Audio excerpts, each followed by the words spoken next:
Good morning. You're looking live at NASA's Kennedy Space Center, where the sun is up, and soon so will Crew-11. In just a few hours, 4 crew members, including 2 NASA astronauts, will ride this Falcon 9 rocket off the planet and head for the International Space Station.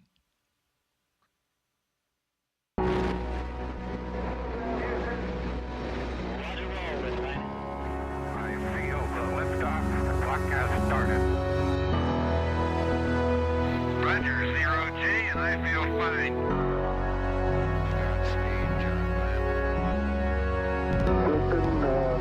Tranquility Base here. The Eagle has landed. Rocket Tranquility, we copy you on the ground. New possibilities are opening up for scientific cooperation between countries. 1, 0, 0. Liftoff. Americans return to space as Discovery clears the tower. Discovery, go and throttle up. Discovery, roger. Go for deploy. Roger. Nice to be in orbit. We have followed in their footsteps to get us where we are today.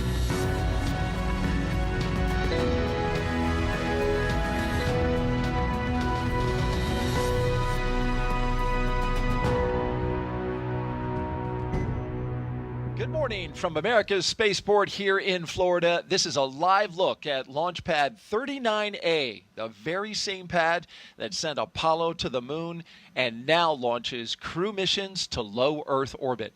Today, the Dragon Endeavour spacecraft sits ready for flight atop a Falcon 9 rocket. Launch is set for 12:09 p.m. Eastern Time, and this is Crew-11's mission, the latest mission under NASA's Commercial Crew Program, continuing regular crew rotations to station from United States soil. I'm NASA's Daryl Nail, and this is our live launch broadcast. With me is NASA astronaut and Space Force Brigadier General Nick Hague. He was Crew 9's commander, flew into space.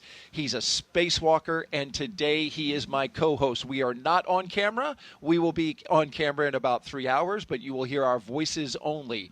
Nick, it's so good to have you here. Daryl, it's a thrill to be here today. It's going to be an amazing day.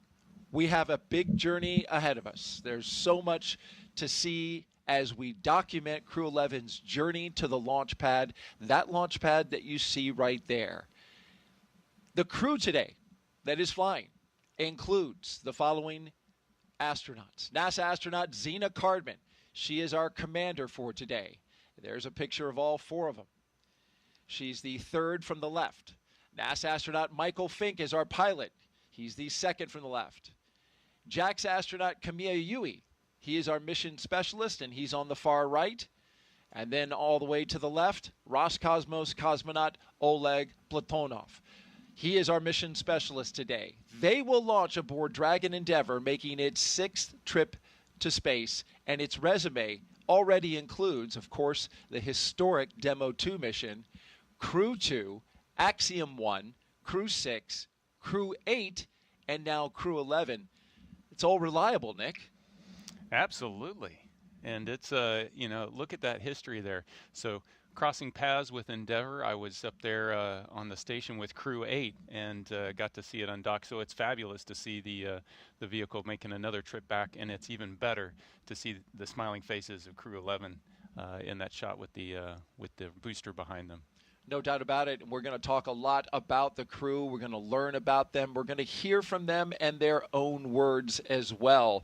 But first, I want to talk about my esteemed co-host, General Nick Hague.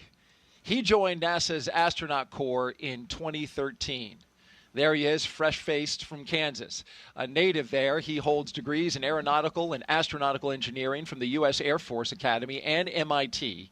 On his first mission to space in 2018, he survived a launch abort, a dramatic in-flight failure of his Soyuz rocket over Kazakhstan. He and his crewmate, Alexei Ovchinin, returned safely, and Nick went on to spend 203 days aboard the space station on this follow-up mission in 2019. Then in 2024, Haig was assigned to NASA's Crew-9 mission and upgraded from pilot to commander when the crew was reduced from 4 to 2. The change enabled the integration of NASA astronauts Butch Wilmore and Sonny Williams, who returned to Earth aboard Crew-9 following the uncrewed landing of Starliner. After a successful mission, the crew splashed down in March off the coast of Tallahassee, bringing Haig's total time in space to 374 days, including 4 spacewalks. What a history there. What an experience. And most recently, Crew-9. Yeah, it's, when you look at it, I think it symbolizes or epitomizes just the nature of spaceflight and how dynamic it is. And, it's not just the unpredictability associated with my history in the space program, but when you look back at all of it, it's dynamic in nature. And it showcases the professionalism, not just by the crews, but by the teams on the ground, both here at KSC and Johnson Space Center and around the globe, the tens of thousands of people that work tirelessly to respond to that dynamic challenge and make it happen day after day after day. Absolutely, and that includes the crew that's providing us this shot right now, the Kennedy Flight Operations team in their helicopter with a camera that is focused on the launch pad that we can see there, getting a beautiful shot as that Starship launch tower comes into view, another capability that SpaceX has. We'll talk more about that later. But back to the team and all the effort that goes into getting this crew ready. Right now, we don't see the crew. We're about to see them in the suit-up room. We're going to watch them get their suits checked out. What are they doing right now before we see that shot? Yeah, the day starts with some medical checks, and you're checking in with your doctor to make sure that you're feeling great, and it's that last little sync with the medical team, and then you're off to get on. You're basically your underwear. You're going to put on your diaper. You're going to put on your undergarments and get ready to walk over into the suit-up room, shake everybody's hand, and then slip into your launch and entry suit. It's a moment that's kind of full of anticipation and nerves, and you've done the suit up process dozens of times before. It's super familiar, but there's just something, there's some energy in the air, knowing that, hey, this time you put it on, the next time you take it off, you're going to be floating around in zero gravity. Absolutely. And so if you want to follow up questions with Nick, he has tremendous answers. I wanted to follow up, as he mentioned, putting on his diaper, but I'm going to leave that to you, the audience, to do that. Just send us a note. Hey, we are monitoring communications across a number of different media channels. Just use the hashtag AskNASA. Send us your questions on Facebook, X, YouTube, and Twitch. And we'll forward that question. We'll take it live on air. We'll take as many questions as we can and have Nick Haig answer these questions in the moment. He has experience like no other. There has been no other astronaut who has aborted in flight off the top of the rocket. And we're going to go into that in more detail as well later on in the show. A live looking up at the Endeavour capsule at the top of the Falcon 9 rocket. You mentioned all the checks. You mentioned suiting up. You also get a weather brief at this time. And the good news about the weather brief that's happening at this moment is that we just learned we got upgraded to a 90% go for today. That's great news. Weather conditions that support this 90% go are clear and sunny skies. The only small concern, and the reason it's not 100%, is because there is, in summertime in Florida, as you know, Nick, you've been here now for a day or so, it's hot and humid in Florida. And this time of year, in July, is our peak thunderstorm season. So we get a developing sea breeze that starts to blow in, and when that cool air from the sea meets the warm air over the land, we get percolation, we get thunderstorms.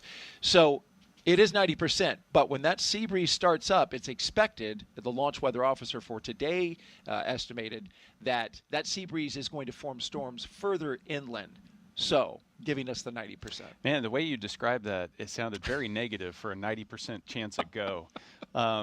Yeah, no, look at that picture. It is a beautiful day outside. And it's not just the weather here in Florida, but it's all along the ascent corridor up the East Coast, and weather's looking awesome. And I know as an astronaut, you appreciate having all the data, so I'm just doing the same thing for the audience over here, giving them all the data. Absolutely. But you're absolutely right. Point taken. And this view right here shows it. We have a spectacular day shaping up here in Florida.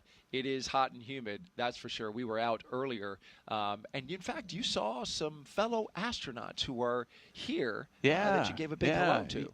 Yeah, so the launching humans into space is a really big deal. And sometimes I think we take it for granted, but when you get down here, you can feel the excitement. You see who shows up, and this is what we're doing is not inconsequential here. This is not routine. We're going to send 4 people into space, and people just need to understand just how difficult, challenging, but important it is that we continue to do this. Something that we've been doing on the International Space Station for 2.5 decades. It's impressive. It is amazing. I was thinking about that the other day. This is the crew that is going to be on station when the International Space Station turns 25 years of continuous human presence. And I tried to think about it in context of everyday people like myself, and I was thinking, if you think about your house, if you've lived in your house for 10, 20, 25 years, imagine being able to say that there was a human being in your house at all times, 24/7, for 25 years. There was never a moment where there wasn't a human inside. Obviously, we go on vacations, we go shopping, we do things, and we leave our house. But this house floating around this planet, never has it been interrupted. That's amazing. Yeah, and we spent the first 10 years living in it while it was being built. For anybody who's ever lived through a renovation, they know what that's like. Hey, look at this. Outstanding. There is our commander. We are in the suit-up room. That's Zena Cardman, and she's getting the final checks for her suit. This is the historic suit-up room, one of several spaces on the 3rd floor of the Neil A. Armstrong Operations and Checkout Building, known as Crew Quarters. The crew has been living and working here for more than a week, their final stop before launch, and their home base through pre-flight quarantine. They actually came in, I believe it was on a Friday or Saturday, so it's only been 6 days in quarantine or so, and now they are getting ready to get the final checks for their suits while they put on all the final components as well. Yeah, and they start quarantine actually back in Houston for a week before they ever come back down to Florida. So they have about 2 weeks in quarantine to make sure that anything in their system clears out before they head up to the space station.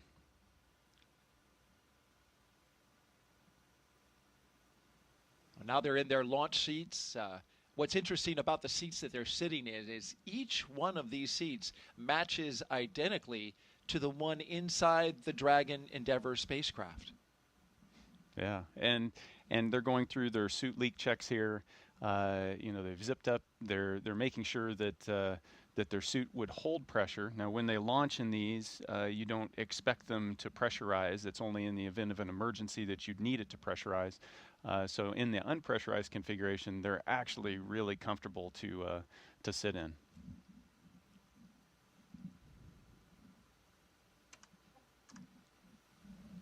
Well, you know that guy's ready to go. That's Mike Fincke, our pilot for today. Call sign Spanky.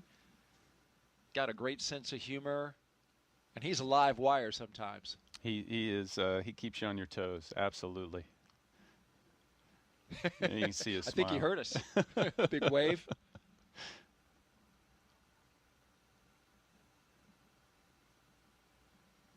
What kind of feelings are they going through in this moment? What are they feeling? From a just being there, putting the suit on, You can imagine you're putting on a pressure suit, so there's a plastic bladder inside of there. So you're putting on essentially a Ziploc bag that is shaped the size of you, and then there's some material on there to hold it all together. So it can get quite warm, actually. So that's why they hook up the umbilical. You can see there, it's providing pressure, but it's also providing cooling air blowing in there while they're sitting there. It doesn't take long before you start sweating. So it's quite similar to just stepping out the door here in Florida today. You step out and you start sweating. Well, let's get to know the crew today, Crew-11. And we'll take a closer look by starting with our commander for today, someone Nick Hague knows very well, Zena Cardman. NASA astronaut Zena Cardman is commanding Crew-11. She was born in Urbana, Illinois, but calls Williamsburg, Virginia, her hometown. She is a scientist at heart with degrees in biology and marine science from the University of North Carolina at Chapel Hill. Before joining NASA, Zena did field work in some of the most extreme environments on Earth, including Antarctica, the Canadian High Arctic, and volcanic terrain in Idaho and Hawaii. She was selected as part of NASA's 27 astronaut class known as the Turtles. Zena was originally assigned to Crew-9, but was later reassigned to command Crew-11 to support changes in station operations. And when she's not training for spaceflight, she enjoys rock climbing, writing poetry, and powerlifting. And there she is with a big smile and a lot of excitement. She shakes hands with some staff there. We mentioned that she was originally assigned the commander of Crew-9. You know this situation well because you were the pilot at that time. Yeah. You switched to commander. She was reassigned to a later mission. Tell me about that. How did that work, and why was that the case? Yeah, so the decision to make that change was motivated by the need to get Butch Wilmore and Sonny Williams home. The Starliner spacecraft, the decision was made to return that without a crew, and so we needed to create space in the Crew-9 vehicle. And so very late, within a month or so of our launch, the decision was made to go from a crew of 4 to a crew of 2.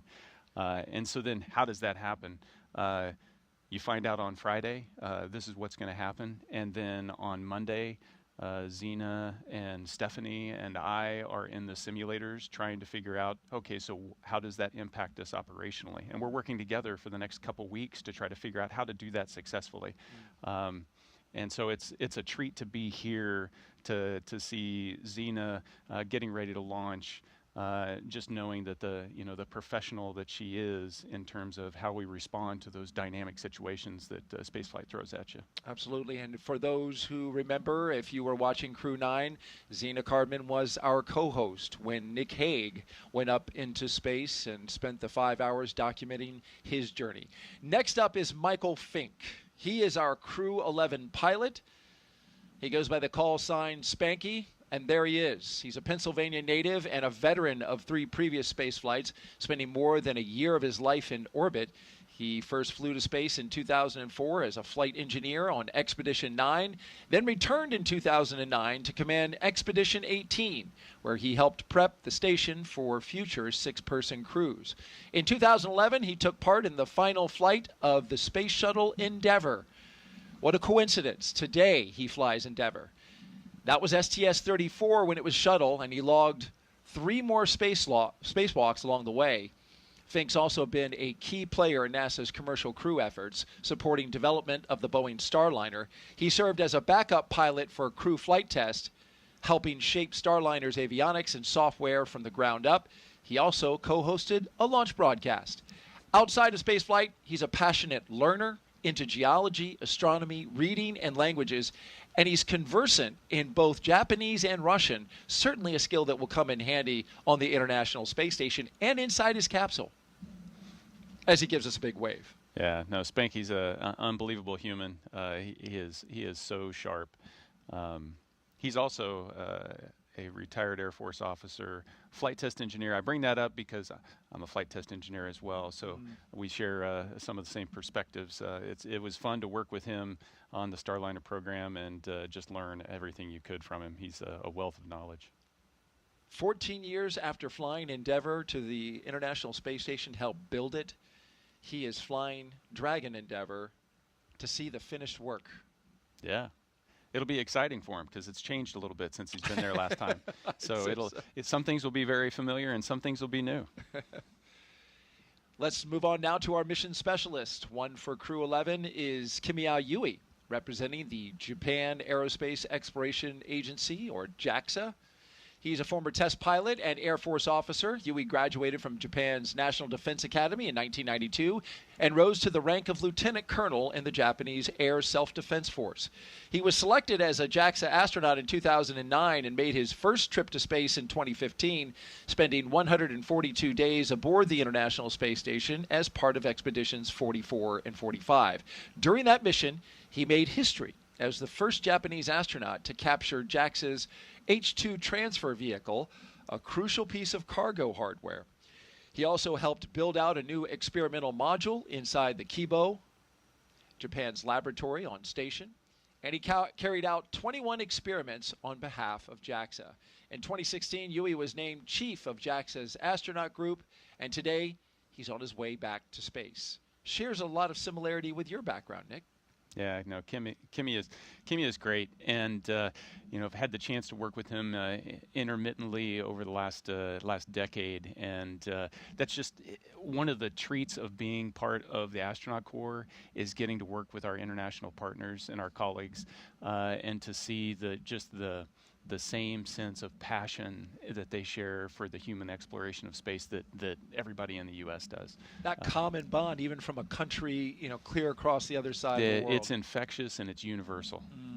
And you get to go over there to those locations and train with their agencies as well, right? Absolutely. That's some of the special parts of the training program is getting to go visit, experience the culture, maybe even sing a little karaoke.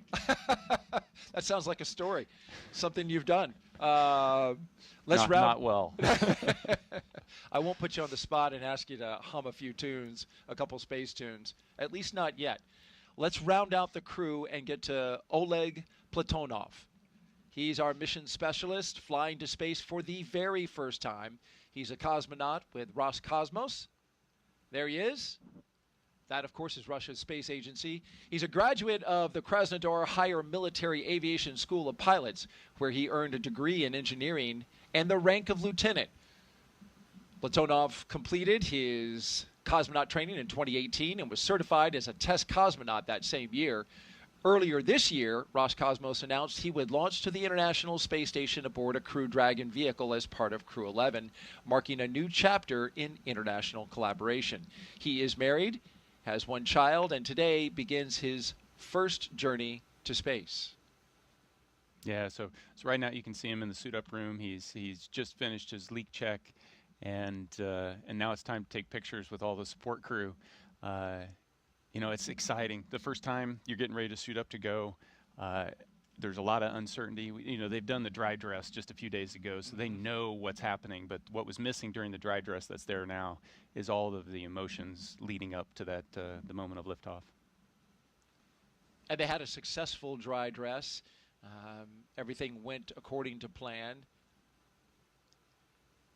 It was supposed to be followed by a static fire, but that was that stopped at around 54 seconds. They then did the static fire the next day, and it checked out. There was an issue apparently with some ground equipment, but moved past that pretty quick and got a test fire, a full duration test fire of those engines that they will ride today. Yep, all systems go. Everyone who you see in the room wearing a black ninja suit, we call them ninja suits, there they are SpaceX employees, except for this gentleman right here, number 30. That is astronaut Marcos Barrios. He is in the role of astronaut support person, or what we call the ASP. And tell me what his role today will be. Yeah, so he's the direct support to the crew. Effectively, he's the representative for the Flight Operations Directorate in the astronaut office. He is the person that's going to ride with the crew and the launch pad team all the way to the launch pad. He'll be there at the White Room and be able to observe and make sure that everything is going well. And also, whatever the crew needs, he's there to ensure that they get that last little support up until the hatch closes. Did you call upon the ask for any reason in any of your flights? You know, yeah, I'm trying to think through the archives. Yeah, no, you know, it was just comforting to know, you know, and so it's like, hey, can you let my wife know, you know, pass a little message, you know, there's some, you know, emotional, psychological support aspects of this more than just the logistical aspects, and it was nice to know there was somebody always there watching your back. Comforting. Yep. It really must be. He's a fellow astronaut. He's in your office. You see him regularly, so, and especially on the training for the mission, you see him throughout. Yeah, and you know, for the last 2 weeks, he's been in quarantine with the crew, so you've got very close contact with him, and you know, they're watching and following and tracking everything that's going on with you and giving you what you need. As we see the crew there, the 4 members of Crew-11, spending their last minutes with many of the individuals who have helped them suit up to this point. They'll depart in their crews to go out to the pad. Let's talk a little bit about how this crew trained extensively for this mission. Nick, talk me through some of the training that we're going to see here shortly that begins with, well, hold on one second. I see a card game starting to form and astronauts gathering around the table. So let's talk about that. This is an important moment and a tradition as well. Yeah, the astronauts are not anything if they're not superstitious. So this is one of those traditions. The chief of the office, you can see there, Joe Akaba, is dealing out a game. The game changes, you know, every mission. It's really up to the chief of the office to figure out what that game's going to be. But the goal is the same. You go until the commander wins, and you have shaken off all of the bad luck, if you will. Sometimes it can go quick. Sometimes you need a few hands to make sure everything works out. What game did you play? We just went straight high card. High card, yeah, I see that a lot. High card. It was simple, and it took one hand, and we were ready to go. And I believe that this deck of cards that they're using is the deck of cards that was designed, has the drawings of Zena Cardman. Yeah, she's a lot of things. She's also an artist, and so she has a tendency to do up a special deck of cards for crews that she's associated with, and looks like they're down to the final 2. She keeps winning. Finally, I think she. No, she's still. Mike Fincke and the commander still holding in. We may have to shuffle the deck. This may be a first, Nick.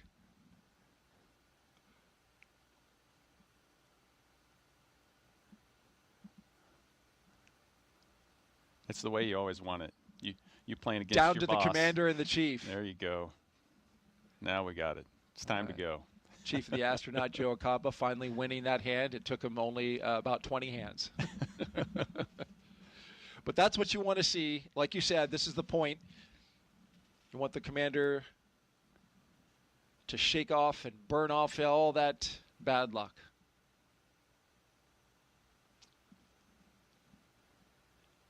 I see another astronaut there in the corner and the left-hand side there.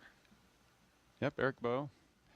He is the chief of our Vito office, so basically the astronaut office that owns the crew quarters.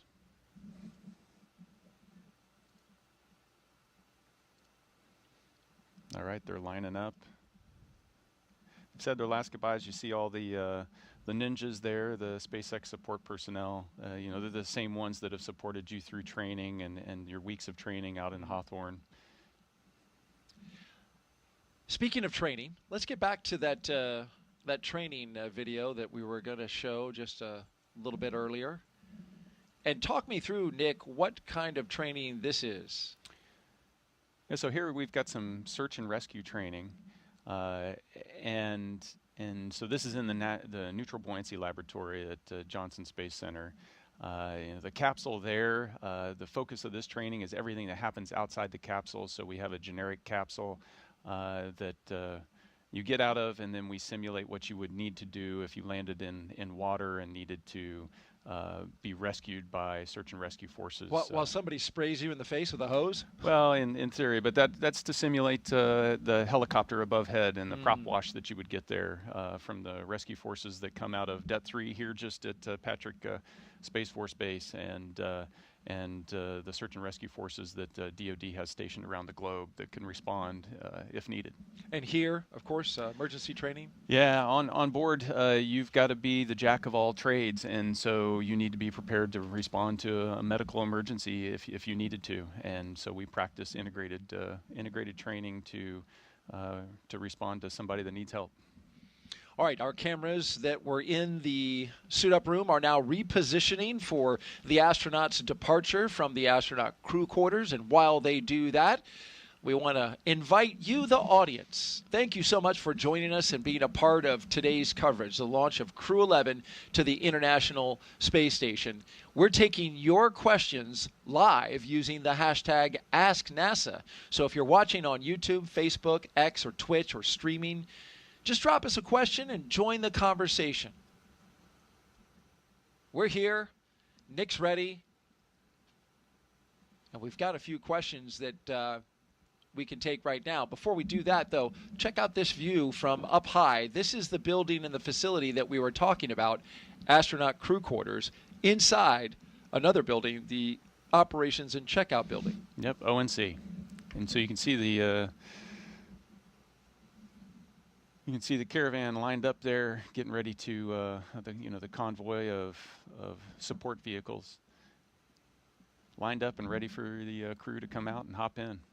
Those 3 Teslas will ride out to the pad. You'll have 2 astronauts in 2 cars, and of course these are equipped to keep the astronauts comfortable as they drive out to the pad, which is roughly a 20-minute drive from this location. Yeah, they've got little cooling packs that you can connect to. Same cooling packs you might have seen in the footage from the suit room while they were standing around and saying their last goodbyes that they were hooked up to. They'll move those cooling packs into the cars. Like I said, if you don't hook up to that cold air, you'll start to sweat pretty quickly. Absolutely. Especially in this heat. It doesn't take much. Yeah. You can see some of the families coming in to be able to say their goodbyes.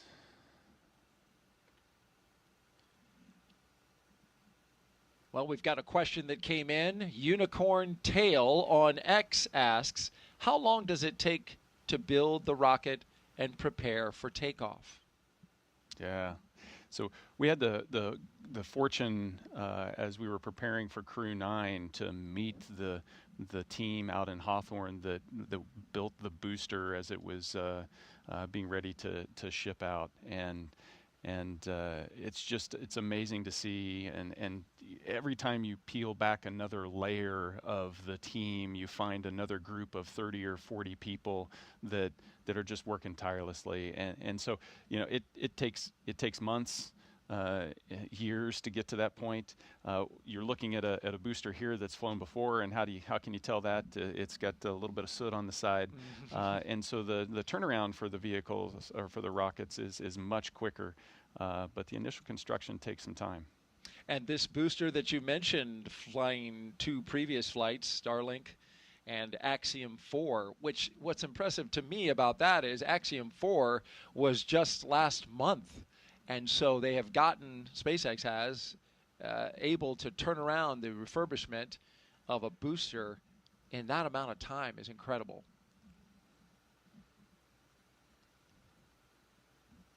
It's a beautiful view.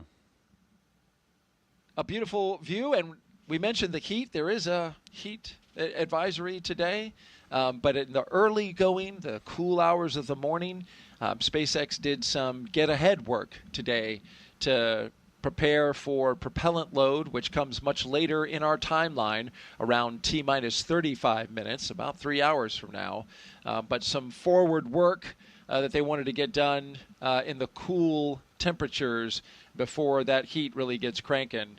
Expecting probably up around 90 today when we get to our top heat index for the day. Yeah, it's important that the pad crews don't have the fortune of the astronauts who are hooked up to cooling packs, and so they've got to you got to make sure the entire team stays safe. Absolutely. You talk about the team. There's so many people that are involved in the launching of a rocket. Thousands, especially when we're talking about launching humans into space. And so, Nick, not too long ago, just a week or so ago, you came to the Kennedy Space Center to visit, to say thank you to a lot of the people who supported your Crew-9 mission.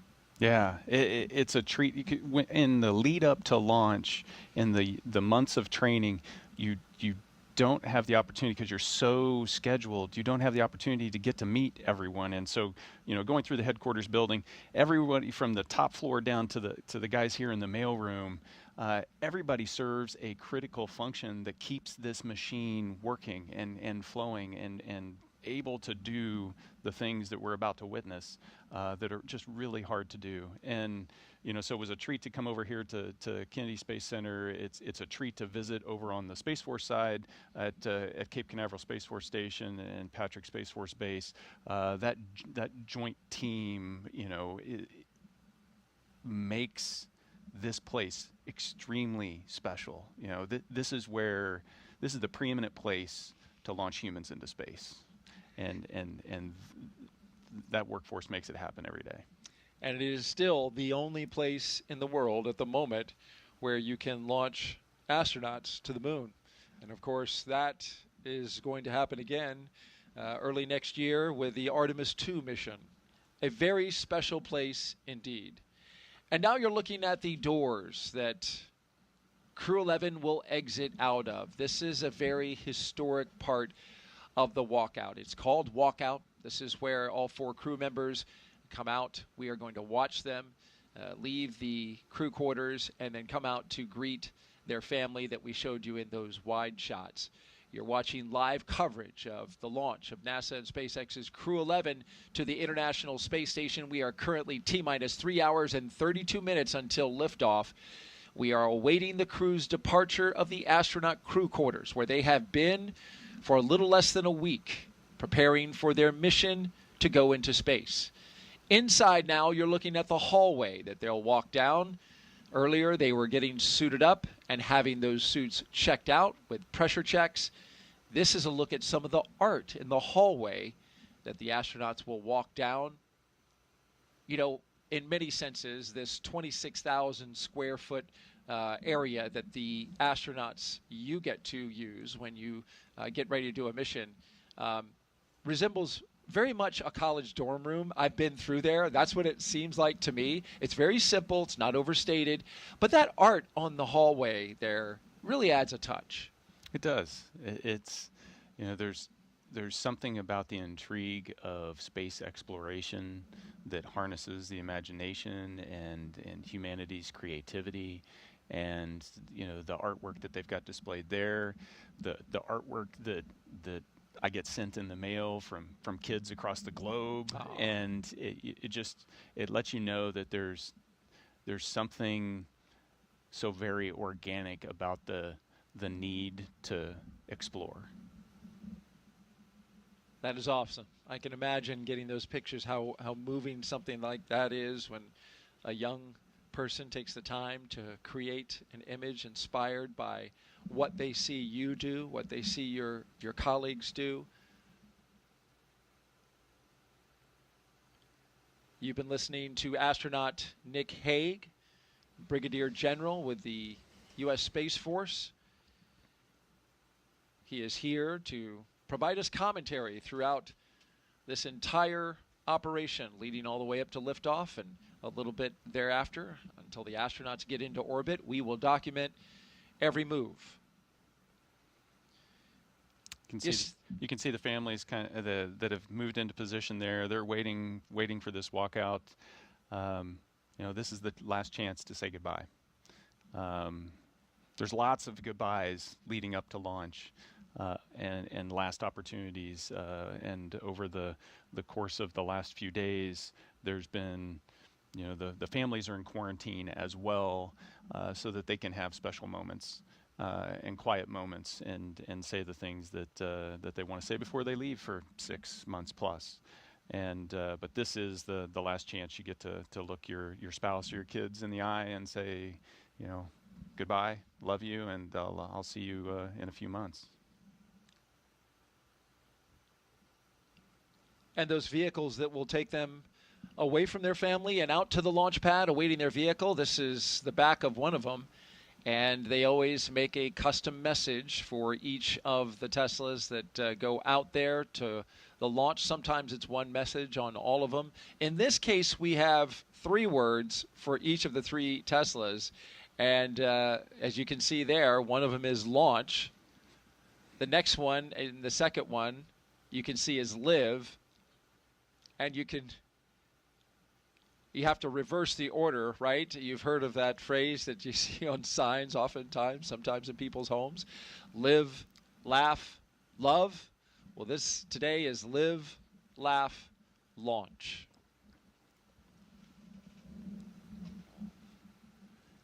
And you might ask, what have the other crews chosen? Well, we have the answer for you. What is in a name? The license plates have been branded going all the way back to the Demo 2 mission, which used the ISS Bound for theirs. Crew 1 chose Later Earth. Crew 2, Reuse, Reduce, Recycle. Crew 3, Send It. 4, Go for Launch. 5, Blast Off with the number 5 in it. Crew 6, Crew Dragon. Crew 7, Bye. I think I did that long enough. There's 7 letters, by the way, Bye in there, so okay, make now note I of get that. it. Jessica Meir, that was her mission. She pointed that out. Crew 8, Yay Space. Crew 9, I don't know who came up with this one, but ready for it? Ready for it. You were ready for it. That was your mission. Crew 10 was Liftoff with a 10 in the middle.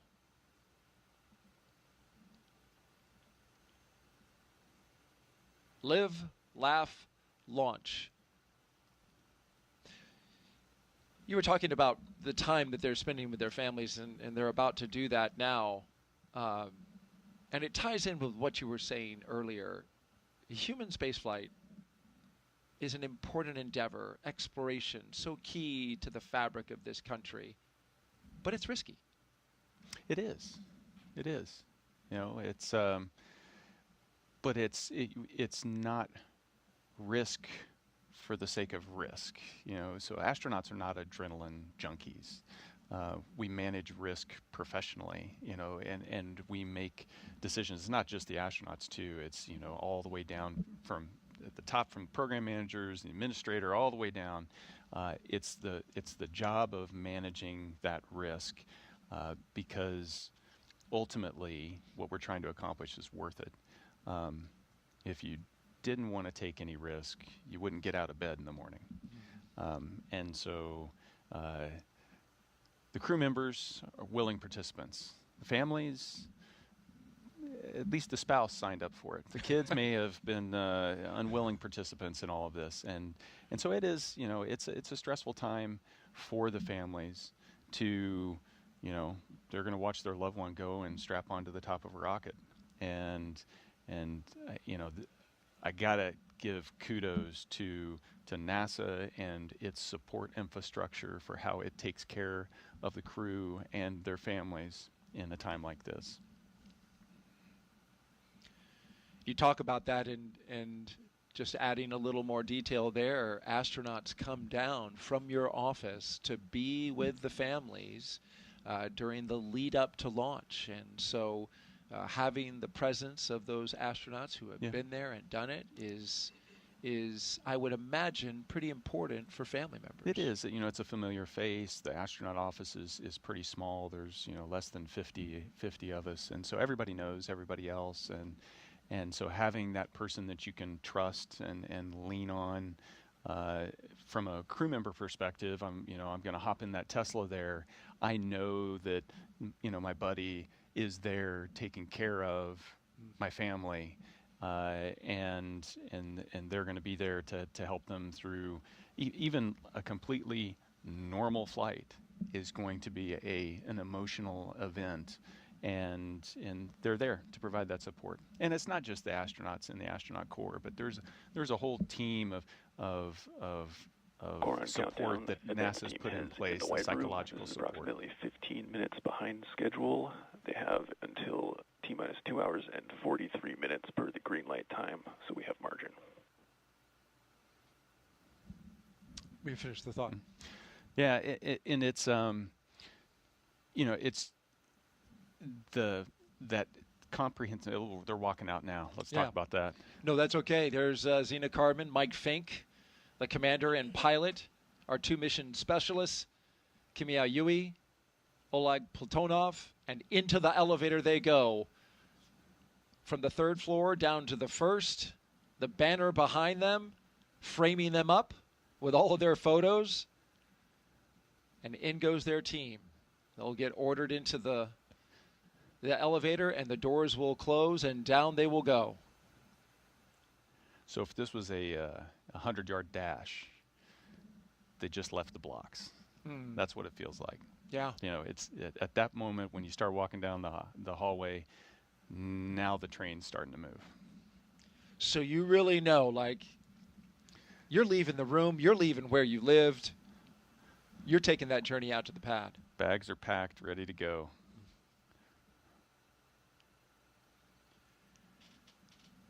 I want to take you back to a moment where the crew got together and signed their mission patch. This is a tradition that has been going on for years now, since the resumption of the crew flights from American soil. Each crew member, there's Zena Cardman, our commander, signing the patch. Mike Fincke as well. You signed this patch, Nick, for Crew 9. Yeah, just above there, so you can see the Crew 9 patch. Oh, he's going. I like that. Oleg's got a great sense of humor. That's what Mike Fincke said about Oleg. He says he's even funnier than he is, which I guess Mike thinks quite highly of his own sense of humor. I know I've laughed when I've been around him because he's a funny guy. He is quite funny. And, so you can see all those patches around the door. There should be a Crew-11 patch around there as well. Yeah. Got to have good eyes to see that, though. That's an eye chart. Yeah, it's an eye chart test. This, of course, another place where crews put their patches before they go out. That area around the door and the framing, was replaced at one point in time. But every crew that has launched from crew quarters going back to Apollo has put a patch and a sticker up on that frame, at least going back to where they changed it.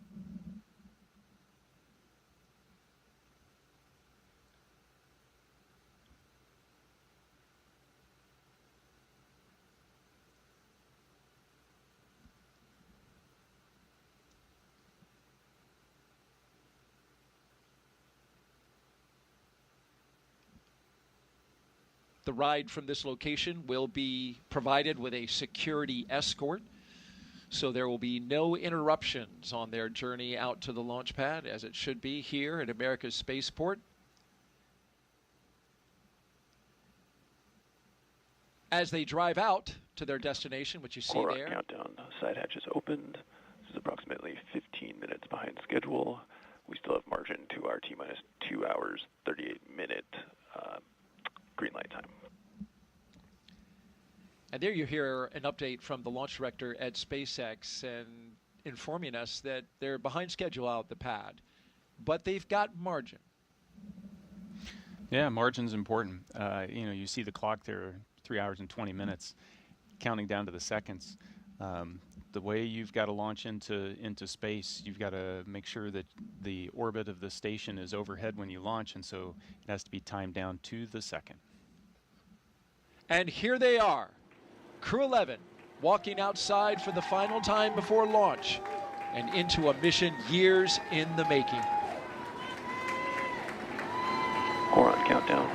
Crew walkout is underway on schedule.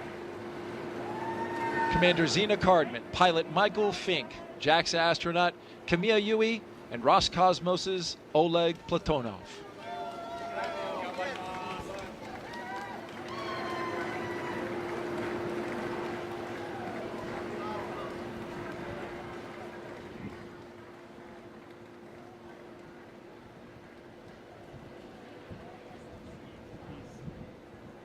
I see some Crew-11 shirts down there.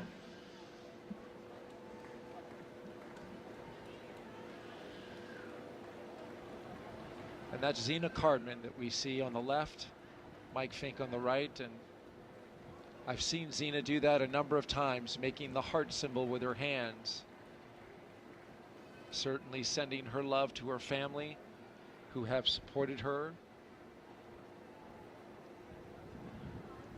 Yeah, you don't get there on your own. None of these individuals have gotten there on their own. It takes the support and love of family and friends and colleagues, and it's a team sport.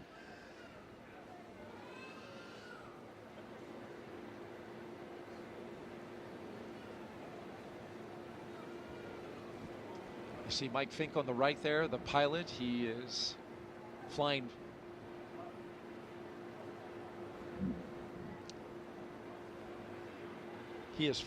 along in his kit a Gamasa, which he is, he tells us his wife is of Indian origin, and the Gamasa is used in the state of Assam as kind of a scarf, and so he's taking that with him. He's taken a scarf from his side of the family, that side of the family, for all 4 of his flights. A token, certainly, of their blessing on this flight today, but also has sentimental purposes. Yeah, little bits and pieces of home that we can take along with us. And you know, I mentioned that we're big into traditions and rituals and superstitions, and you'll find that lots of crew members have their little token of good luck.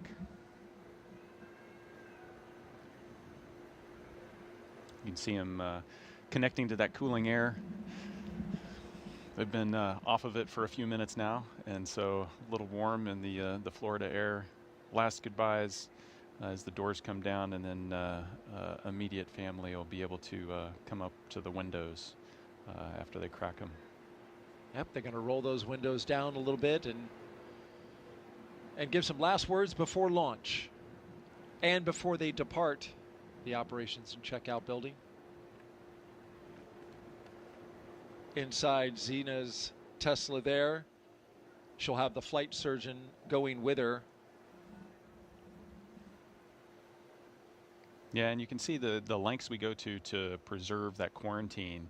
You know, you wait till they maintain their distance when they were outside the cars. Once they get inside the cars, there's still some distance.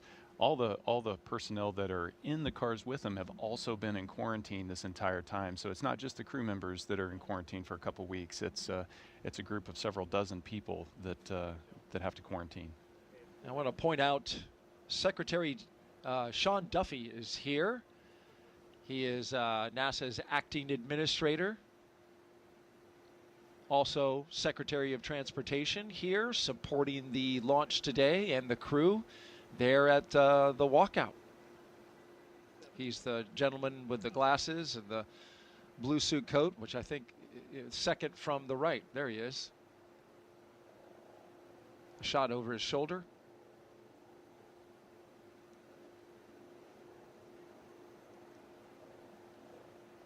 He just took the reins of NASA just a few weeks ago.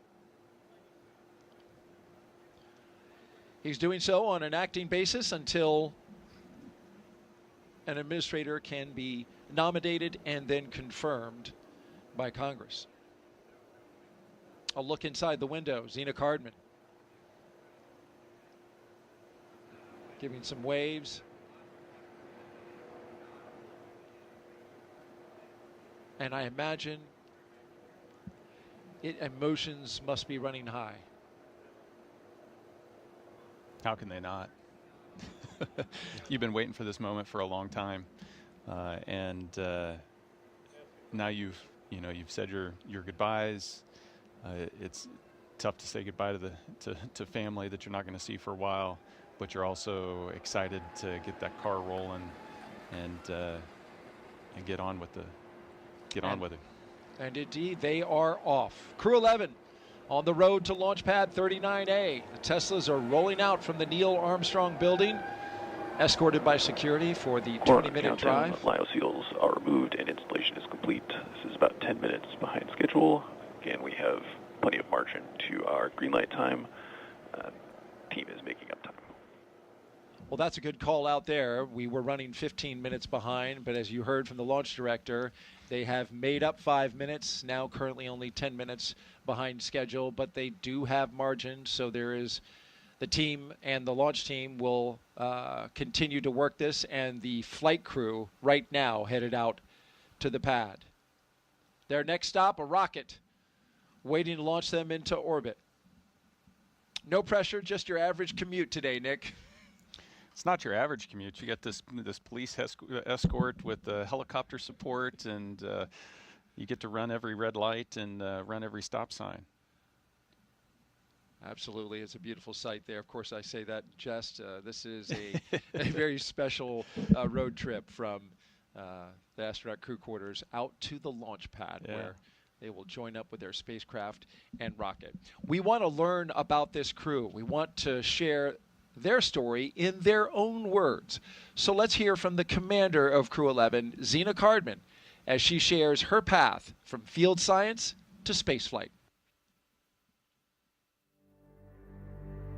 I think in a lot of ways, science and exploration is just innate to us as human beings. That's why toddlers ask so many why questions. It's just part of who we are. In many ways, I think trying to explore space generates solutions to problems that we didn't even know we had. My name is Zena Cardman, and I am the commander of NASA's SpaceX Crew-11 mission to the International Space Station. I was born in Champaign-Urbana, Illinois, but grew up in Williamsburg, Virginia. I grew up almost like an only child. I have 2 older brothers, but the younger of the 2 actually went off to college when I was 5 years old. And so I learned to play in my backyard a lot, play with friends, use my imagination, and explore the natural world around me. I studied biology as an undergraduate student. This is largely because I had a really excellent high school biology teacher who inspired me to pursue research on my own, even as a high school student. But while I was at college, I also got to know microbiology. I got to know geosciences and chemistry. I wound up doing a lot of research in an oceanography marine sciences department and studying in remote locations like Antarctica. I also, while I was an undergraduate, became a creative writing minor, and I've always really valued that chance to study the creative side of my brain and explore our natural world through that side as well. I love being an astronaut right now because there are many pathways to get to the International Space Station. We spend long duration periods, so many months long, living and working on board that space station, and it's really focused on research. A lot of that research is on our home planet, and a lot of that research is on us as human subjects. I'm very excited to be actually a test subject for a lot of the medical research that we're doing on board the ISS. I've signed up for a very large, all-encompassing medical study called CIPHER, and this, I think, is going to be critical as we start thinking about going for longer durations and farther places like the Moon and Mars. My role as commander is to bring out the best in my crewmates from the moment we start training till the moment we get back to Earth and then some. And so I'm always thinking about that larger mission overview and how my crewmates are doing and what we can do for each other. Spaceflight, by definition, requires collaboration and requires more than one person, and the chance to be part of something much larger than myself has been humbling and inspiring and deeply fulfilling. Even since I was a child, looking up at the stars, looking up at the cosmos is inspiring. It helps me answer questions like, what are we doing here? Who are we? Where are we? I don't think we grow if we don't challenge ourselves. I think that's true for myself, it's true for teams, and it's true for us as a society and as a species. We have to take some risks, we have to challenge ourselves in order to push ourselves, and I can't wait to see what we discover during my career and for generations to come. The very capable and talented Zena Cardman, the commander of Crew-11. Next up, astronaut Michael Fincke, a veteran of 3 missions and 4 spacewalks, as he reflects on what keeps him coming back to space. Human beings, part of our nature, part of who we are, our identity is explorers. Because every time we explore, we improve our lives and our situations. It's just natural. My name is Mike Fincke, and I'm the pilot for NASA's SpaceX Crew-11 mission to the International Space Station. I grew up in Pittsburgh, Pennsylvania, home of the mighty Steelers, and it was a great time to grow up, lots of great educational opportunities, a time that was tough economically, but a place where we knew that dreams could come true. When I was like 2 and 3 years old, my parents would wake me up from whatever nap I was taking to watch moon landings. We did many moon landings back in the late 60s and early 70s, and that made a big impression on me. So I knew that back then, even when I was like 3, that I wanted to be an astronaut. I wanted to go walk on the moon. I wanted to go explore space. So I learned to read so I could read more about space, and the more I read, the more excited I became. When I was in high school, I didn't know what engineering was. I knew what math and science were, physics. I was kind of good at that. Math, I took a leap of faith and went to an engineering program at the Massachusetts Institute of Technology, MIT. Thankfully paid for by an Air Force ROTC scholarship, and then hustling with side gigs on the weekends. And I got to study airplanes and rockets, 2 of my favorite things. So I was able to graduate from MIT with 2 degrees, and then the summer after graduation, I had a really wonderful opportunity to study in Soviet Union. Fortunately, I'd studied Russian language, so I knew enough Russian to go with some colleagues, and we spent the summer at Moscow Aviation Institute studying cosmonautics, and then I spent the next year at Stanford University getting a master's in aeronautics and astronautics. I love the space station. I helped build it. I helped the first modules get ready here on planet Earth, and have had the joy of living aboard the space station for 2 long-duration missions so far. We've learned from the International Space Station that space is a great place to really understand more about the universe. When we are aboard the International Space Station, we're still gravitationally connected to planet Earth, but we're free-falling, so like we're in microgravity. So you take that big G out of the equation, and then you can find out what's really going on physically. We're also outside the atmosphere, so we can look to the universe beyond us without atmospheric interference. When I'm on a spacewalk, I can look out to the whole universe, and I can see how small our planet is and how big and wonderful the rest of the universe is, and it's calling to us. We need to explore and go see the whole universe that's out there. Space exploration is something that really speaks to me as a person, right? We all kind of have our passions, and for me, since I was like 2 and 3 years old, I wanted to go to space, explore space, and I've had a chance to do that. Half my life I've been an astronaut. I've really, really enjoyed exploring space. Pilot Mike Fincke and his team, as you just saw them pass the vehicle assembly building where Artemis II, a moon rocket, is being stacked. Let's hear now from JAXA astronaut Kimiya Yui on returning to the station, representing Japan, and what this mission means to him. I think humankind has a desire to explore and also expand our area of activities. Space is a great place to explore because Earth is so small. We still have unknown places, but Earth is, generally speaking, so small compared with space. My name is Kimiya Yui. I'm a mission specialist for NASA's SpaceX Crew-11 mission to the International Space Station. I was born in very, very small village in Nagano Prefecture. So up there, I was able to see very, very beautiful stars in night skies. When I was a little boy, I did stargazing, and I loved stars. I really want to know everything on our universe, and I want to go everywhere as long as I live. When I was already like 10 years old, I already wanted to become an astronaut or astronaut. I graduated from the National Defense Academy, and after that I entered Japanese Air Force, Japan Air Self-Defense Force, then become a fighter pilot, then a test pilot, and then became an astronaut. We do science in space because we have constant microgravity in the ISS. We cannot achieve that condition on the Earth. Space station actually contributing our knowledge, and also we can produce new materials or medicines in order to make our future brighter. Going to Moon or Mars is very difficult, so we need to test our materials, and ISS is a great test bed. So Crew-11, we are going to have a lot of experiments on ISS, and JAXA especially, we are going to have a new cargo vehicle, HTV-X. The vehicle itself is a little bit lighter, but we can carry more stuff to the ISS. 10 years ago, I went to space for the first time. It's changed a lot. And for astronauts, it became much more convenient to live. For example, we didn't have a good place for cooking. Now we have gallery. I was able to see a lot of stars and also beautiful Earth or moons. This mission inspired me, and I really want to pass that actually inspiration to other people on the ground. ISS is one of the best examples to have a dream and work together and make the dream come true. So if you see ISS in the night sky, please think about your dream, about how to make your dream come true.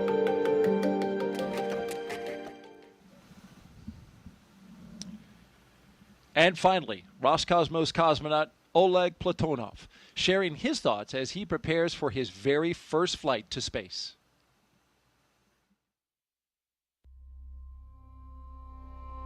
Бесконечный космос открывает бесконечные возможности для человечества, поэтому есть необходимость осваивать Солнечную систему, осваивать просторы за пределами Солнечной системы. А для того, чтобы это сделать в будущем, мы должны закладывать эту базу. My name is Oleg Platonov, and I am a mission specialist for NASA SpaceX Crew-11 mission to the International Space Station. Я родился в большом индустриальном городе в России, в городе Челябинске. Это моя родина. Я занимался в патриотических кружках, связанных с авиацией и космонавтикой, поэтому уже в мое детство я задумывался о космосе. У меня много целей в этом полете. Прежде всего, я хочу полететь на мощной огромной ракете в космос, долететь до Международной космической станции, сесть возле большого иллюминатора на станции, посмотреть на нашу красавицу Землю, и это будет вдохновлять меня работать все лучше и лучше. Мы можем получать новые данные о нашей Земле, о Солнечной системе, о космических лучах, о нашей Вселенной, о жизни микроорганизмов в космосе, о здоровье человека, о получении новых лекарств, о путях улучшения конструктивных материалов и внутренняя потребность человека исследовать все, что находится вокруг него. Хочется узнать все новое, новое и новое, расширяя горизонты своего знания, что границы открыты, что мы можем летать в космос, что мы можем лететь дальше, все дальше и дальше, за пределы нашей Земли, за пределы Солнечной системы. И это будет вдохновлять уже не только нас, но и следующие поколения.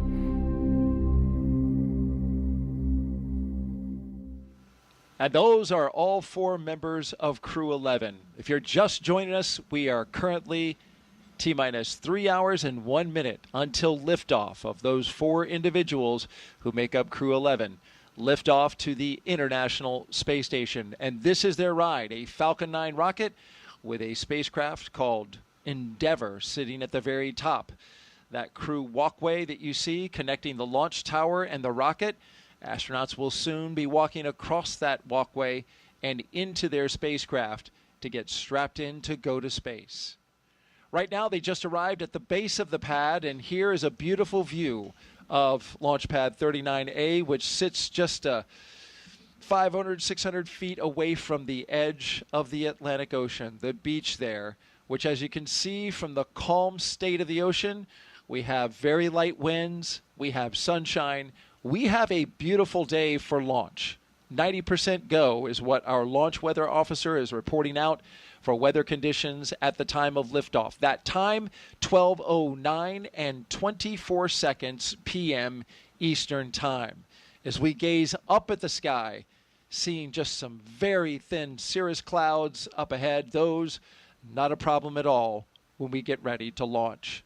We're green across the board right now, running just a little bit behind on the procedures out at the pad.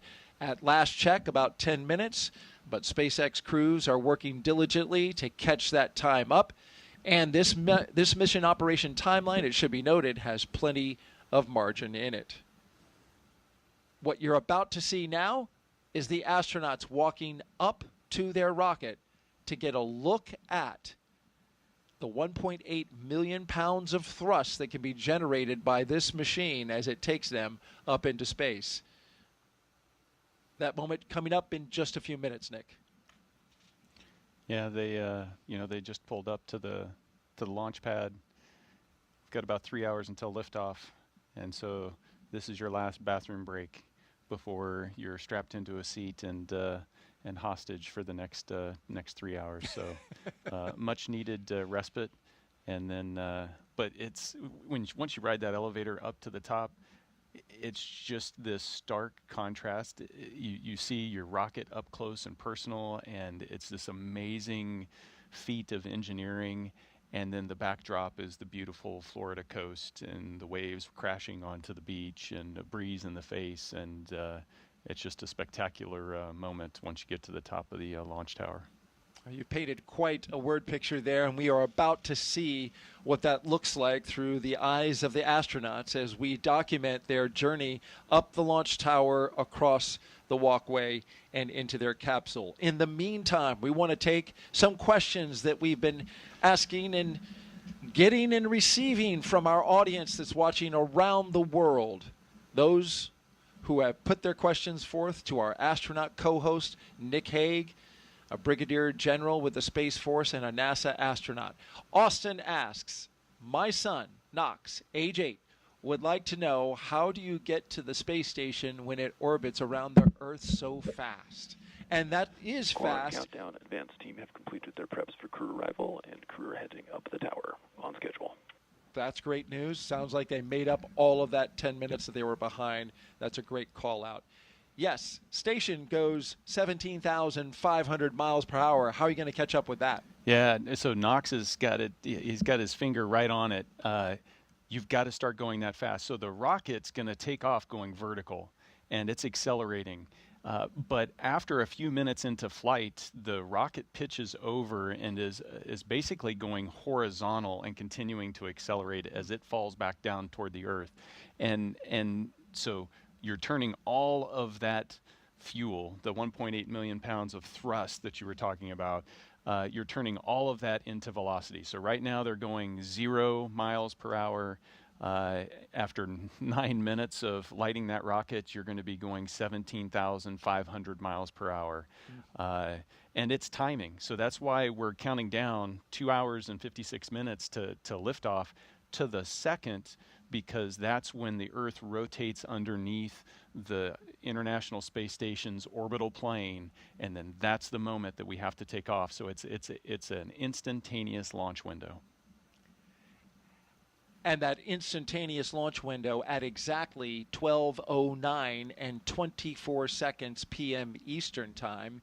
You talk about catching up to the ISS, the day that we have and the time gets them there because we are in the same orbital plane. Our first two astronauts clear from the bio break. Zena Cardman, Mike Fincke walking out and getting a look at their rocket, arm in arm. It's a tall rocket, so it's hard to actually look up that. So you've got to lean back to be able to really see it. You know what? It looks like Mike Fincke, who's on the right-hand side, has a little more lean. What's interesting about him is he's wearing an upgraded suit called an R2. The Zena, let's go, just circling her arms. Let's just go. Yeah. But he's wearing an upgraded suit that SpaceX says has more mobility and more flexibility in it. Well, he just demonstrated that. Well, I he guess. sure did, didn't he? Oh, no, Zena wasn't going to be outdone. No, it's awesome to see them, the excitement, the emotions that you feel as you're getting ready to do something like launch into space. Astronauts are humans. they feel all those same emotions, and so it's fun to see some of the excitement come out and on display. Spillover right there on the launch pad, because there will be time for things to get serious once they get into the cabin. We turn on the launch escape system and start flowing propellants. But right now, just like you said, a nice moment at the base of the launch pad where those emotions spill out. But talking about the suit, Mike Fincke is the only one who is wearing, you can contrast his suit with Zena's. It looks exactly the same, but it's constructed differently. It has a circumventual zipper as opposed to a vertical zipper. So as you know, you got into your spacesuit like a onesie. His spacesuit has been upgraded and redesigned and has that circular zipper that allows 7 inches of flexibility in the suit, so you can adapt it to different body sizes. Whereas the suit that you wore and that Zena is wearing and the rest of the crew has to be tailor-made, and there's not much adjustment on those. Yeah, and it's also a demanding engineering challenge because it has to be mobile when it's unpressurized, but then when you inflate this, you also have to create a volume where you can be inside of this rigidized suit and be in there comfortably for hours if need be. And so that's a challenge to get a suit that does that. And so this next generation of suit is designed to be able to accommodate that wider range a little easier. It'll be good for the astronauts, more comfortable, more flexible, especially, as you mentioned, when you pressurize it, which I guess it's like a giant, just human-sized balloon. This is a great shot from our flight operations team here at Kennedy. You can see the 2 crew members, somewhat small, getting ready to enter the crew access arm. And here they come, Commander Zena Cardman and pilot Mike Fincke, getting ready to board Dragon Endeavour, and they are all smiles. Ear-to-ear grins. It's awesome to see. And what a beautiful vista behind them as you look out at the views of the spaceport. Mike just gave us the 2 guns. He's a character.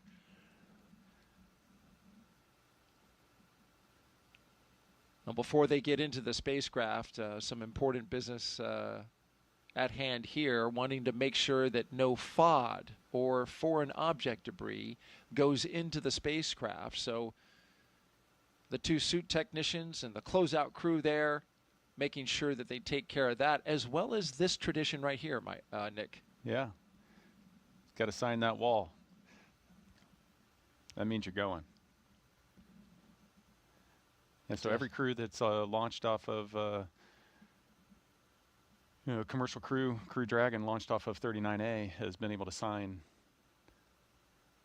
around that NASA meatball. And it's little moments like that that connect you with the legacy of the program and make you feel connected in a way where you understand, hey, I'm taking the next step, and it's an important step.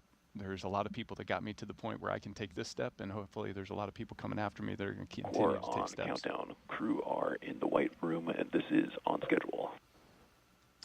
You'll hear these audio call-outs from time to time from the crew operations and resource engineer with updates, and we'll pause to listen to them. Here are the 2 mission specialists now doing their rocket recline, looking up at their ride.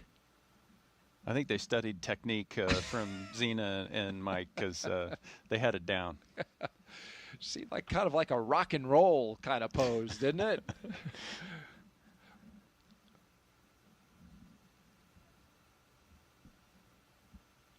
They will be riding the other elevator. This, of course, is Heritage Space Shuttle equipment. Those elevators, they used to just have numbers in them. And they're headed up to the 275-foot level, so 28 stories high are the crew on the left, all the way up at the top. The crew at the bottom now getting ready to ascend that distance.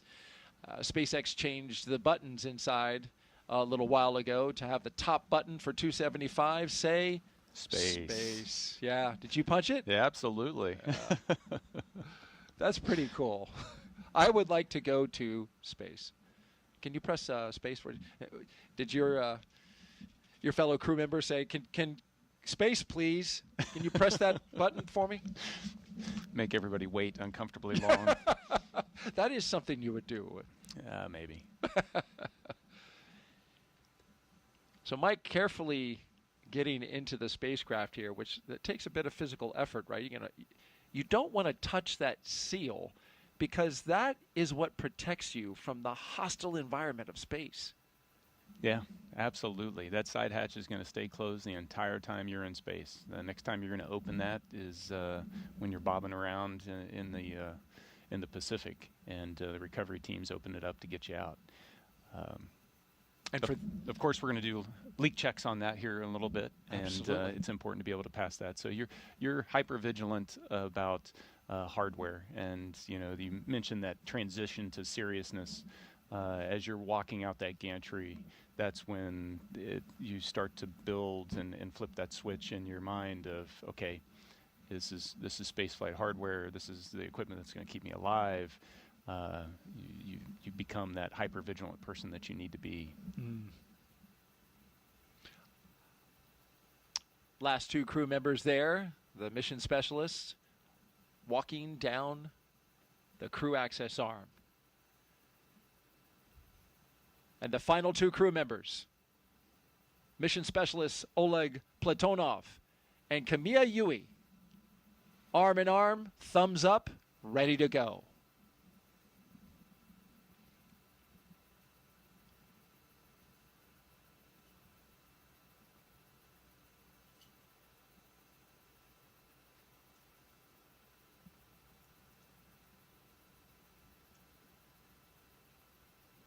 Split screen there, looking outside and inside the white room.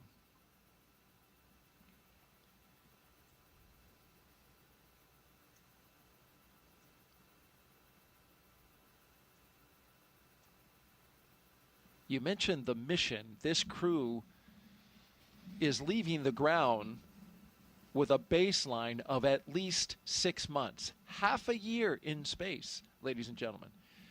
But they are being considered, and research and study and certification process is underway to expand this to an 8-month increment, 2 months longer. And so the plan is for the commercial crew program, which is here at NASA, is to certify the spacecraft Dragon to be able to support them for a return 8 months later. We know they can live on station for 8 months. We've had astronauts live there for a year. But that is a long-duration space flight. And so the hope is that they certify them for 8 months and they can return 8 months later, hoping to get it by October. Yeah, it's a sixth flight of Endeavour, and there's a lot of things that need to be looked into. From a crew perspective, the mindset has to be, I'm going for 8 months. And then if it ends up not turning out that way, then that's a pleasant surprise, or unfortunate, depending on your perspective at the moment, because every day in space is a gift. No, it'll be exciting for them. And like you said, we've had people up there. One of my crew members, Christina Cook, was up there a year. She launched with me on MS-12. So we know how to do it, and we know how to keep people healthy when they stay up there that long.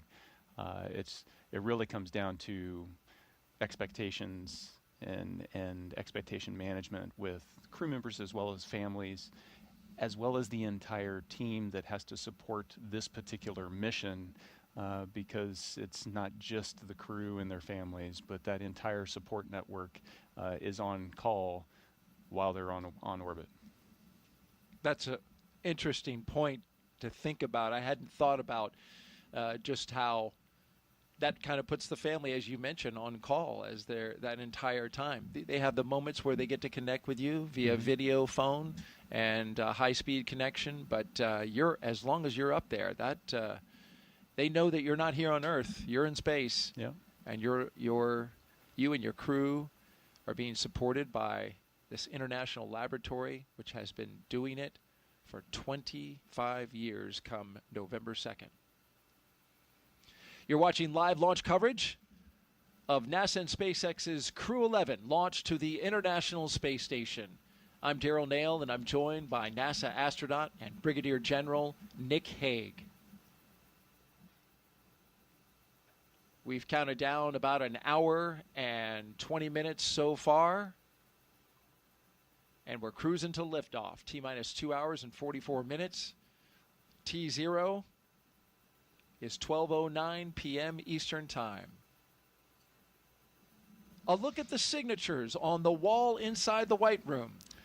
And I would love to see if we can make out my co-host's signature there. You Nick won't. Hague? You won't. No? I launched off Slick 40 over at Cape Canaveral Space Force Station. Indeed you did. Yeah, so there's 2 lonely signatures over there on Space Launch Complex 40 right now. That's right, and that was a late change, and my apologies for that, because you were initially supposed to launch off a 39A. Yes, it was. We were the first to launch off. We were actually the first humans to launch off of that launch complex. The certification process you mentioned, the certification process for extending the life of Endeavour. Same kind of thing happens for the ground station as the launch complexes, and they were able to get that process done in time to support us to be able to launch off there. So it was a thrill to be able to be a member of the Space Force and launch off of a Space Force launch complex. That's pretty cool. Yeah. And you're the only 2 signatures there. Yeah. Well, so, hopefully I mean, we can fix that. Hopefully we can fix that. Yes, absolutely. SpaceX has 2 launch pads here that are human rated for spaceflight, and that gives them great redundancy, great capability as well for NASA to have access to.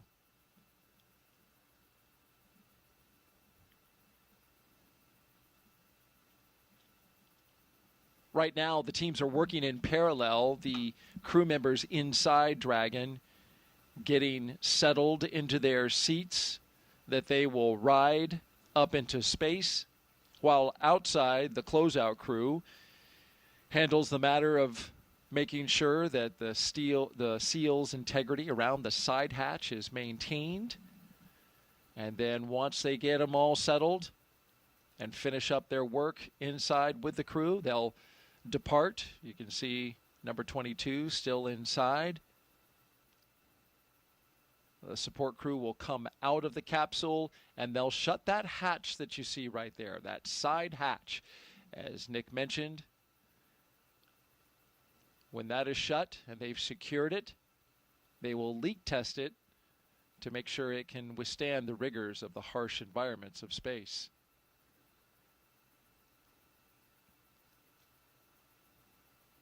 But in order to see and communicate with the crew that's inside, both of the closeout crew members here taking a knee. Yeah, you can see a couple of the ninjas inside. They're, principally getting everybody strapped in nice and snug. Then they're also providing them with some of their personal equipment. You see the white satchels that they'll wear on their thigh. It's a place to put their tablet, as well as some writing utensils and some other things that they may need in terms of personal gear.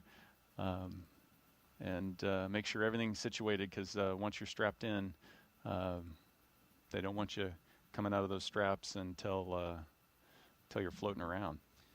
Certainly want all that in order and in place for the very exciting ride up into space, but it's also going to be a long one, Nick. This is a 38.8-hour phasing, which means from the time that they lift off to the time that they dock to the International Space Station, almost 40 hours in space. This is the longest ride to space so far for NASA's commercial crew program, flying the Dragon, which we are now in our 12th flight, Crew-11, the 11th operational mission, but we have to include Demo 2, which was the first test flight. Yeah, 40 hours is a long time. So it only takes, less than 10 minutes to get to space. And then, this gets back to the question before of how do you catch up to the space station? Well, we phasing is the word that we use, but essentially in different orbital altitudes you move different speeds, and so we adjust the orbital altitude of the Dragon capsule to allow it to catch up to the space station. And in this case, it's going to take 40 hours to do. Most of that time, a few minutes after they have arrived on orbit, they're going to be able to take their spacesuits off, and then essentially you're camping out inside the Dragon capsule, waiting for those 40 hours to elapse so that you can dock and open the hatch and get to work. That's astronaut Nick Hague, commander of Crew-9, flew just a couple missions ago for NASA. Also flew... SpaceX, Dragon, ready for comm checks. SpaceX copies, we are configured, so seat 1, seat 2, seat 3, seat 4, comm check. Seat 1, loud and clear. 2, loud and clear. 3, loud and clear. Seat 4, loud and clear. Core, loud and clear. Umbilical comm check complete. Report when ready for seat rotation.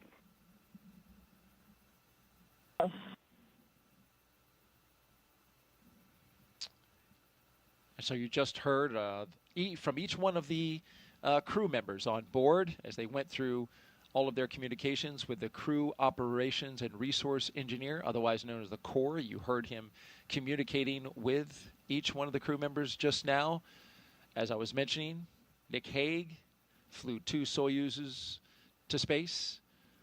The first one didn't make it to station, was an in-flight abort, came back down to the ground. You flew again the second time.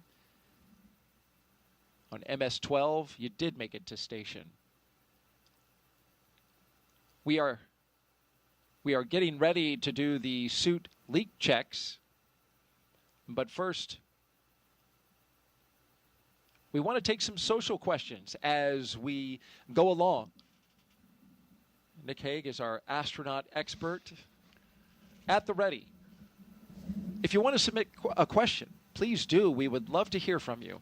Just use hashtag AskNASA on the platforms that we have on Facebook, X, YouTube, and Twitch.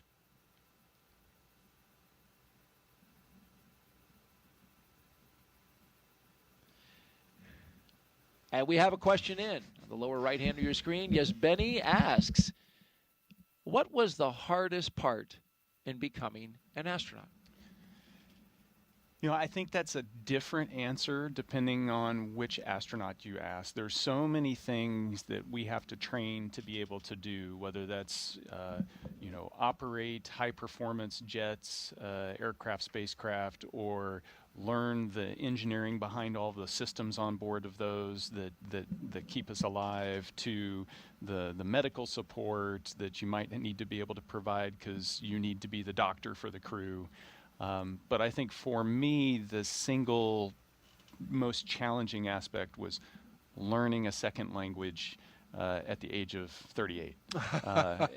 Getting selected, and the first day on the job, I started my Russian language training because to be on board the space station, you have to be able to speak English and Russian. It's a requirement. Regardless of where you come from. So, Kimiya, native Japanese, but he has to be able to speak English and Russian. Right. And so it's amazing how difficult it is if you didn't grow up learning a second language very young, how hard it is to rewire your brain late in Dragon, life. ready for seat rotation. Copy, ready for seat rotation. All other teams are ready, so we will be initiating seat rotation now. Copy. And so you're about to see those seats articulate upwards. This is their entry position, but they will now be articulated into launch position so that they are resting on their backs and able to see those screens just above them, just above the heads of the pilot and commander. You can see Zena Cardman currently touching some of the buttons in the screen on just ahead of her, the heads-up display. And there they go. Getting some waves from the camera person who is on the launch tower right before they back out and shut the hatch. Boots up. Yep, that position is important because when you're launching, you want to make sure that that G-force is coming through your chest because it's easier for your body to handle. But then when you're landing and the impact of landing, you want to make sure that you're in that more upright orientation. It's all for crew safety. It does allow them to see the displays better. Dragon SpaceX seats are in the launch position. With that, you are go for Section 2, suit leak check preparation. And now that they can see those displays better, they can start operating them. And so Zena's going to step through suit leak checks here with the rest of the crew. I did not know that they articulated them down for re-entry. Yeah, after the main chute's open, then they will they rotate down. How about that? Actually, it's once you come back through a certain G level on re-entry, that's the trigger, and then they rotate, and then you automatically come down? Yeah, you get chutes and everything else.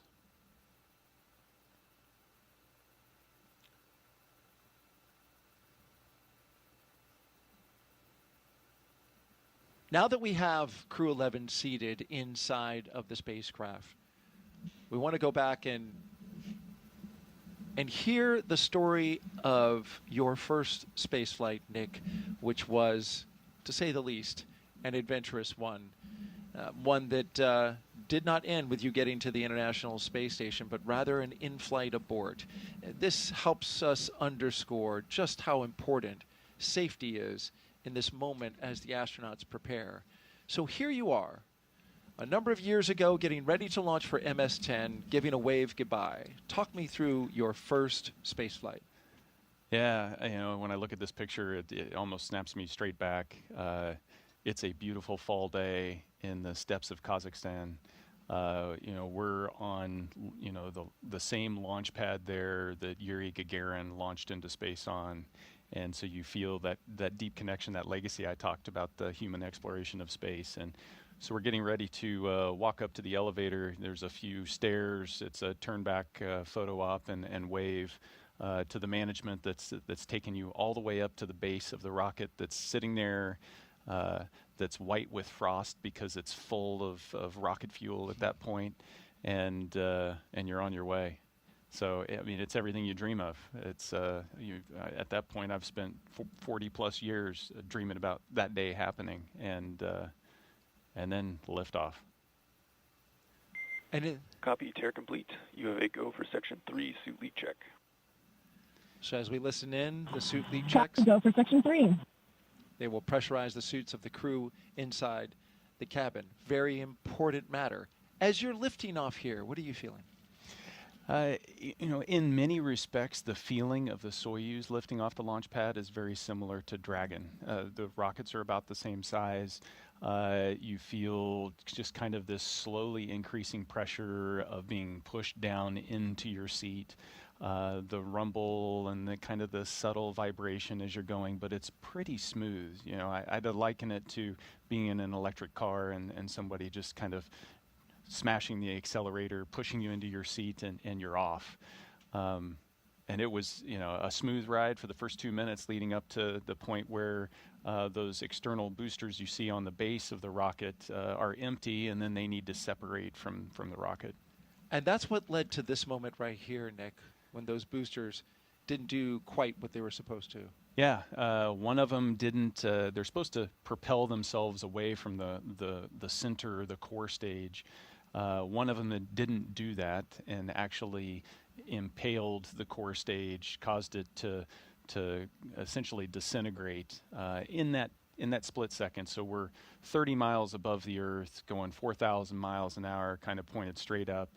As that happens, it tilts us a little bit, and in that second in which all that occurs, the launch escape system pulls us, my crewmate Alexei Ovchinin, the commander on the mission, and I, to safety.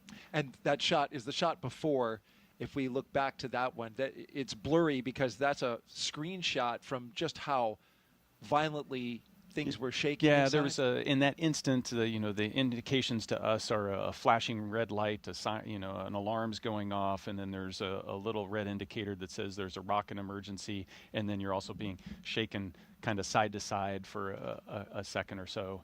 And then it's peaceful, because at that point we're going so fast, we've come off, we're just kind of coasting uphill in this slow tumble to the edge of space. And I can remember looking out as we got to the top of that trajectory and seeing the dark black of space and the curve of the Earth below, and thinking to myself, well, we're not going to get there today. Just not going to make it. Yeah. And so, in the moment, you have those little moments where the reality of the situation pops out. Now it's, it starts to set in, okay, what do I need to do to survive? And that's get back into the procedures. Right. And so that view we saw from looking up in the sky, your rocket is coming apart. You no longer can ride that into space. It's done. Now you're on the emergency systems. And you come down back to Earth.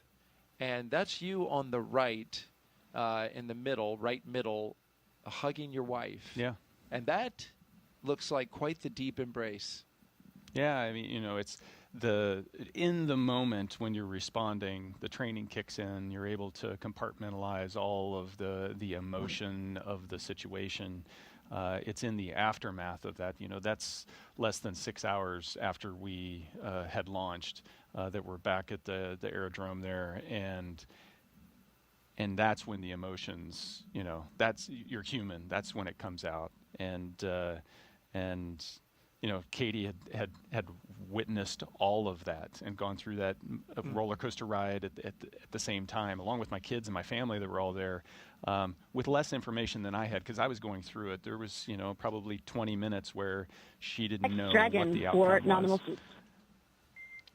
Dragon, we see the same. Closeout team will perform final closeout steps and then exit the capsule. You can proceed to Section 4, side hatch close, and report when ready to close hatch. And just a quick note. Copies. Proceeding Section 4. Wilco. We are still tracking the operations inside the Dragon Endeavor that you see there. They are doing checkouts of the suits, pressurizing them, getting ready for launch. As we listen to a very important story that Nick Hague just told us about surviving an in-flight anomaly where his rocket came apart, but the launch escape system for Soyuz saved his life and the life of his crewmate and brought them back to their families. Yeah, the way you phrase that's important. The launch escape system. The engineers that developed the escape system, the people in the factory that assembled it, all of these people that I don't get to meet or would not normally get to meet. The space program, the human exploration of space, is built on trust. Trust in that everybody who's got a job is committed to being perfect in that job. And it's not just the crew that rides on top of the capsule, but it's everybody. And you never know when your decision, your responsibility, your action is going to be the one that saves the day. Absolutely, and that's why you often hear so many times the engineers uttering how important it is to get the job right, to do it right, to make sure everything is ready for launch. And this crew has their launch escape system. We will go through their checks, we'll check the health of it, and we'll also arm it for launch. Dragon, SpaceX, comm check. SpaceX, Dragon, loud and clear. Core has you loud and clear. Tedra's comm check is complete. Stand by for comm checks with DC, MD, and LD in the launch configuration. Dragon, DC on countdown 1, comm check. DC, Dragon, loud and clear. DC loud and clear. Stand by for comm checks with MD. Dragon, MD on countdown 1, comm check. MD, Dragon, loud and clear. MD, loud and clear as well. Stand by for comm check over Dragon to ground. You're listening to communication Dragon, checks MD on Dragon to ground, comm check. through each of the 3 paths to this spacecraft. MD, Dragon, loud and clear. MD, loud and clear. Stand by for comm checks with LD. Dragon, LD on countdown 1 with a comm check. LD, Dragon, loud and clear. LD loud and clear. Stand by for comm check on Dragon to ground.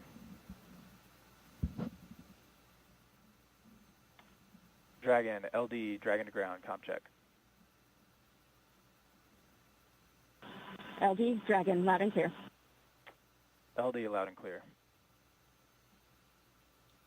Dragon, SpaceX, launch configuration comm checks are complete. Dragon copies, and crew are ready for side hatch closure. Copy, crew readiness for side hatch closure. Closeout team is taking final steps in prep for that closure, so stand by for that in a few minutes. The vehicle will then transition to pad hatch closed. Ensure all items are secure from now through launch. Dragon copies, Wilco.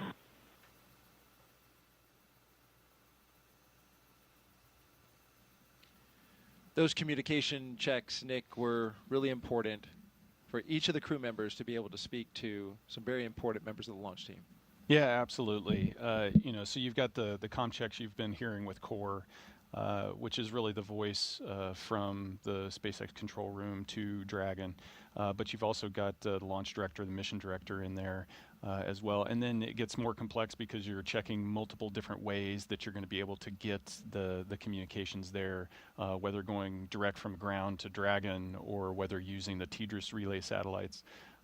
So communications critical, being able to verbally talk, but then the other connection that you can't forget about is the telemetry and the vehicle communication down to the ground. Dragon is a highly autonomous vehicle and has a pretty close couple with mission control on the ground to be able to monitor all of that automation. You're watching launch coverage of NASA and SpaceX's Crew-11 mission to the International Space Station. Nick Hague, our astronaut co-host today, walking you through the operations, just told a very powerful and moving story about his first launch, which ended with a flight abort, but brought him and his crew members safely to the ground, back to his family. He launched again on MS-12, but that story brought forth a question on social that we want to take now. We're taking your questions live and bringing them to Nick, who's answering them as we go. So Oscar asks, Nick, you're one of the very few people in history who have ever aborted in flight. How did it feel as it happened? Yeah.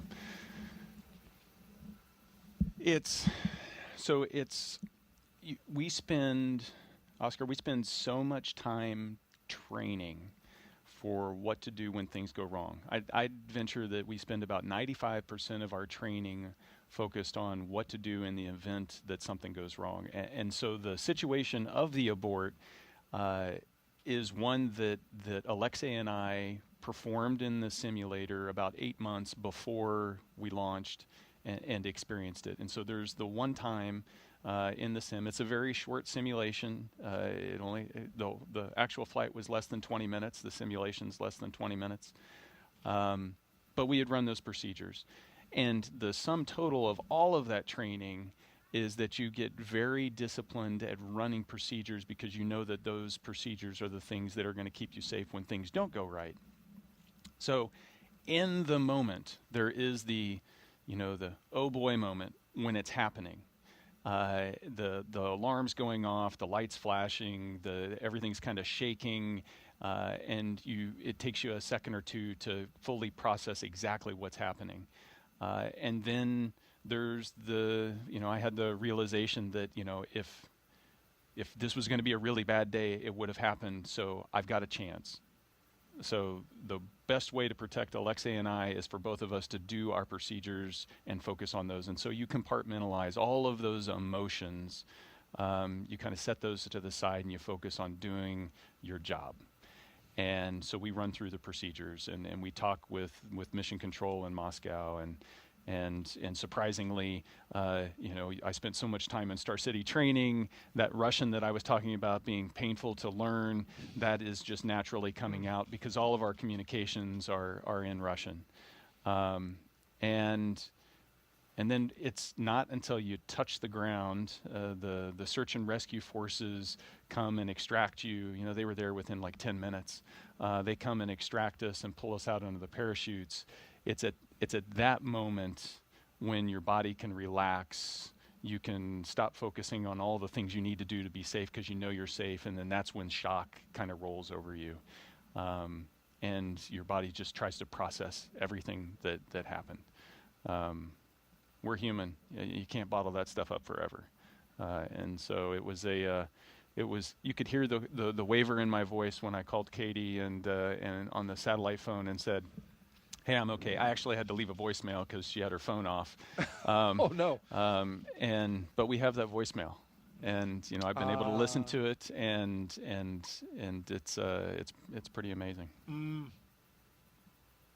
Wow. Thank you, Oscar, so much for that question. And thank you, Nick, for that beautiful answer.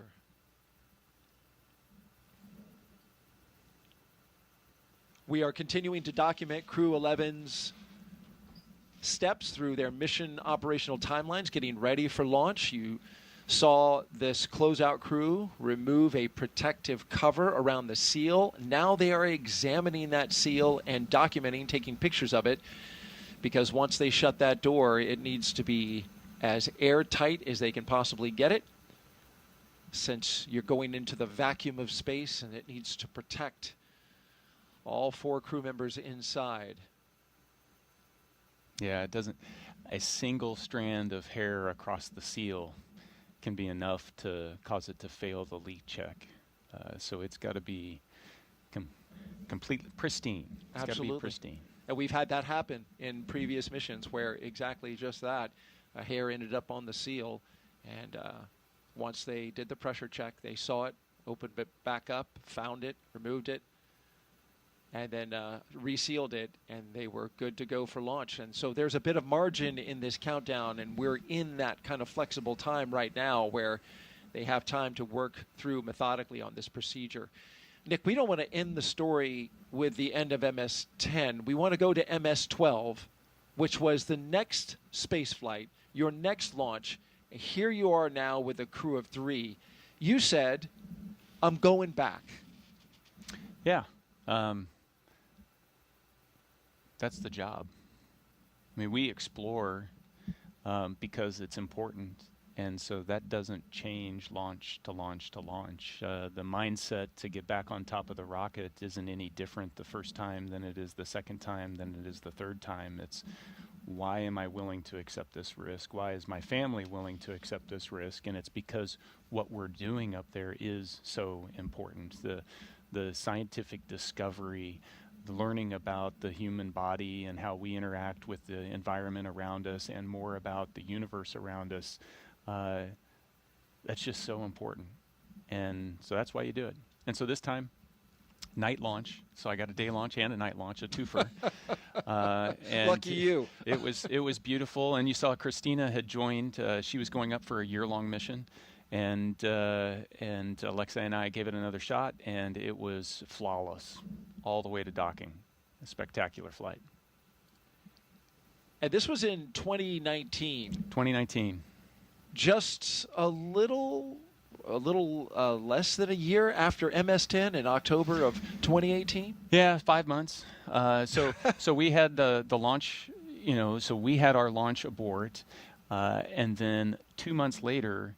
2 months later, MS-11 launched, and they had fixed the problem. They diagnosed what the problem was with the rocket, and then 5 months later, we were on board.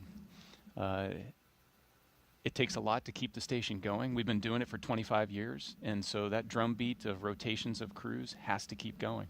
Absolutely, and you fulfilled your role in that photo we just saw. was the completion of a successful mission to the International Space Station. When you returned from space and were being brought out of that capsule, yeah, it was, I mean, it's ironic because where our abort landed was in the normal landing zone. We landed there almost a year to the day later in that landing zone. And so it was the culmination of a pretty interesting year, needless to say. How about that? As you look around, right, and go, I remember this place. But you felt a lot different. Yes, absolutely. It's spaceflight changes your perspective. You know, that overview effect that everybody talks about. The way you perceive the globe and how connected we are and just how special the Earth is. It's profound. I wish we could get more people up there. I hear this time and again from other astronauts that the more, you know, we're almost up to 700 people now that have gone into space. I'd love that to be, you know, 700,000 people. Even if it's for short periods of time. You know, as a veteran that's done a suborbital flight as well as an orbital flight, it's all good. I'm sure many of our audience, I know I would love to go someday, and that's, of course, the aim of the Commercial Crew program, is to make space more accessible to more people. And so, finally, your most recent mission, 2024, in September of that year, not too long ago, you launched back into space on Crew-9. This, of course, launched from right here on the Space Coast, Launch Complex 40, as you mentioned, the first crewed mission from that pad. But there was only 2 of you. And we've talked about this. This was a crew of 2 for a special reason. You had an important mission for Crew-9. Yeah, you know, the seat 1 and 4 there you can see are empty on the uphill portion, and you know, and that was to accommodate Butch and Sonny coming back home with Alex and I 6 months later. So we were launching on a normal rotational mission to the station, and planning to do our 6-month long duration mission. And job 1, as soon as we opened that hatch, was integrating Butch and Sonny into the Crew-9 crew, and then continuing to do that research mission. There you are, lifting off. I got to say that, you know, the weather today is so much better than it was back then. We had a hurricane blow through a day or so before, and then there was a window and a little hole in the weather, and we shot through it. I think they've got a better weather today. There you are with your full crew of 4 on the way back home. Yeah, you can see Butch in the far field there. Sonny's just off the camera, close to us, and yeah, coming home.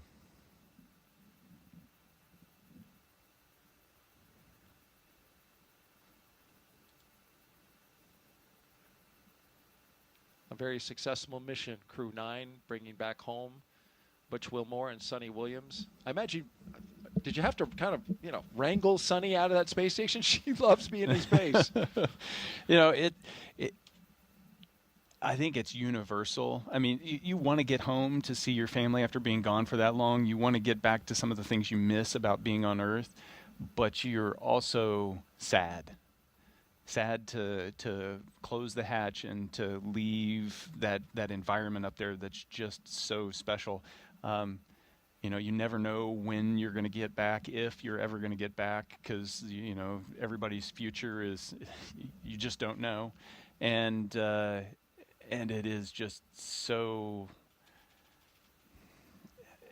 it just has such a huge effect on everything that you do, you know, and you bring that back. And so missing out on being able to float around or look out the window, or, you know, in some respects, it's see all of my, you know, my crewmates. So I haven't seen Alex since right after landing. I haven't seen Alexei and Oleg since the station. And so you feel this sense of time passing and the moment ending.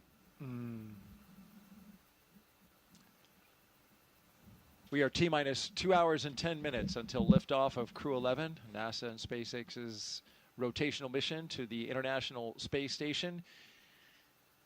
In a little less than an hour, we are going to expand coverage with our friends from SpaceX joining our launch broadcast, and we'll come up on camera so you can see us, see Nick live in the flesh here as he steps us through the operations today all the way to liftoff and into orbit.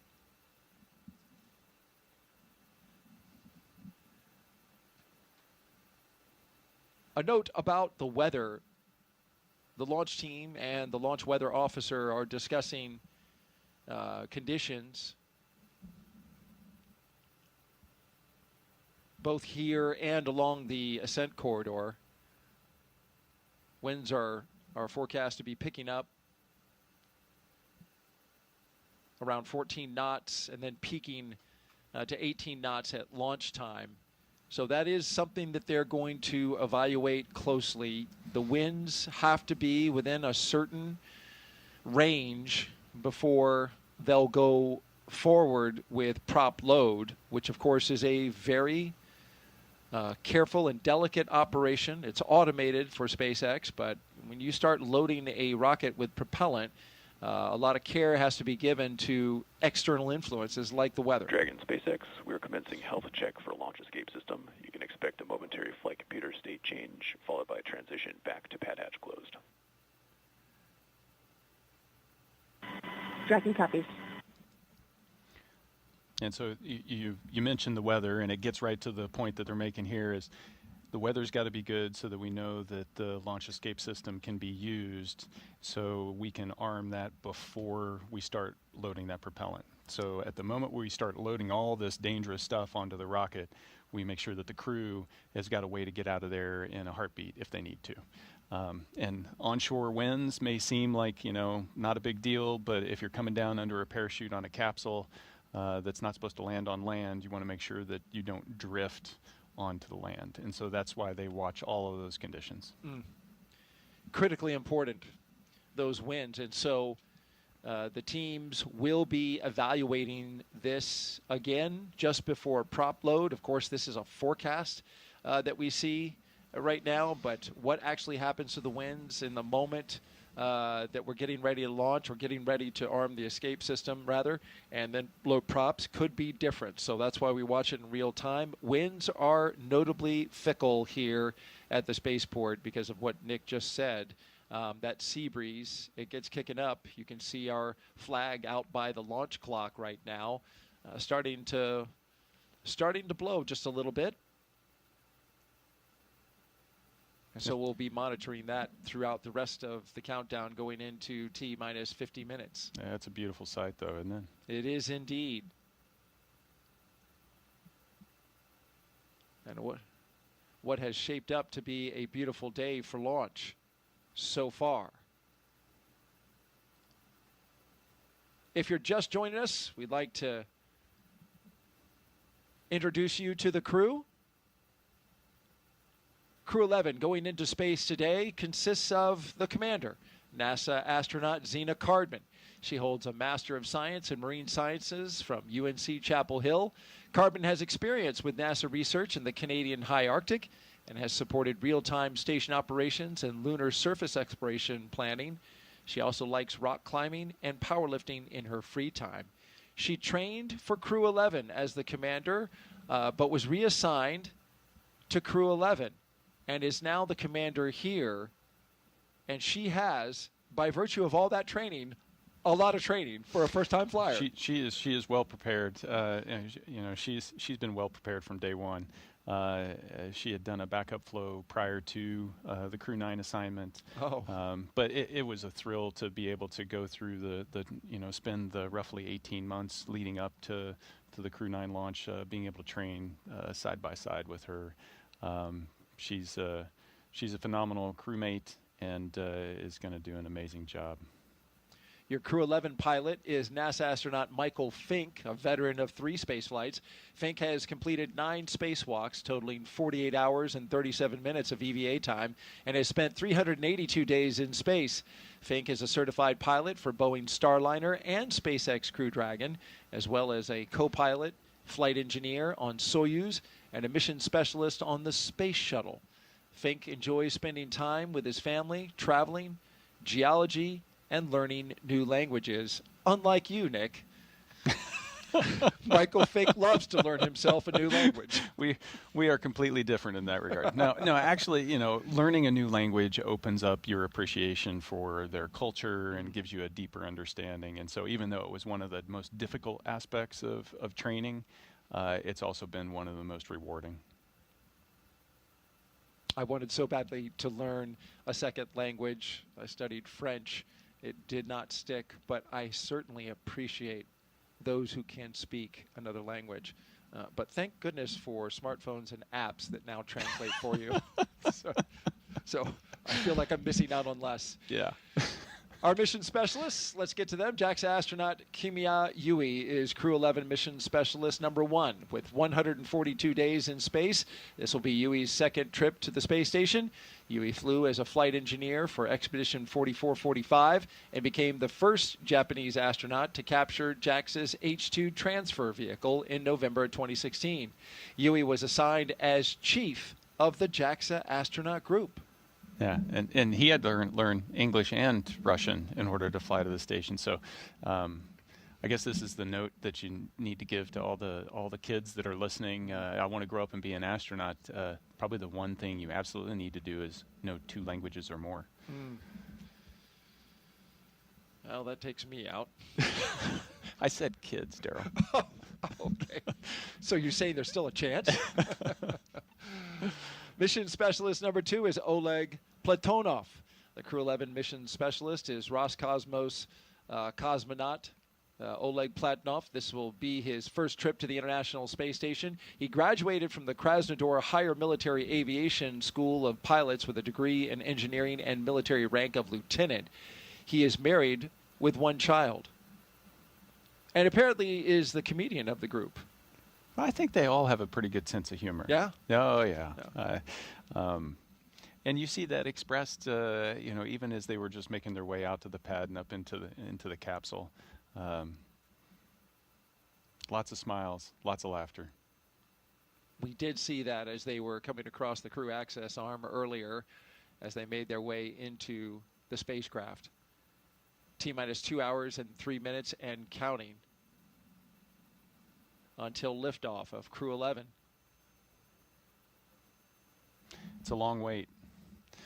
Now they're strapped in and there's not much to do. And so you have time to reflect and think about all those, I guarantee you they're thinking about the things they need to do, but they're also thinking about all the people that helped them get into that seat. The training teams, the ops teams, everybody that supported them along the way. Their families, their friends, the ones that have been the support network to get them to this day.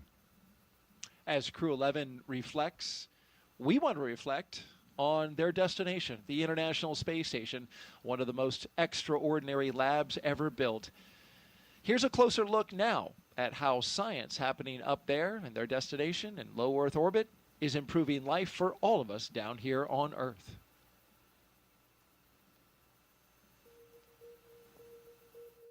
The International Space Station isn't just a symbol. It's a powerhouse of cutting-edge science, constantly revealing secrets that defy Earth's limitations and drive us farther into the cosmos. Our mission is research and science. We have experiments mounted on the outside of the station that are looking at Earth. We study our own bodies and how they react to space, to weightlessness, to radiation, and that helps not only us go on further in future missions, but also helps for medical research back home. And then we study lots of different things as well, like materials, combustion, all sorts of things that help us understand life back on Earth. Yeah! Microgravity doesn't play by the rules. It flips them upside down, transforming how liquids flow, how flames burn, and unraveling biological mysteries before our eyes. I saw some heart tissues beating in space, and it was incredible. So Tom, we see that top one beating. Looks like happy heart cells. But we're not just along for the ride. We're explorers, diving headfirst into the challenge and harnessing the power of this unparalleled platform, just as we have been for decades. We're on a relentless quest for answers, seeking to understand the intricate workings of the human body in space and ensuring future crews stay safe on their daring journeys beyond Earth's orbit. The human aspect of human space exploration is always going to be very important for decades to come. And when it comes to technology, we're not waiting around. We're discovering new ways to grow crops in harsh environments and engineering innovations to tackle Earth's greatest challenges. We have amazing technology that allows us to recycle water and create water for us to drink. It's delicious. Microgravity isn't just a curiosity, it's a game changer in the fight against diseases back on Earth, paving the way for breakthroughs that benefit us all and enabling new economic opportunities in space. Welcome, Axiom 3, on board the International Space Station. From our vantage point more than 200 miles above Earth, we are not just spectators. We're gaining unprecedented insights into the world we call home, and we're sharing our findings openly. We're not just achieving results today. We're sparking inspiration in future generations of explorers and embracing the power of global collaboration as we reach for the stars. What was your favorite experiment on the International Space Station? Toby, great question. My favorite experiment was the one that I got to eat. It was us growing hatch chili peppers in our plant habitat. Station Huntsville on 2. We have video in Node 1. Look at those chili peppers. And as we soar through space at 17,500 miles per hour, each moment is a step closer to unlocking the mysteries of our Earth, our universe, and propelling our pioneering spirit even farther into space. So come along for the ride aboard the International Space Station. Nick, you spent more than a year cumulatively of time on that International Space Station. When you think back to the things that you work on, what comes to your mind as some of your favorite stuff? Yeah, there's such a variety up there. Growing stem cells, doing gene editing, working with materials, trying to extrude fiber optics or 3D printing metal or organic tissue, trying to print organs, growing lots of different types of food, whether it's tomatoes or algae or lettuce. It's so fun to be in the middle of all of that, and it's hard to pick a favorite out of all of that.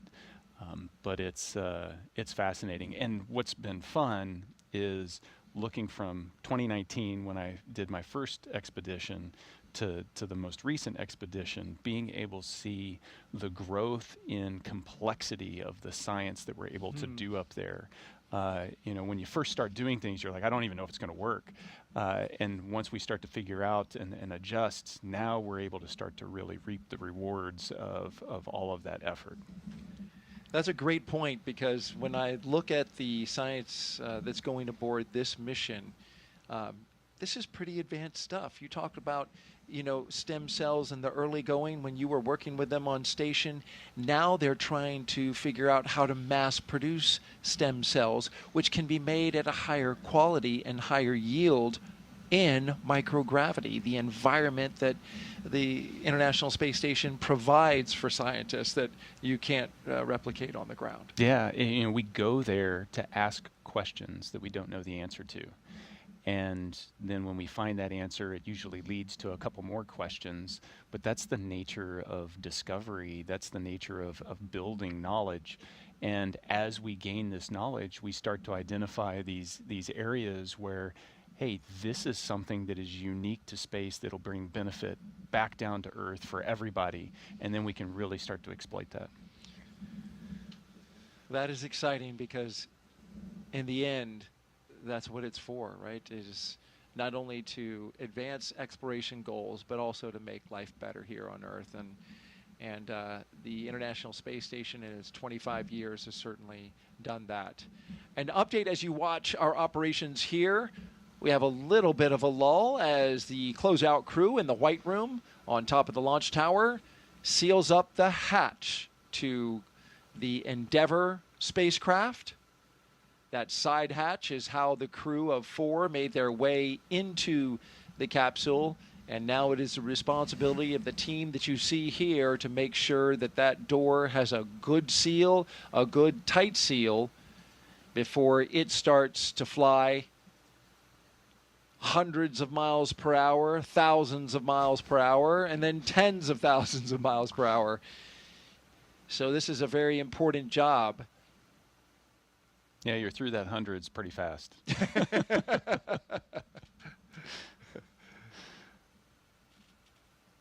What's the ride like on the Dragon specifically at liftoff? It's smooth. Yeah. Yeah, it feels so smooth. Liquid propellant? Yeah, you know, so you don't, like, I never got a chance to fly on the shuttle. But the shuttle was rough because of the solid rocket boosters. That's what everybody said. You yeah. don't have that, and the thrust level is a little slower here, so it also doesn't like throw you off the pad. It's a slow acceleration, but it's a constant increase in that acceleration that just keeps going until you get to, you know, kind of the end of first stage. It's just super smooth, and then when the first stage is done, it separates, and then there's 5 seconds or so before you light the second stage engine per stage, and so you're weightless. And that was completely different than Soyuz, because Soyuz hot stages, and so you never have that period of weightlessness. And so you spend 5 seconds and you're like, okay, we're weightless. I'm ready for it to light. I want to make sure we get there, and then it continues on. And so it's a smooth ride all the way up. The second stage is a kicker, though, isn't it? It all starts slow. So the G ramps starts, up? and then it slowly ramps up. So there's not too many jarring moments flying on a Dragon.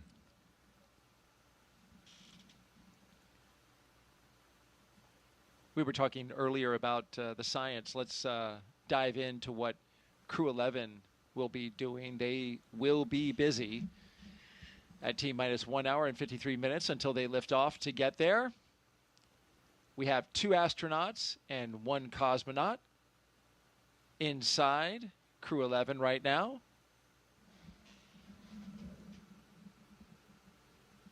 Inside of Dragon Endeavour, I should say, on top of a Falcon 9 rocket from Launch Pad 39A here at the Kennedy Space Center in Florida. This crew, of course, as you see them right here, headed to the International Space Station to help maintain this very special orbiting lab. Once on board the International Space Station, Crew-11 will become members of Expedition 73-74. They will conduct research to develop the production of nutrients in space, such as vitamins. They will also evaluate mass-producing human-induced pluripotent stem cells, or iPSCs, to develop cell-based therapies for diseases such as cancer, as well as a possible alternative to antibiotics. Crew-11 will test using phage therapy to treat bacterial infections. And these things are important, and you were telling me this yesterday when we were going over the show and prepping for the show, and I asked you, is an infection or a cut worse in space than it is on ground? And you said yes. Yeah, our immune systems are suppressed. They don't operate as efficiently in space as they do on the ground. And one of the experiments that I was a subject for up there, and it's an ongoing experiment, is looking at the immune system and just trying to figure out why does it get suppressed like that. But yeah, if you cut yourself and it gets infected up there, it takes longer to heal. So don't cut yourself when you're in space. I just wrote that down as my notes for when I fly tip. one day. Yes. Pro tip. Pro tip. Yeah, and if you do, and you were explaining yesterday, if you do cut yourself, that it's not like, the blood goes out into space. It holds to your finger because of surface tension. Right? Yeah, it does. Water does amazing things up there. Just weird stuff. If you get water, it floats, and we see all these videos where it's floating as a bubble inside, in front of them. But if you put your finger into that, it just kind of adheres to the surface of your hand and kind of crawls all up your arm, and then it'll stop, and then it becomes body temperature, and then you can't even tell there's water on your hand because there's no motion associated with it because it's just stuck in that one spot. It doesn't exert any weight on your skin. It's the same temperature, so you just don't even note it. And so you'll have water globs on you and just not notice until something gets wet. Or somebody smells you if it's sweat. That's true. That's true. It's polite to just hand them a towel. Team. All right, we're coming up on T-minus 1 hour and 50 minutes. So far, a smooth countdown. We saw Crew-11 at T-minus 4 hours get suited up. They left the astronaut crew quarters about 20 minutes away from here, got into their Teslas, rode out to the pad after saying goodbye to their family members. Under security escort, drove by the vehicle assembly building on the way, which is housing currently a moon rocket scheduled for launch of that crew, a test flight around the moon in early next year. And then they made it to this launch pad 39A, where in a little under 2 hours, they will lift off, bound for the International Space Station with an instantaneous window of 12:09 and 24 seconds p.m. Eastern Time. We're keeping an eye on the weather. Locally, showing a lot of promise as it's a sunny day, a very hot July day here in Florida, as they typically are this time of year. But the winds have kicked up just a bit. You can see that in the texture on the Atlantic Ocean there. And the launch weather officer is monitoring winds,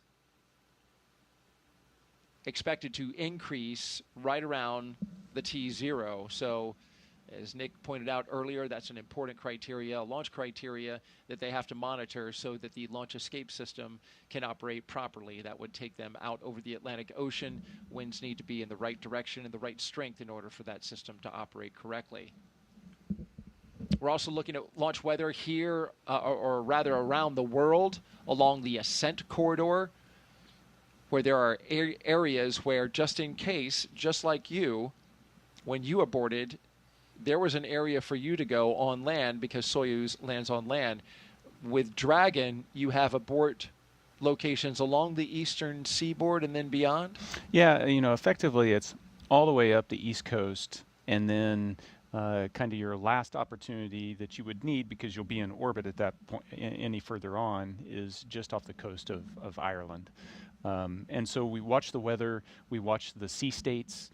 We make sure that, if we needed to go and pick up a crew because they had to abort and they landed in one of those zones, that the search and rescue forces will be able to get into those locations, that the weather's going to be support that kind of operation. And so weather's a little more complex when it comes to spaceflight. You've got to take a global perspective and prepare for all those different contingencies.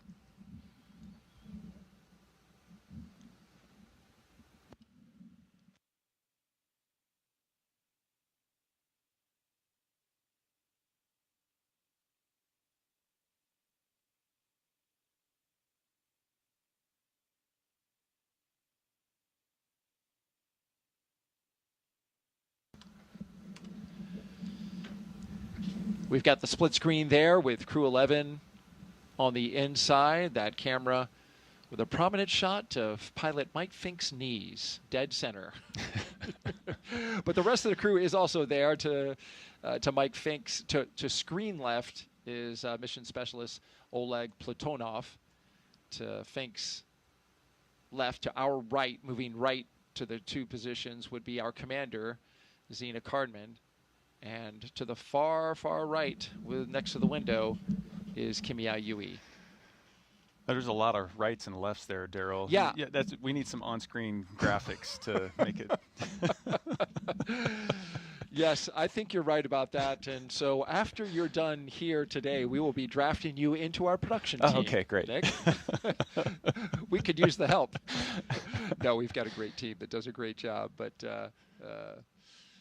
I do appreciate that. You can make out below the crew cargo. Ah, yes. Yeah, so there's cargo supplies for them, but there's also science that they bring up as well as survival equipment. So there's 3 pallets that are below those 4 seats that are chock full of gear.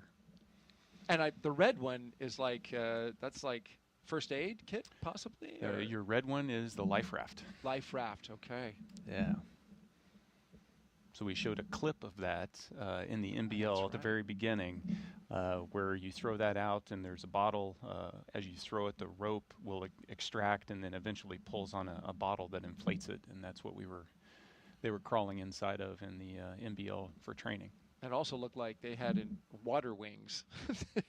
Personal flotation devices, yes. They look like water wings to me, Nick. Yes. We train for that kind of thing. So it's a standard you have to meet to be able to, all of you, go from this configuration they're in right now to put on the personal flotation device and get out of the capsule in 90 seconds.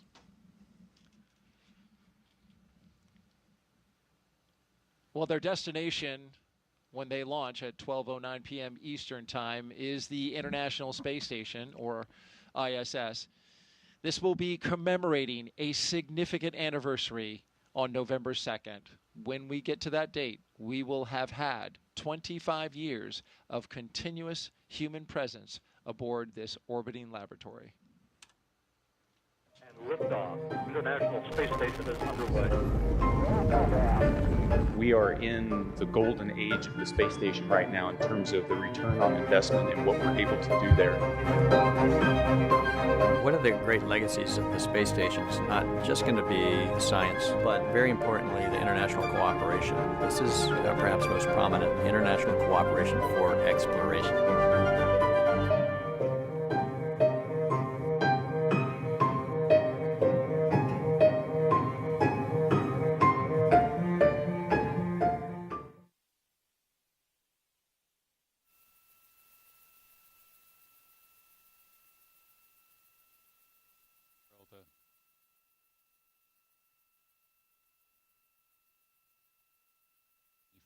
Years, every roughly 6 months or so, a crew doing a rotational mission with a handover, and it's been a thrill to be a part of those rotational missions. To be able to just watch the evolution of science and see how we're learning how to really utilize the laboratory to its full potential.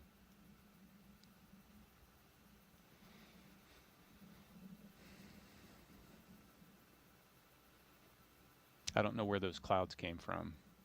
They need to blow away.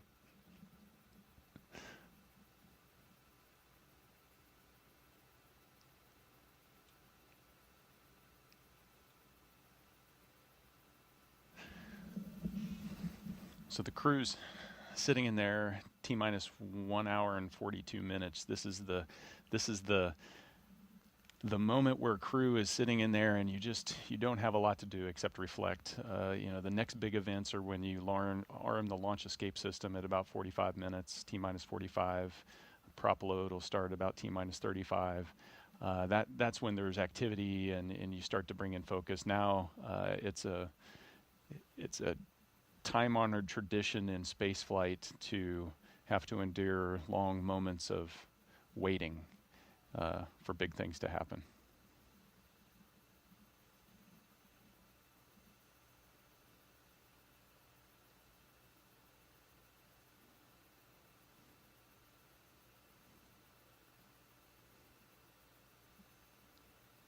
That's a better view. I don't see the clouds.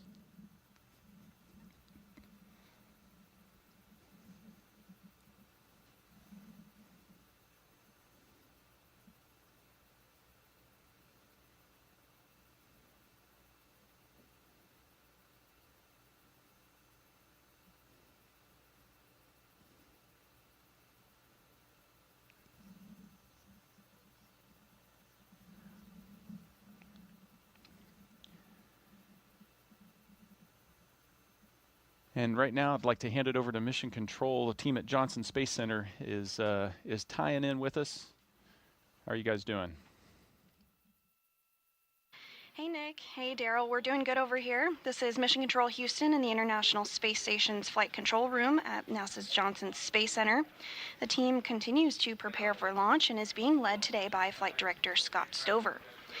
Today we will be launching the 11th rotational crew mission to the International Space Station under the agency's Commercial Crew Program. Following Crew-11's arrival, the space station will have a total of 11 crew members represented by 3 different agencies aboard for just a few days. Once on board, Crew-11 will go over a brief handover period and procedures with the off-going Crew-10, including a safety briefing and orientation, and then the new crew will jump right in to help advance scientific knowledge and demonstrate new technologies. After a few days of handover activities, the members of Crew-10 will prepare for their undocking and return to Earth. Direct handovers between crews allow for continuity of the activities and helps to ensure a continuous U.S. presence on the space station, which is about to celebrate 25 years of continuous presence in November. Ahead of Crew-10's return, JAXA astronaut Takuya Onishi will turn over command of the space station to Roscosmos cosmonaut Sergei Ryzhikov. The space station is currently in Expedition 73, and in the fall, NASA astronaut Chris Williams and Roscosmos cosmonaut Sergei Kudzverchkin and Sergei Mikhailov will join the on-orbit crew. Shortly after the departure of the Soyuz MS-27 with NASA astronaut Johnny Kim coming home will mark the commencement of Expedition 74, which will be led by the new commander, Mike Fincke. All of this, of course, coming up after today's launch. We continue with the countdown, and with under 2 hours before launch, we'll send it back over to the Kennedy Space Center. Daryl and Nick?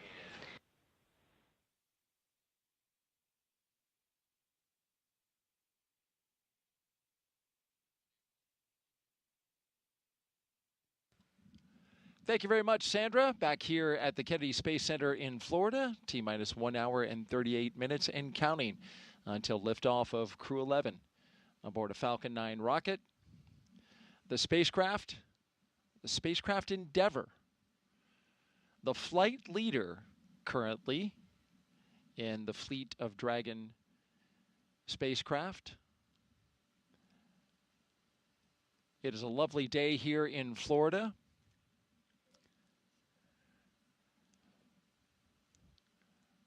You're looking up in the skies now, and as typical for this time of year, starting to get a little cumulus clouds forming as the cool sea breeze makes its way over land, encountering the warm air here in Florida. Hot and humid air. So we are expecting to get a few cumulus clouds. That was a minor concern for weather. We are still 90% go, but that 10% was for cumulus clouds, and we're starting to see them forming in our shots around the pad. But we're not expecting that to be clumped over top of the pad at T0, so we're still 90% go.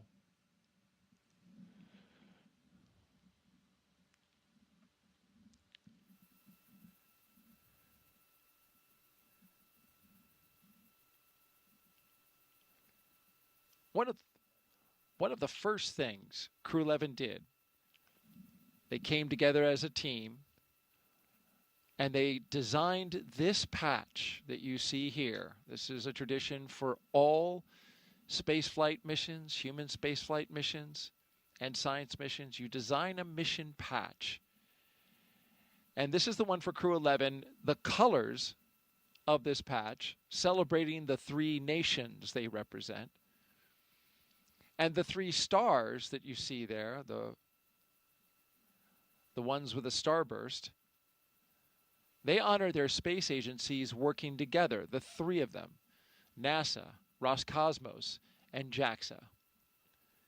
The 2 sunbeams that you see coming from the upper right, shining down, well, they make the number 11, shining on a tiny blue dot, our home on Earth.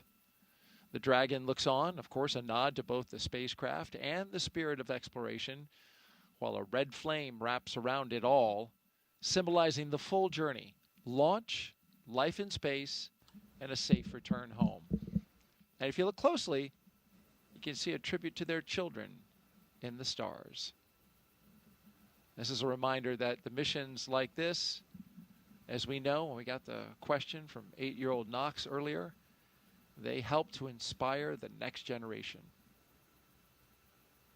Appreciate all those young folks who get the bug for space knowledge and to learn about space and exploration, which requires a good foundation in STEM, science, technology, engineering, and mathematics. Yeah, it all starts with education.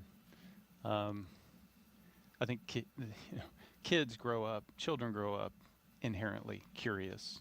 I mean, we've been there and we've asked why, and we've all been in the position where we've had, someone sit there and just continue to ask why. That's really what we're doing on the station with all of our research, all of our exploration. We're asking the question why in a bunch of different ways and trying to find the answers. That we're just wired that way. Mm. It is so true. And speaking of kids are on the mind of some of our crew members. Talking about Oleg Platonov.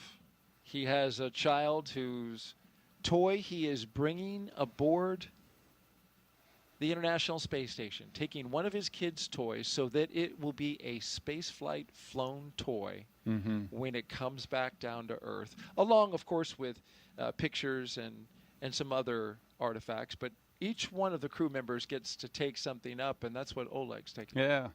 So I hope it's not his kid's favorite toy. Yeah, because he's going to be without it for a while. No, but that might cause more of a problem on Earth. But it's something absolutely that Oleg's child's going to just cherish the rest of his life, and having the opportunity to bring up little things to be able to give as mementos to friends and family is huge. Oleg's fellow mission specialist, Kimiya Yui, well, he's bringing a lot of pictures of family, friends, and colleagues. And one of the pictures he's going to take up, he's going to then give back to the people who gave him the photo. So that's a touching thing. We talked earlier in the show about what Mike Fincke is bringing up. He's bringing up a Gamasa from the state of Assam. He, of course, said in a press conference recently, he's been married 25 and a half years.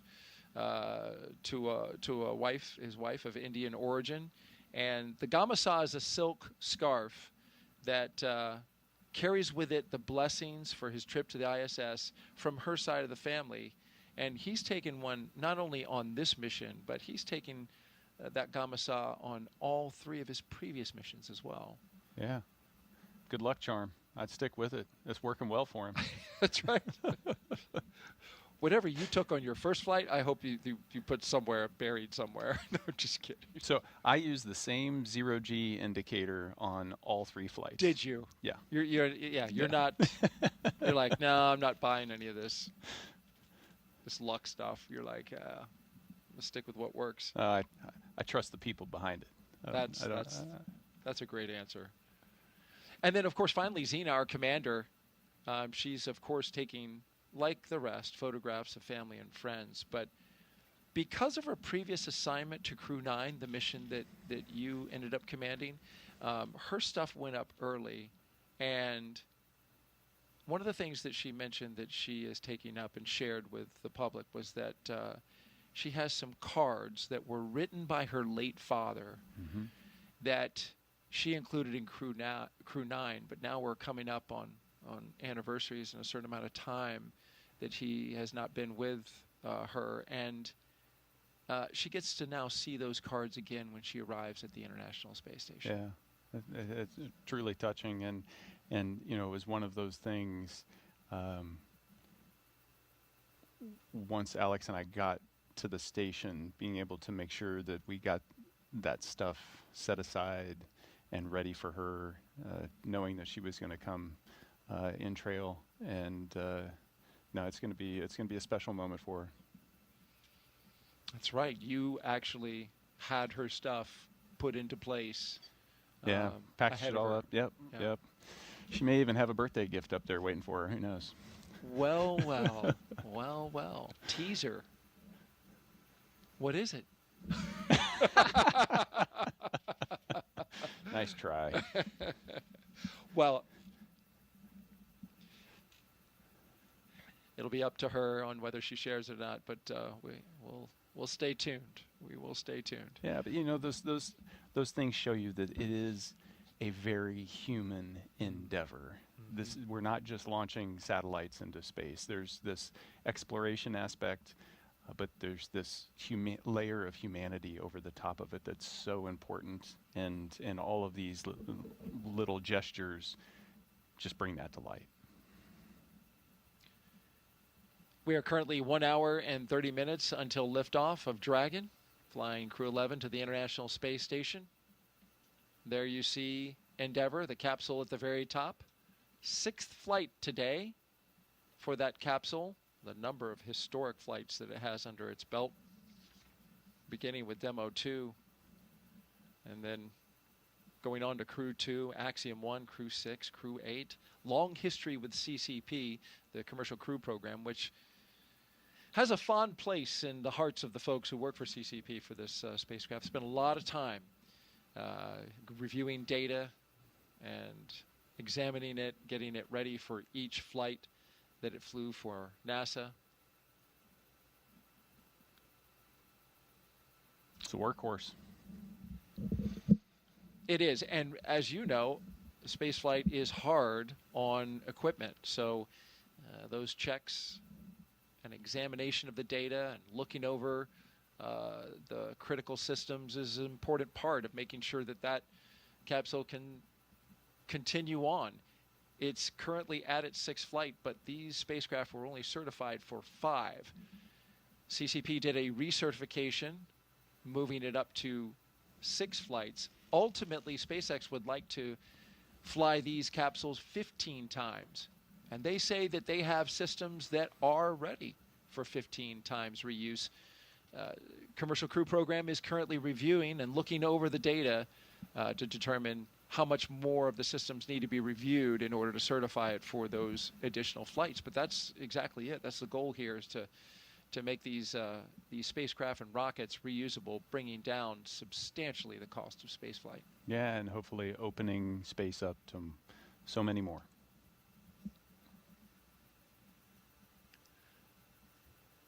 As we wait for the upcoming joiner, less than 20 minutes away from joining our friends with SpaceX, as they will continue on with us in our launch coverage. We'll have everybody up on camera. We'll turn our cameras on. They'll turn theirs on, and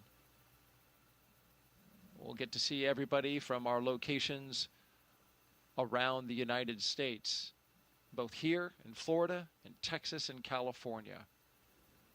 Let's talk a little bit more about the science, in particular what Crew-11 is going to be working on. One of the questions they're facing is, how do you grow vitamins in space, or even use viruses to help fight bacteria on a spacecraft? Well, for the past year and a half, Crew-11 has been training to support cutting-edge research like this aboard the International Space Station. First up, Bionutrients 3. The study is looking at how to make essential vitamins and nutrients in space so astronauts can stay healthy on long missions. They'll be testing samples like yogurt, kefir, and a yeast-based drink to see how well they work in microgravity. Next up is Stem Cell X IP1, which uses space to grow stem cells. These stem cells can turn into any type of cell in the body and could one day help treat diseases like cancer. Growing them in microgravity may produce more volumes of cells, mass producing them, and better ones than we can make on Earth. And then there's Genes in Space 12. It's testing phage therapy, which uses viruses that could target and kill bacteria. It could be a powerful alternative to antibiotics, especially in space, where infections can become harder to treat. Some really fascinating research happening on board station. In addition to the human research side of things, you were talking about this earlier, each one of these astronauts will be studied, many of their biological functions, and their, of course, biological data will be studied as their time comes to a close in space, and studied afterwards, studied during, studied afterwards, and possibly it being an 8-month mission. Yeah, you have the opportunity as crew members to volunteer to be a human test subject for for a lot of different experiments that are focused on how does microgravity and the space environment, the high radiation environment, how does that affect human physiology? And it runs the gamut from just muscle and bone health all the way down to genetic structure and how that changes, or how our immune systems might be suppressed. And we've been doing this for 25 years and we're still learning. Space is hard on the human body, is it not? It is, but the body is so amazing in how it adapts. It is constantly responding to the environment around us, and we don't really see that on Earth because the changes in the environment around us aren't dramatic enough. But when you pull us out of Earth and put us into space, that dramatic change, you get to watch your body respond to all of that, whether it's spinal growth and straightening that causes you to grow a little bit taller, whether it's the fluid shift and the pressure distribution within your vascular system is more balanced, and you feel that in your head. It goes even to the way you perceive the environment around you and your mental predictions of how things behave. You start to predict and think in weightlessness. All of that adapts, and you've got a front row seat for it, so it's pretty amazing. Literally. Experiencing the changes happening within your own body. Jessica Muir says she came back and she could actually see better than she did before because of that, the pressure of microgravity exerting differently on her eyeball than it does under being back on the Earth with regular gravity. Yeah, and we're still trying to understand the root source of why those changes in vision happen, why the changes in our eyes occur. I wish I had her problem because now I'm wearing glasses as a result of that. So it can go both ways. It can cut both ways. Okay. And who knows, Nick? You might have been bound for glasses anyway. No? Well, I mean, everybody is at some point. Right. You just called me old. Is that what happened? It was very subtle.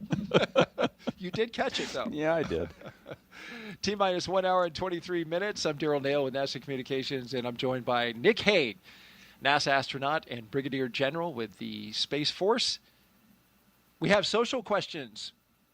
Keep them coming. We've had some great ones so far. Just use the hashtag AskNASA and send us those questions on Facebook, X, YouTube, and Twitch. We've got a person who's monitoring our social feeds right now, looking for great questions. And here's one from Joshua R. Collins. Does the whole crew have the same doctor, or does each crew member have their own?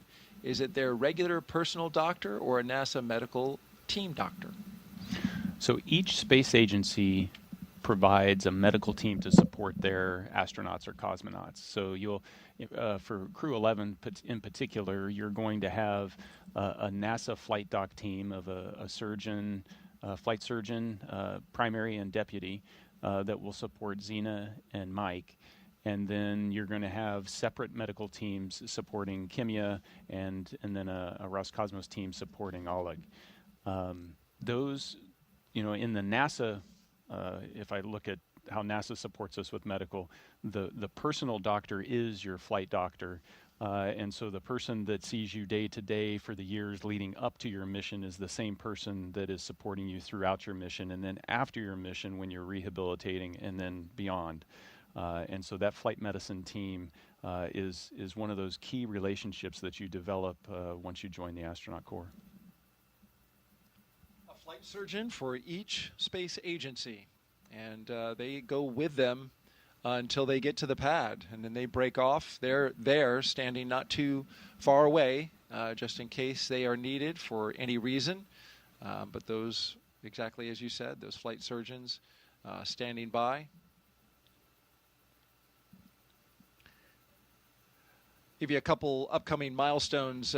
T-minus 47 minutes. We're going to get an LD brief. That's from the launch director at SpaceX, and we're monitoring weather conditions along the abort corridor. Also keeping an eye on the winds here locally. They've picked up a little more than were initially forecast.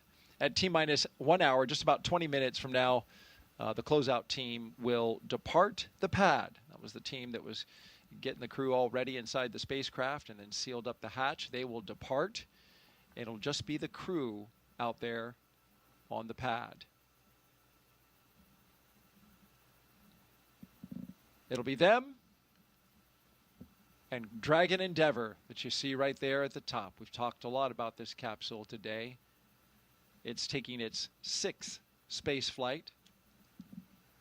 Since its first flight in 2020 for Demo 2, SpaceX's Endeavour Dragon has been a workhorse for NASA's Commercial Crew program, flying mission after mission.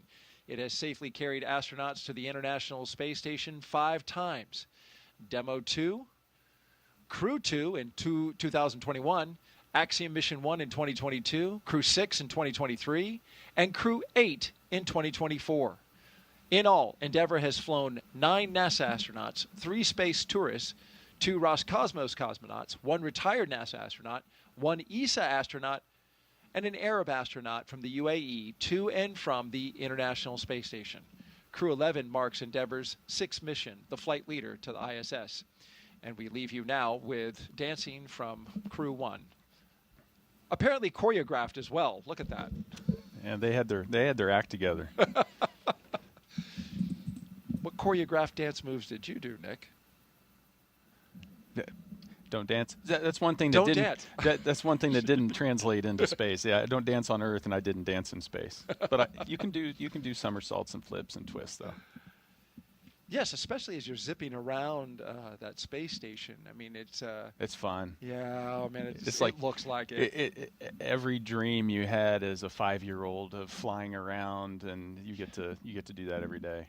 I used to dream that as a kid so often that I could just flap my arms and fly. Yeah. It was a recurring dream that I had, and sometimes I woke up really actually believing that I could fly.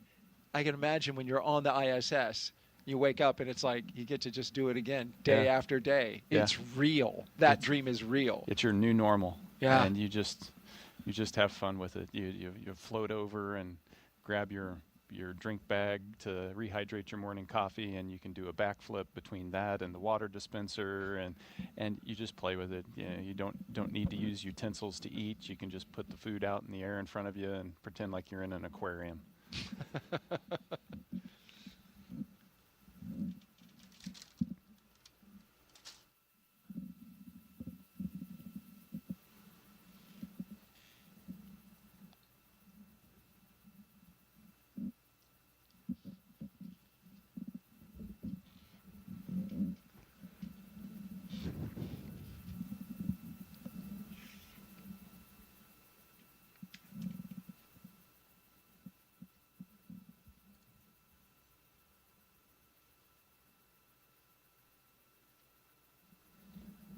So those flags were hanging dead for a while, but they're blowing again.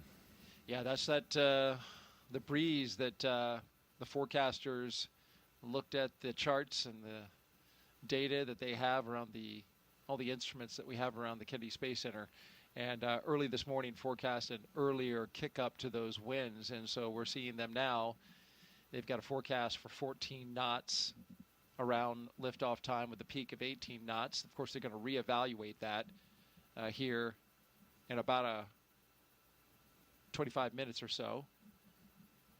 And of course, we'll be listening in to the launch communications by the team, making sure we keep you updated to their progress. We have a launch opportunity today at 12:09 p.m. Eastern Time, but if for some reason the weather does not work out, we have opportunities the following days. Tomorrow, on Friday, August 1st, where we have an 85% go for weather, with the only concern being potential cumulus clouds like we're seeing today. The only thing there is that the ascent corridor goes up in terms of its risk because there is a trough of disturbed weather coming across the country, and we'll be out into the Atlantic by then. So that is something that they'll have to monitor. That's why today is such a perfect spot, because that is low right now. That potential concern is at a very low state. So fingers crossed that we continue to have green conditions. We're green at the moment, and that's a good sign.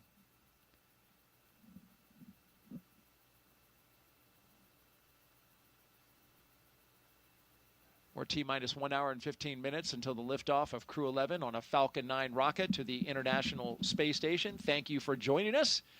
Whether you're watching online or streaming, we are glad to have you here with us as we get ready to launch 4 humans to space from the Kennedy Space Center in Florida. Crew-11 will be the latest crew to fly as part of NASA's Commercial Crew Program, which uses private companies to transport people to and from the orbiting lab from U.S. soil. Those people, NASA astronauts, like the one sitting right next to me right now, Nick Hague. It's been a great countdown so far. Weather is 90% go. Got the excitement picking up as we draw closer to our T0. At this point, Nick, the crew has had, as you mentioned earlier, a lot of time to reflect. But the activity is going to start picking up. Yeah, everything, it's an instantaneous launch window, and so you have to start backing up from that of the things that need to be done. And the big one is right now they're sitting on a rocket that's empty. So they're not going anywhere unless they put some juice in the rocket. So that's going to start around the T-minus 35 time frame. And before we start to load all of that, those explosive materials, we need to make sure that the launch escape system is armed. And so we'll go through a debrief prior to that to make sure everybody's good. Then we'll arm the launch escape system and then start with that prop load. So there's some big things, and as you're sitting there, the reality of the situation, you understand how once they make the decision to go, once we launch that launch escape or arm that launch escape system, you're on a live rocket. And if something goes wrong, the system can make a decision that it's going to automatically pull you to safety. And it's designed to do that. You want it to do that. But you also realize that, in a fraction of a second, you could be in a very different situation than you are right there. You would know that well, as your mission had an in-flight abort in 2018 while flying Soyuz MS-10. But that launch escape system worked perfectly and brought you and your crewmate down safely to ground, to your family. And you dusted off your boots, got back on 5 months later, and successfully got into space on MS-12. So that launch escape system is a critical component to a successful mission. Absolutely, and we test them rigorously. And SpaceX did an in-flight abort test. They've done pad abort tests. They've shaken this system out to make sure that when you need it, it'll be there for you. This will be a 38.8 hour transit from the ground here at Kennedy to docking to the International Space Station. So the crew that you see there, I hope they have some audiobooks and some movies. Well, that's a long time. There's an opportunity. There are 2 windows, and there's a heck of a view out there. No doubt. And but they're not going to spend 40 hours strapped into seats like that. After they get into orbit, once the nose cone opens and they're kind of clear of the second stage, the upper stage, they'll be able to unstrap and take those suits off. They'll dry them out and put them away, and then they'll be essentially in short sleeve shirt, pants, and it's a pretty comfortable, spacious place to hang out in. And they'll be camping in Dragon for 40 hours until they get to the station. A few hours before they get to the station, they'll have to get back in the configuration that you see them here, do their leak checks with the suits, all stuff very similar to actually getting in the capsule on the launch pad. Is it roomy in there? It doesn't look roomy from this shot, but I know there's a lot more to Dragon than what we're seeing right here. Yeah, it is quite roomy. There's a whole bunch of volume, and when you're in space, you think about floating, you think about volume and not necessarily surface area, and so the volume you don't see is above the displays. You can fit a couple people up in the space on the top of the screen that's off screen that you just can't see. And then down by the cargo underneath their feet, there's a whole bunch of space down there. So those footrests you can take off, kind of stuff them under the seats. It creates this nice big volume. You can pull out your food and your drinks. You can stick things to the walls. And, but it's like camping in a SUV. There's room, but you're still in an SUV. And you got to communicate, like, hey, excuse me, can I get over there, or can I get around you? And let me put up the privacy curtain. I have to use the restroom. You're looking at a live view of Crew-11 at Launch Complex 39A at the Kennedy Space Center in Florida. Stay right here. In just a few moments, we'll be expanding our live launch coverage.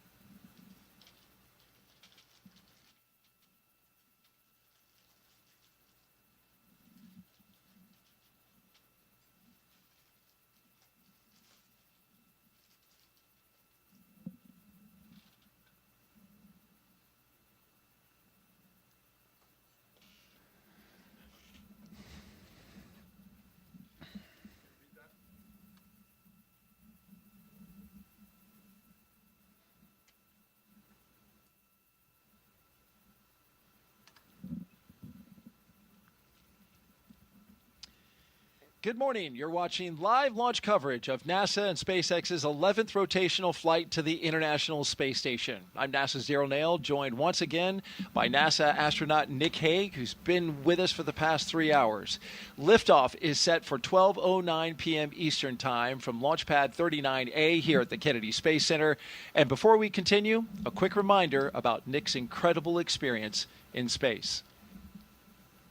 General Nick Hague was selected as a NASA astronaut in 2013. His first flight to the space station in 2018 ended in a launch abort following a rocket booster failure on Soyuz MS-10, a dramatic escape that he and his Roscosmos crewmate survived safely. He returned to space in 2019. Here on Soyuz MS-12, spending 203 days on the ISS, and last fall, he commanded NASA's SpaceX Crew-9 mission there, as you see him getting ready to go with cosmonaut Alexander Gorbanov. In total, Nick has logged 373 days in space and completed 4 spacewalks. It's so great to have you here today as you've been sharing your experience, the lessons you learned, your experience in space, and some of the human emotions that every astronaut goes through on a day like today. Yeah, no, Daryl, it's a thrill to be here. I wouldn't want to be anywhere else. We're getting ready to launch 4 humans into space. It is such an amazing thing that is so hard to do, and to be able to witness it and then just be a part of that legacy of doing it over and over again for decades is a thrill. And a great responsibility by all involved. Crew-11 is launching from Pad 39A, and we're now just over an hour away. Once they arrive at the station, they'll join Expedition 7374, and in just 3 days, Crew-10 will return home. This will be what's called a quick 3+2 crew handover. You were Crew-9. You get a little time with the crew that's coming up, and it's important time. It is, because you're living on the space station, so you train for how to work all the systems, but the real living aspect of it is something that you can really only do in microgravity, in that weightlessness, and it really is something that you try to maximize. All right, let's take you through Crew-11's launch day preparations so far this morning. Nick Hague has been with us throughout. After waking up and grabbing a bite to eat, the crew suited up inside the historic crew quarters, a tradition that dates back decades. SpaceX teams helped them into their custom pressure suits, and just like the other crews before them, they gathered around a table for a card game to burn off any lingering bad luck before launch. After that, They followed in the footsteps of every NASA astronaut since Apollo 7 in 1968, walking out to greet a crowd of family, friends, and supporters with a big wave. Then it was into their Teslas for a security-escorted ride out to Launch Pad 39A, a 20-minute journey filled with anticipation as they drove up with their rocket in sight. Once there, they looked up, got a close-up look at the rocket, walked through the crew access arm, and climbed into their spacecraft. And now, there they are at the top of this rocket inside that Endeavour capsule, and they are awaiting the next big milestones, the fueling of the rocket and the arming of the launch escape system. Throughout the broadcast, we are taking your questions to Nick Hague. Just use the hashtag AskNASA on the platforms Facebook, YouTube, X, and Twitch. We really want to hear from you. So send us those questions. He's got answers, and he's got good ones.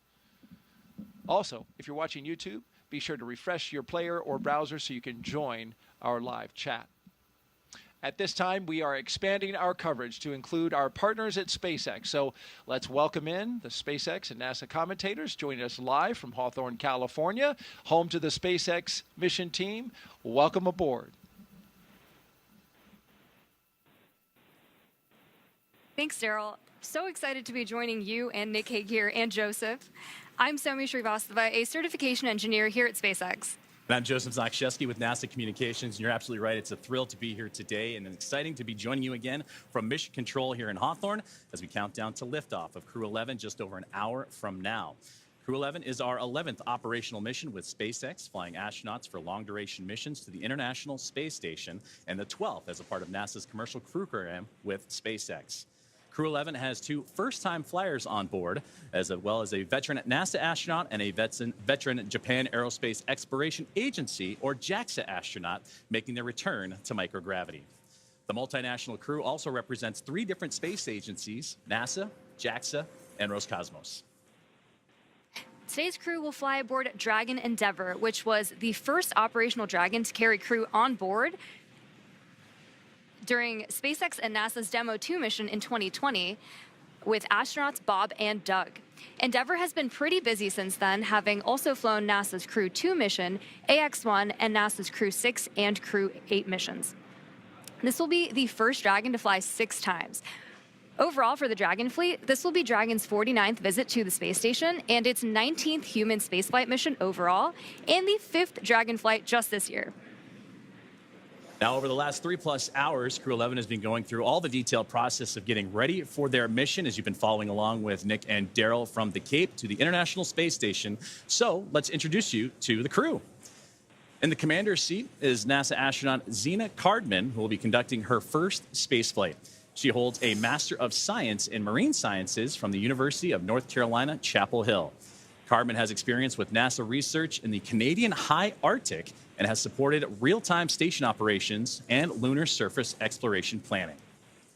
Now to the next of Zena is going to be pilot Mike Fincke, a veteran of 3 space flights. Fincke has completed an impressive 9 spacewalks, totaling 48 hours and 37 minutes of the time spent outside the orbiting laboratory. And he's also spent a total of 382 days in space, and Fincke is certified pilot for the Boeing Starliner, as well as SpaceX Crew Dragon, a part of the NASA's commercial crew program, as well as the co-pilot and flight engineer on Soyuz, and a mission specialist on the Space Shuttle, STS-134, that was Space Shuttle Endeavour, and fitting that he flies on Dragon Endeavour today. Serving as a mission specialist, or pardon me, Sonia, is serving as a mission specialist is going to be Japan Aerospace and JAXA astronaut Kimiya Yui. Yeah, and today's flight will be Yui's 2nd trip to the space station. He was selected as an astronaut by JAXA in 2009 and has logged 142 days in space. And to round it all out, Roscosmos cosmonaut Oleg Platonov is also serving as a mission specialist and was selected as a cosmonaut in 2018 and will be making his first space flight today. Now, as we get closer to 1 hour away from liftoff, let's take a look at what's going to be happening with Crew-11 once on board the International Space Station. Crew-11 will briefly become members of Expedition 73 and then Expedition 74 in the fall. Following departure of Soyuz MS-27 spacecraft, that's when the expeditions will change over, and that departure will feature NASA astronaut Johnny Kim. They'll also conduct space station maintenance and scientific research to understand plant cell division, finding alternatives to antibiotics and microgravity, investigate producing essential nutrients on demand for long-duration missions, and study how spaceflight affects human physiology and psychology. The crew will also engage with students worldwide via the ham radio and use its existing hardware with newly integrated software to test a backup lunar navigation solution. So as the crew continues to prepare, as does the team on the ground, let's check in with another member of our broadcast team, Ronnie, here with SpaceX for an update on all things on the rocket, the capsule, the crew, and more. Ronnie? Thanks so much, Joseph. I'm Ronnie Foreman, a senior sales manager, joining you today from the SpaceX Statics Desk. It continues to be a smooth countdown, and we are looking good for an on-time liftoff, which is at 12:09 p.m. Eastern Time from the historic Launch Complex 39A in Florida. Now, coming up here in just about 15 minutes, we're going to be listening in for our team to report our final readiness for propellant load with a final go, no-go poll. Of course, here on the ground, teams will be staffed around the clock in mission control, which is just behind me here in Hawthorne, to monitor Dragon and the mission, not just today, but throughout the entire mission, from liftoff to Crew-11's arrival at the space station, all the way through splashdown when our astronauts return home. On console or on headset in mission control, as you can see on your screen right now. Tank isolation valves to equalize low flow pressure.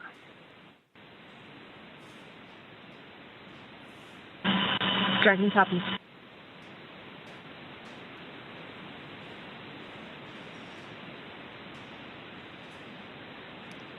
So we got some good live action there from our teammates in mission control. The mission director is the one in charge of the room and tasked with making those real-time decisions that ensure mission success. The person we just heard talking to the astronauts is the crew operations and resource engineer, who we'll refer to as the core throughout the broadcast. Our 4 additional team members are focused on vehicle systems, including avionics, navigation and control, software, propulsion, life support, and communication with ground support teams. Apart from mission control here, our Falcon 9 team is currently located in the Launch and Landing Control Center at Hangar X in Florida. So with less than an hour until launch, we are settling in for final checkouts, propellant loading, and launch. Back to you, Joseph. Thank you very much, Ronnie, and thank you for those updates as we are getting that live action in real time, and we'll continue to monitor those communications with the crew and everything surrounding Crew-11 and their launch here today. Now, NASA has its own team members at NASA's Mission Control Center in the International Space Station's Flight Control Room, and that's in Houston, Texas, where another teammate of ours for today's broadcast, Sandra Jones, you've heard from her earlier. That's where she's located and has been busy preparing the International Space Station for Dragon's arrival. Now, the team in Houston is currently working through their go, no-goes and looking to confirm that the station is ready to receive Dragon Endeavour and the new crew. Now, following liftoff for the flight today, it's going to take about 39 hours, you've heard, about phasing, so a good stair-step journey to get to the International Space Station, with Dragon flying autonomously the entire way. Docking is targeted for the early morning hours on Saturday, August 2nd at 3 a.m. Eastern at 12 a.m. Pacific time. And just like autopilot on a commercial aircraft, the crew always has the ability to take manual control of the spacecraft if needed. We are now at T-minus 58 minutes and counting down to today's launch. While we wait, let's check in with NASA's Sandra Jones at the Johnson Space Center to see how things are shaping up at Mission Control in Houston. Sandra, how's it going over there? Tracking copies. Go for 4.100 set. Wilco. And welcome back to Mission Control Houston here at the Johnson Space Center in Houston, Texas. We are here in the hub of human spaceflight at NASA. The team here has pulled go for launch in the International Space Station, is ready for the crew to lift off as they begin their journey to the orbiting laboratory. At the time of launch, the space station will be traveling 260 miles over the South Pacific Ocean. In the home stretch of the rendezvous, NASA and SpaceX flight controllers will enter into what we call integrated operations, where both flight control teams will conduct a series of go, no-go polls for Dragon Endeavour's docking to the International Space Station. Rotational missions like Crew-11 help NASA continue to maximize the important research and technology demonstrations made possible only in the International Space Station's unique microgravity environment. The space station is critical for NASA to prepare for future commercial low Earth orbit destinations and to understand and overcome the challenges of long-duration spaceflight necessary for a long-term presence on the Moon and crewed missions deeper into the solar system, including on to Mars. Now, here's a closer look at the mission and what Crew-11 will have to look forward to during their stay aboard the International Space Station.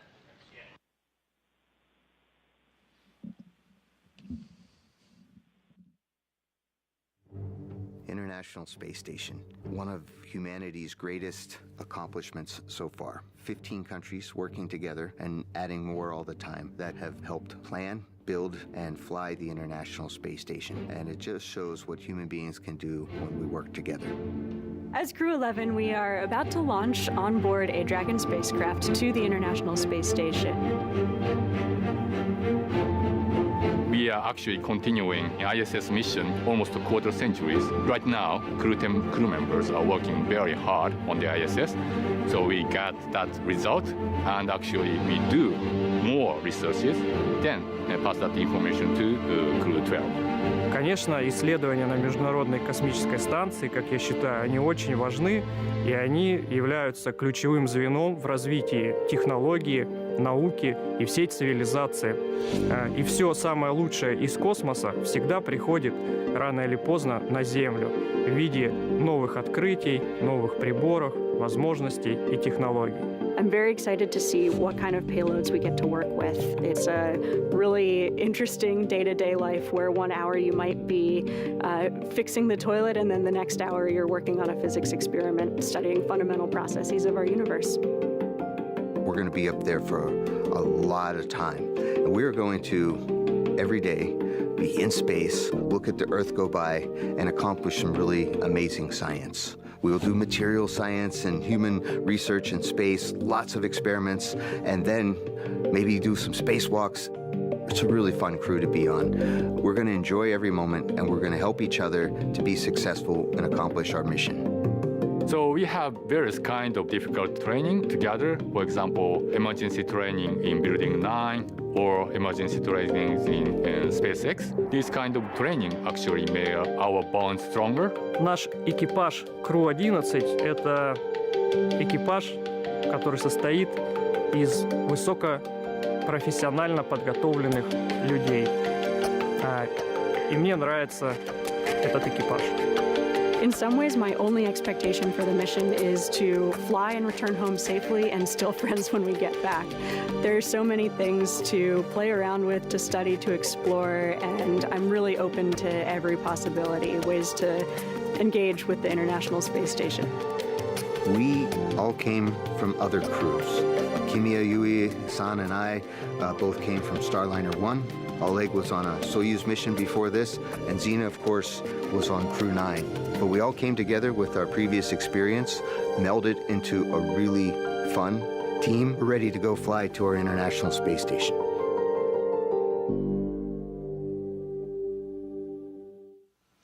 And we're back at the Kennedy Space Center in Florida as we have a beautiful shot from our flight helicopter right there of the vehicle assembly building. The Artemis II mission, the rocket inside, will launch early next year.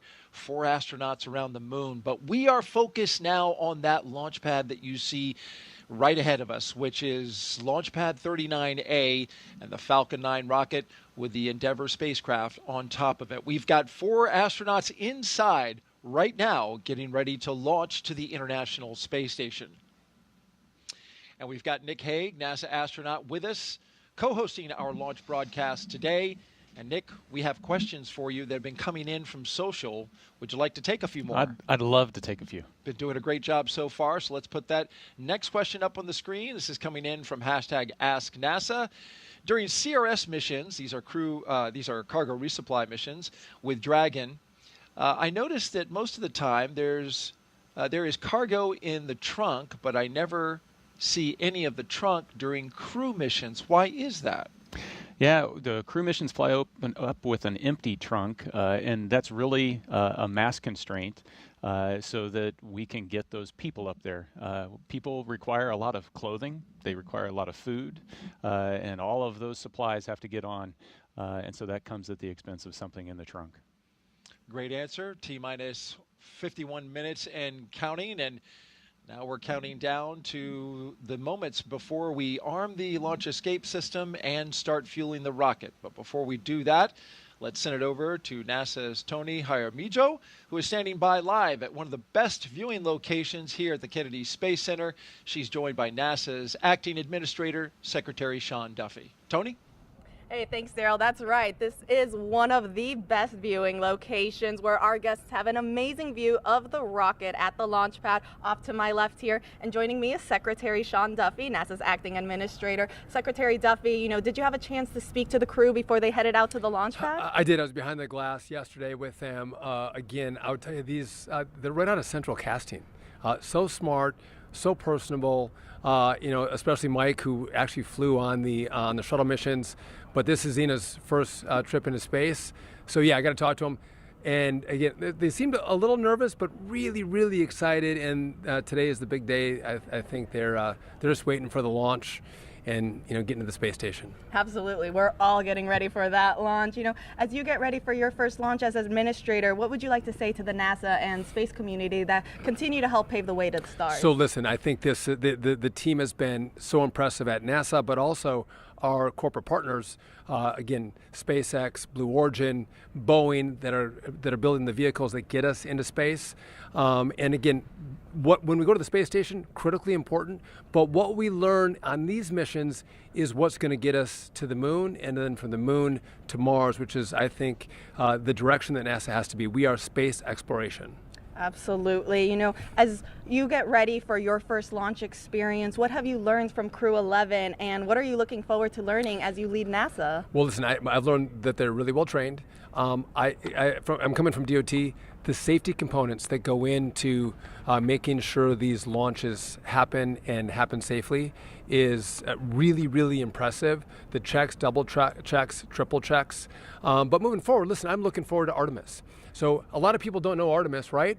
We're going to the moon. We're going back. And in America's 250th birthday, Artemis 2 is going to launch. We are going to go around the moon and back. We're not going to land in that one. But then Artemis 3, we're going back to the moon. We're going to land. We're going to stay for 6 days. The longest time before that was 3 days. And then from there, we're going to start deploying all of the assets we need to build our base. And we're going to stay on the moon. We're not planting our flag and leaving. We're going to stay, learn, and then go to Mars. Again, there's critical real estate on the moon. We want to claim that real estate for ourselves and our partners, which is going to be critical to be successful in that mission. Absolutely. A lot of exciting missions coming ahead. I mean, you just mentioned one. I guess what should be that next exciting mission that the public can look forward to? Well, I think it's going to be Artemis 2, right? Again, going back to the moon. And again, sometimes you might think we already did that, right? We did that in the Apollo program. But what's happening with technology to get us there? It's revolutionary. And what I love is sometimes people go like, well, what does this mean for us on Earth? Why are we doing this? Well, there's the exploration point of being an American, and that's what we do. We explore. We were pioneers. But also what happens with our scientists, our engineers, the machinists, the welders, the jobs that are created, and the quality and innovation in rockets that are happening in America, and the time frame in which we can produce them is amazing. And we have great competition. Obviously, this is a SpaceX. So over here, it's a SpaceX rocket, which they have been remarkable. But again, we have our other players who are chomping at the bit, and they're great partners. And again, we want to have a vibrant private sector business that partners with NASA as we accomplish these missions. Absolutely, and we are very much looking forward to Artemis 2. Secretary Duffy, thank you so much for joining us. Now we'll send it back to our team in Hawthorne.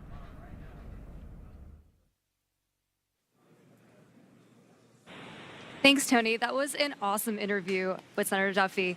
We are also really excited to see what Crew-11 does and accomplishes on their mission. But now let's bring it back to Mission Control here in Hawthorne, and the teams are continuing to prepare Falcon 9 and Dragon for launch. Falcon 9 is the first orbital-class rocket that is capable of reflight. Together, Falcon 9 and Falcon Heavy have completed more than 519 launches and over 448 reflights. Incredibly impressive. And today, the booster that Crew-11 will be using is going to attempt to land at Landing Zone 1, which is just down the coast from NASA's Kennedy Space Center in Florida. This will be the third flight of this particular first-stage booster after supporting a Starlink mission earlier and recently Axiom Mission 4. That was the successful fourth private astronaut mission to the International Space Station. Rapid reusability drastically reduces launch costs, and it's the key innovation that is making space more accessible for the entire space industry as a whole. While this young booster is on its third trip to space, we are working towards qualifying our fleet of Falcon boosters and fairings to support up to 40 missions each. For those of you following along, we're currently at 29 flights of a single Falcon booster, which is absolutely wild. Increasing Falcon's flight count provides valuable information and data on repeated reuse, which is a super critical element in making life multiplanetary. This same spirit of continuous iteration and innovation does not stop with Falcon 9. NASA awarded SpaceX a contract to develop the U.S. deorbit vehicle, a modified Dragon designed to guide the space station through a controlled re-entry into Earth's atmosphere. And when the time comes and the International Space Station reaches its end of operational life, which, trust me, it still has a lot of life to give right now, Dragon will help achieve that safety orbit. During the CRS-31 cargo resupply mission, Dragon successfully performed a reboost test for NASA that demonstrated Dragon's ability to change the station's orbit, and we'll see a similar test coming up, and that'll help inform plans for the upcoming commercial resupply mission number 33 with SpaceX, where Dragon will fly an extended mission and repeat that reboost demo with a modified trunk called the Boost Trunk. This modified trunk will give Dragon the ability to change the station's velocity by up to 10 meters per second. And testing these added capabilities will provide NASA with additional options for station operations in the coming years. And yet another innovation that SpaceX is working on is the intravehicular spacesuits, or IVA suits, that astronauts wear during Dragon missions. These suits are worn by the astronauts while they're inside the spacecraft, Countdown 1, versus the extravehicular or EVA spacesuits that are go for propellant load and launch. For all operators in MCCX and Hangar X, both control rooms will go into lockdown at T-minus 45 minutes and will remain in that state until LES is disarmed. All operators are to remain at their console and maintain a sterile cockpit until MD confirms successful disarming of the launch escape system, following orbit insertion or propellant offload in the event of a scrub. For non-urgent no-go conditions, brief the CE or LD and they will approve aborting the count. For urgent issues affecting the safety of the operation, operators shall call hold, hold, hold on the countdown net. Launch control will abort the launch auto sequence immediately and proceed into launch abort. At T-minus 10 seconds, launch control will be hands-off and relying on automated abort criteria for the remainder of the count. Operators advise launch director whether structural breakup or fire is imminent or occurring per Dragon manual flight escape rules.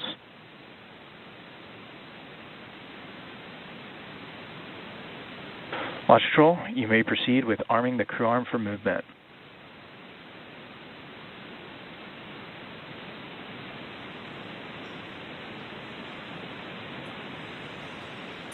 Arming crew arm for movement.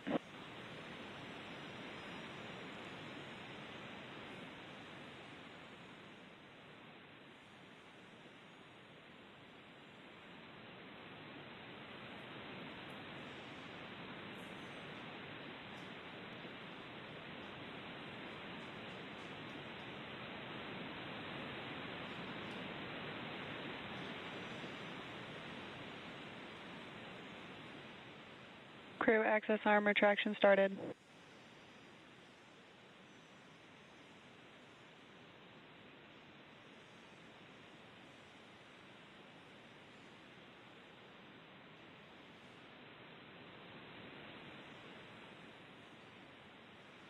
And we are watching the crew access arm rotate away from the Dragon Endeavour and the Falcon 9 rocket. That was an incredible view, Nick, from up high, 275 feet in the air.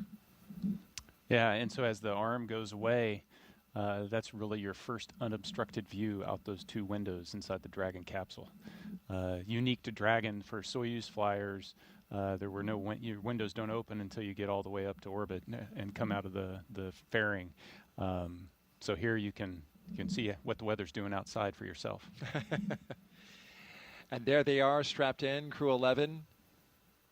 Our next big milestone. Crew access arm retraction complete. As we hear that the crew access arm has completed its retraction. Our next big milestone is to have the astronauts drop their visors and start up for Section 7 in their operations. SpaceX, you are go for Section 6. Close visors and arm launch escape system. Dragon copies. Go for Section 6. Closing visors and arming LES. They may have renumbered the procedures because in the past it was Section 7. That's we may not have gotten that update. But this is a critical moment indeed. And that crew access arm, it can rotate quickly back to Dragon in this moment. Dragon, visors closed, arming LES. In this moment, in between, before they have the launch escape system fully armed. Right? Indeed. So the commands that are available to Zena and Mike at the displays, she's arming the launch escape system now. As that's armed, there's also a button that's going to show up that'll allow them to do an emergency egress, which will command that arm to swing over rather rapidly. And by the time you're out of your seat and ready to open the side hatch, the arm's in place so that you can get to the escape tower. From the escape tower, of course, they would zip line down to safety, to waiting vehicles, and then exit the launch escape system is verified armed. The blast danger area. Now we have the launch escape system armed. This is a critically important system, Nick, that you actually had to use on one of your missions, MS-10, back in 2018, that saved your life and the life of your fellow crew member. It's part of spaceflight today. What does it provide for this crew in this moment? Yeah, in this moment, it's its safety net. So the launch escape system is constantly trying to determine, is everything going okay? And it does that with looking at a bunch of different parameters. But as long as those stay within bounds, it doesn't do anything. But if something changes, or if there is a handle that the crew can initiate the launch escape, if that's activated, then this is going to separate them from that rocket and get them to a safe distance. And it's from the point right now on the pad all the way until they're in orbit. They've got continual safety net there to protect them. That capsule can get up in a hurry, too, as you were mentioning with these abort systems. They got to move quickly, going 436 miles per hour in a matter of 7.5 seconds. The Dragon can do that when it fires up its Super Draco engines if it were needing to get away from the pad in a hurry. Yeah, absolutely. We're about to load the rocket full of fuel and oxidizer. And so if that energy is released, you need to be as far away from it as you can be. And so that escape system is designed to get them away in a heartbeat. As long as everything continues nominally, it's our hope that system will not be needed today. As we march towards loading those propellants Nick was talking about, that begins at T-minus 35 minutes and counting. Another big moment when they start flowing RP-1, Rocket Propellant 1, which is a refined form of kerosene, similar to jet fuel, as well as that oxidizer that together produce that 1.8 million pounds of thrust to lift that rocket and the crew into space. Yeah, it's definitely an important moment, but it's also an exhilarating moment because this is when you start to hear the rocket come alive. The pumps and the fluid moving and the vibrations and it's, Dragon starts to have a personality, if you will. You can hear those sounds, right? Valves moving and clicking. You feel it, yeah. You hear it, you feel it. T-minus 37 minutes and counting until liftoff. We're just 2 minutes away from beginning to load propellant into the Falcon 9 rocket.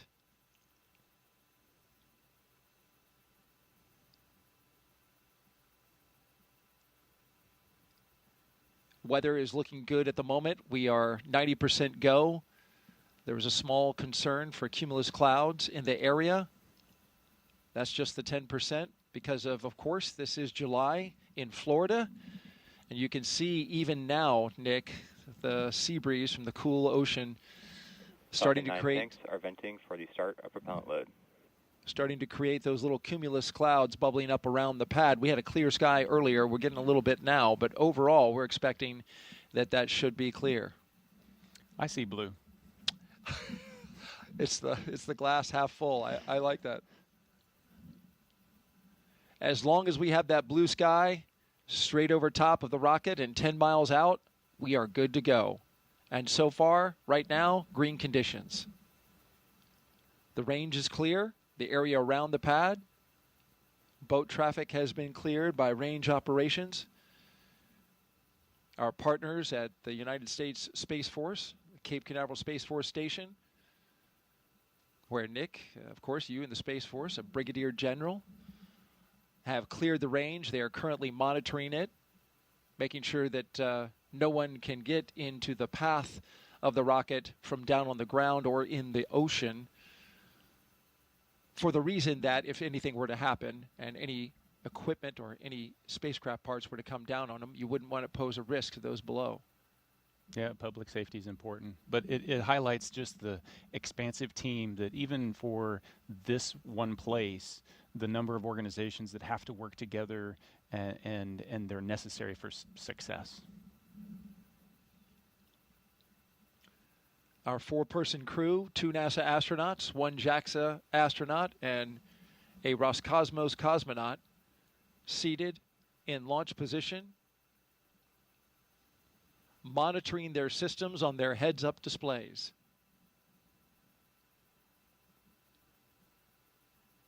In the foreground on the right, that is a launch tower for Starship, the vehicle that SpaceX is currently testing and developing for use, among other things, in the human landing system for NASA.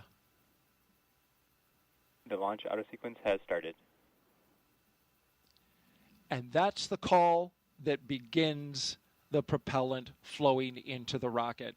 And now we are on an autonomous timeline counting down to 0 at 12:09 p.m. Eastern Time. This is a good milestone. It really signals that we're going to space. Yeah, it's the clock is definitely ticking. Up to this point, the crew's been strapped in for a little more than 2 hours. There's been margin built into the schedule just in case, the side hatch doesn't pass its leak check or a suit doesn't, whatever pops up, we've got a little margin. As we get closer and closer to liftoff, that margin disappears. And so now we're on a pretty tight timeline all the way down. 35 minutes to launch. The visors have been closed since they armed the launch escape. It's been about 8 minutes. It's at this point where I'm sitting there going, I wish I had scratched my nose before I put my visor down and trying to figure out how I'm going to do that, because they're going to be like this for another 45 minutes with the visors down. Boy, that sounds like a long time when you put it that way. Well, there's great anticipation, right? This is the moment they've been training for, a year in the making. For Zena Cardman, who's essentially trained twice, even longer than that. Mm-hmm. They have been looking forward to this moment for so long and training so intensely, and here it is upon us. Yeah, and the time for reflection was in those 2 hours leading up to this point. At this point, now it's the mental rehearsing. They're chair flying exactly what's going to happen during the next 10 minutes when they lift off, and all the different things that they're going to need to do, as well as the couple few activities that they're going to have once they get to orbit. Chair flying. That's what our astronauts are doing right now, and we'll stay with them as we count this down. For now, let's send it out to SpaceX in California.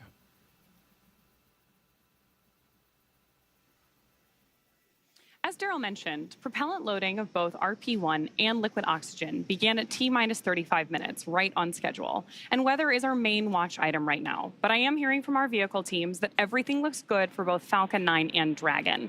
So next up, at about T-minus 30 minutes, the SpaceX launch director will inform the crew when loading of cryogenic helium will begin. First on stage 1 and then on stage 2 about 4 minutes later. Stage 2 RP-1 loading should wrap up at about T-minus 20 minutes and 30 seconds. Then, as we approach T-minus 16 minutes and 30 seconds, we should hear a call out that Stage 2 liquid oxygen loading has begun. So with all of those consumables being loaded onto the rocket, if we have to call a hold for any reason at this point, like potentially due to weather, we would have to stand down and target our backup launch opportunity, which is tomorrow, Friday, August 1st, at 11:43 a.m. Eastern Time. That's because we have an instantaneous launch window today. So let's take a minute to do a little orbital mechanics 101. An instantaneous launch window means that we need to launch at exactly the right time, and that's driven by our planned rendezvous point, which is the location where Dragon and Station meet in space. Right now, the International Space Station is orbiting the Earth at more than 17,000 miles per hour, and Dragon needs to catch up to it. That means we have to deliver Dragon to the correct orbit. We do that by timing its trajectory relative to the orbiting laboratory so that they're both in the same place in space at the same time.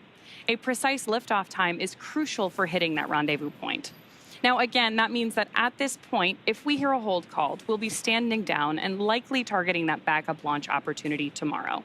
For now, though, we're going to go ahead and hand it back to Soumya and Joseph to talk to us about West Coast recovery. Soumya? Thanks for walking us through that, Ronnie. We are now at T-minus 31 minutes and counting, getting closer and closer to getting our Crew-11 astronauts into space. Once their mission is complete and it's time for our crew to splash down back on planet Earth, they'll be heading to one of several targeted sites supported by SpaceX. Until recently, Dragon recoveries primarily occurred off of the coast of Florida. This year, SpaceX moved Dragon recovery operations off the coast of California to allow Dragon to complete its deorbit before safely jettisoning the trunk over the Pacific Ocean. When they return, Crew 10 will be SpaceX's third crew mission to splash down in one of the new locations.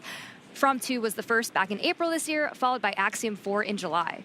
The new splashdown locations are near LA, Oceanside, and San Diego. The recovery vessel, Shannon, will be stationed in Long Beach to support the new West Coast splashdown operations. Spreading these supported sites across multiple locations helps to maximize the return opportunities, lowering the chance we'll have to wave off due to bad weather. And when the spacecraft re-enters, those in the immediate area may hear a brief double clap of a thunder-like sound known as a sonic boom. I can't wait to hear one myself one day, but to hear everything that's gone on and to move operations to the West Coast has been incredible to watch, both from a SpaceX standpoint and from NASA, to see the teams across the country working together, the International Space Station Commercial Crew Program. And like Nick mentioned earlier, there's an army behind every one of those movements and getting ready and preparing for these West Coast splashdowns. So it's going to be phenomenal to watch and see NASA's first crew mission return on the West Coast. Well, back to today's mission, Crew-11, as they continue to get ready to go. They're inside now half an hour until launch time. Let's take a look at more and a bit more and learn about the astronauts flying today. I think it's really innate in our human nature to want to keep exploring and to keep pushing boundaries. Everything that we do in space is ultimately for Earth and for the human species. We are having a lot of good experiments on orbit, making new medicines. That is actually good for everybody. By understanding how to live and work in space like we have with the International Space Station, we can now become a multiplanetary species by having bases on the Moon and bases on Mars. И выполнение полета в космос, на мой взгляд, важно, потому что в конечном счете необходимо человечеству будет двигаться в дальний космос для того, чтобы открывать новые миры, исследовать новые и новые горизонты. For me, it's a really compelling goal to go farther and farther afield in space and pushing our boundaries as a human species that way, learning more about our own home planet as we try to go farther. We've been going and living aboard the International Space Station for 25 years.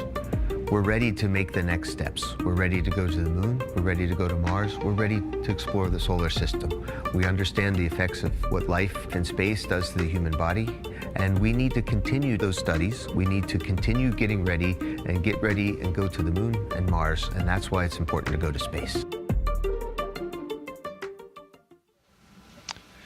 All right, let's head back out now to a launch viewing location where Tony's at for another interview with some special guests. Tony?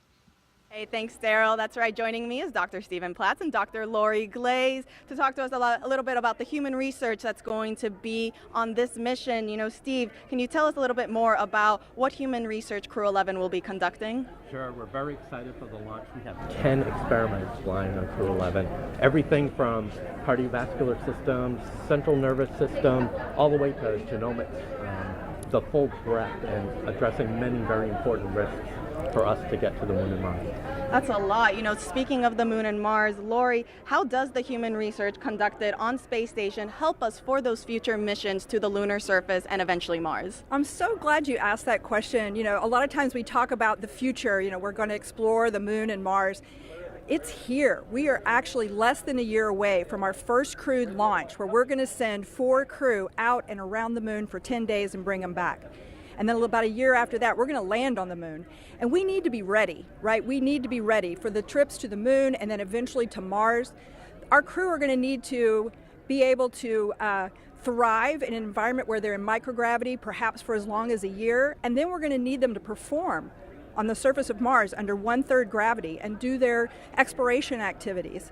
Because we really need to understand how they're going to react and respond to that environment. And the experiments that are being done on space station today, it's such a unique laboratory where the kinds of things that Steve's talking about, we can study physiological responses to bones, muscles, blood flow. Mental health is an incredibly important part of this activity.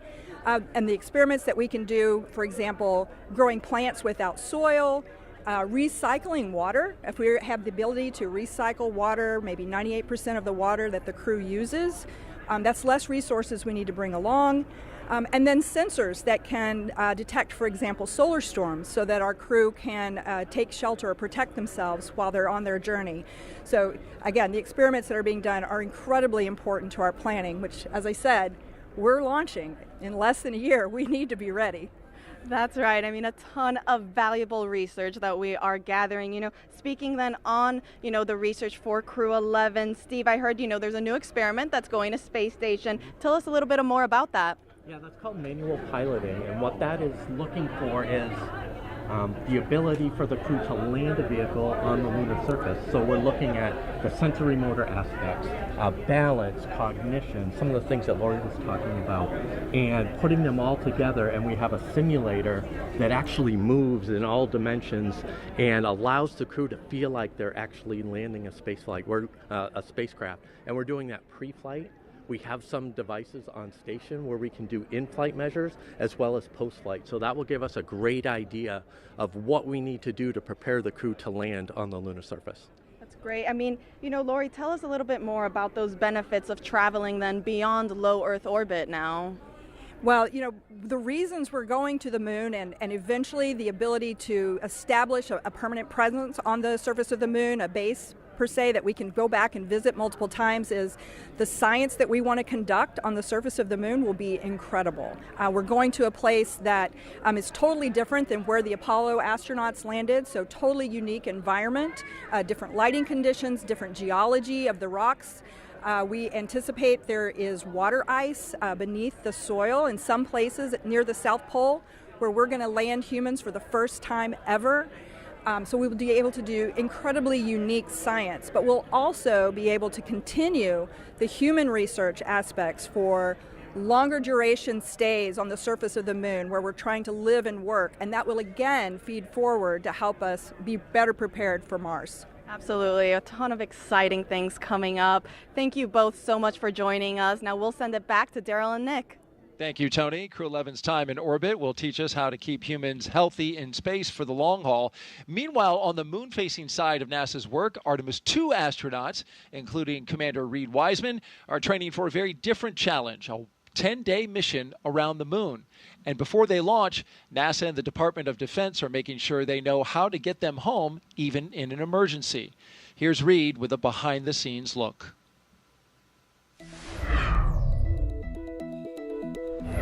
Hi, I'm NASA astronaut Reed Wiseman, commander of Artemis II. I'm here at the Kennedy Space Center in Florida, and as you can see, work is well underway for our next mission to the moon, both on land and off the coast. Back in June, teams with NASA and the Department of Defense used an area of open water off KSC to rehearse procedures for a possible rescue after an ascent abort from the SLS rocket. Instead of using astronauts, they used a set of test mannequins staged inside the Crew Module test article, a full-scale mock-up of the Orion spacecraft. You can see pararescuers jump from a plane into the water with their specialized equipment, then approach the spacecraft, open the capsule, and transported the mannequins to the helicopter safely for medical care. This was one of 2 emergency procedures they rehearsed should they need to rescue me, Victor, Christina, and Jeremy during an abort scenario. And back here on land, now that the upper stage integration is complete inside the vehicle assembly building, teams with NASA's Exploration Ground Systems have been running SLS integrated testing, where they powered up both the core stage and boosters for the first time in preparation for our 10-day journey around the moon. That's a look at your Artemis Moon Minute.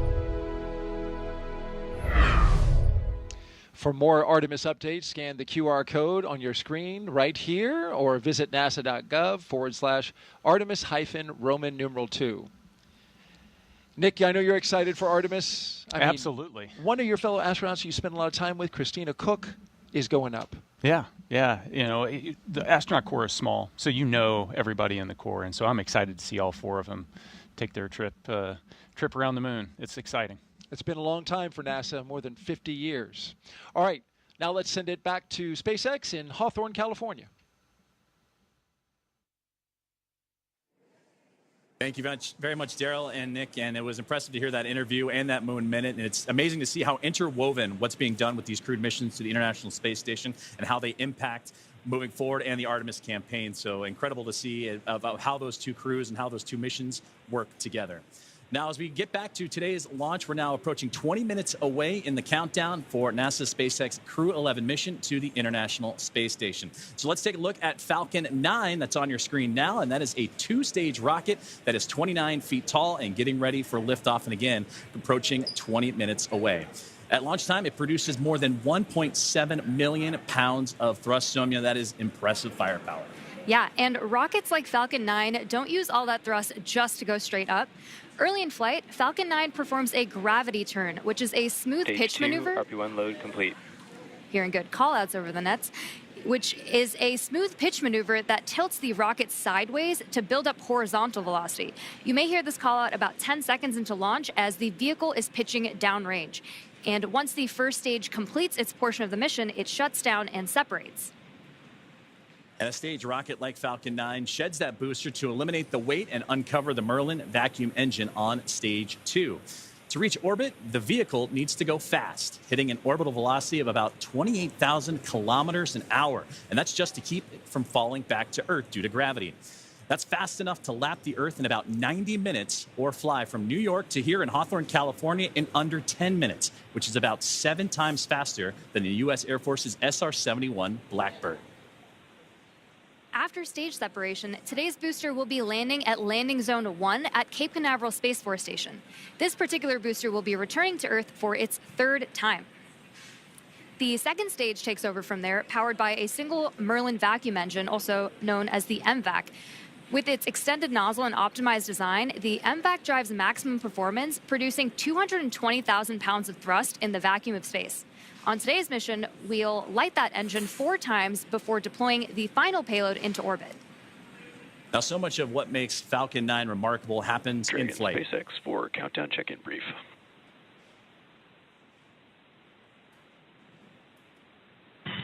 Dragon's with you. Okay, Zena, we have Healthy Dragon, Healthy Falcon 9, just like last time, so prop load is proceeding nominally. We do have one watch item that has popped up. There is a pop-up storm cell that is just to the north of the pad. Currently not violating any LCCs, but we are monitoring this particularly closely as it's moving offshore. We'll let you know if it starts trending towards blocking launch today, but again, not expecting that at this time. Dragon copies all. We've got a Healthy Dragon, Healthy Falcon. We're proceeding towards launch. Only watch item is a storm cell that is north of the pad moving offshore. We'll continue monitoring, but otherwise looking great. That's a good readback. And great communications there from the team here at SpaceX on the ground in Hawthorne, monitoring. What we've been keeping an eye on throughout the broadcast here today is that weather popping up, but everything else looks strong and healthy. The Falcon 9, the capsule itself, and the crew, they're still ready to roll as we're now about 17 minutes away from the launch. Now, talking back to Falcon 9, and what remarkable happens is what happens in flight. It's the first stage, landing itself on land or on a drone ship in the middle of the ocean, the fairings that can parachute back, all ready for another flight to space. Every part of Falcon 9 is a part of a larger design that comes together to do one thing, and that's escape Earth's gravity. And getting to space is the first step to building our multi-planetary future. At the top of Falcon 9 today, the crew is sitting inside Dragon Endeavour. Dragon has played a significant role in advancing our future in space by safely transporting crew to and from the International Space Station. There are currently 5 Dragon spacecraft supporting human spaceflight missions: Endeavour, Resilience, Endurance, Freedom, and our 5th and final Dragon, Grace, which just launched the Axiom 4 mission last month. Designed with safety as the highest priority, Dragon is capable of carrying up to 7 passengers to and from Earth orbit. The Dragon spacecraft has Stage 2 LOX load has started. 16 Draco thrusters. As you heard that great call out there, as the fueling continuing to make its way into the rocket. And those 16 Draco thrusters can be used in space to help navigate the spacecraft to its destination, each providing 90 pounds of force. Now, that doesn't include the 8 Super Draco thrusters used for an abort, which are no longer active once the crew is in orbit. To date, Dragon has been to orbit 53 times, including 48 trips to the International Space Station and 18 human spaceflight missions. And as we mentioned earlier, today's Dragon, Endeavour, has been pretty busy, having also flown NASA's Crew-2 mission, Axiom 1, and NASA's Crew-6 and Crew-8 missions.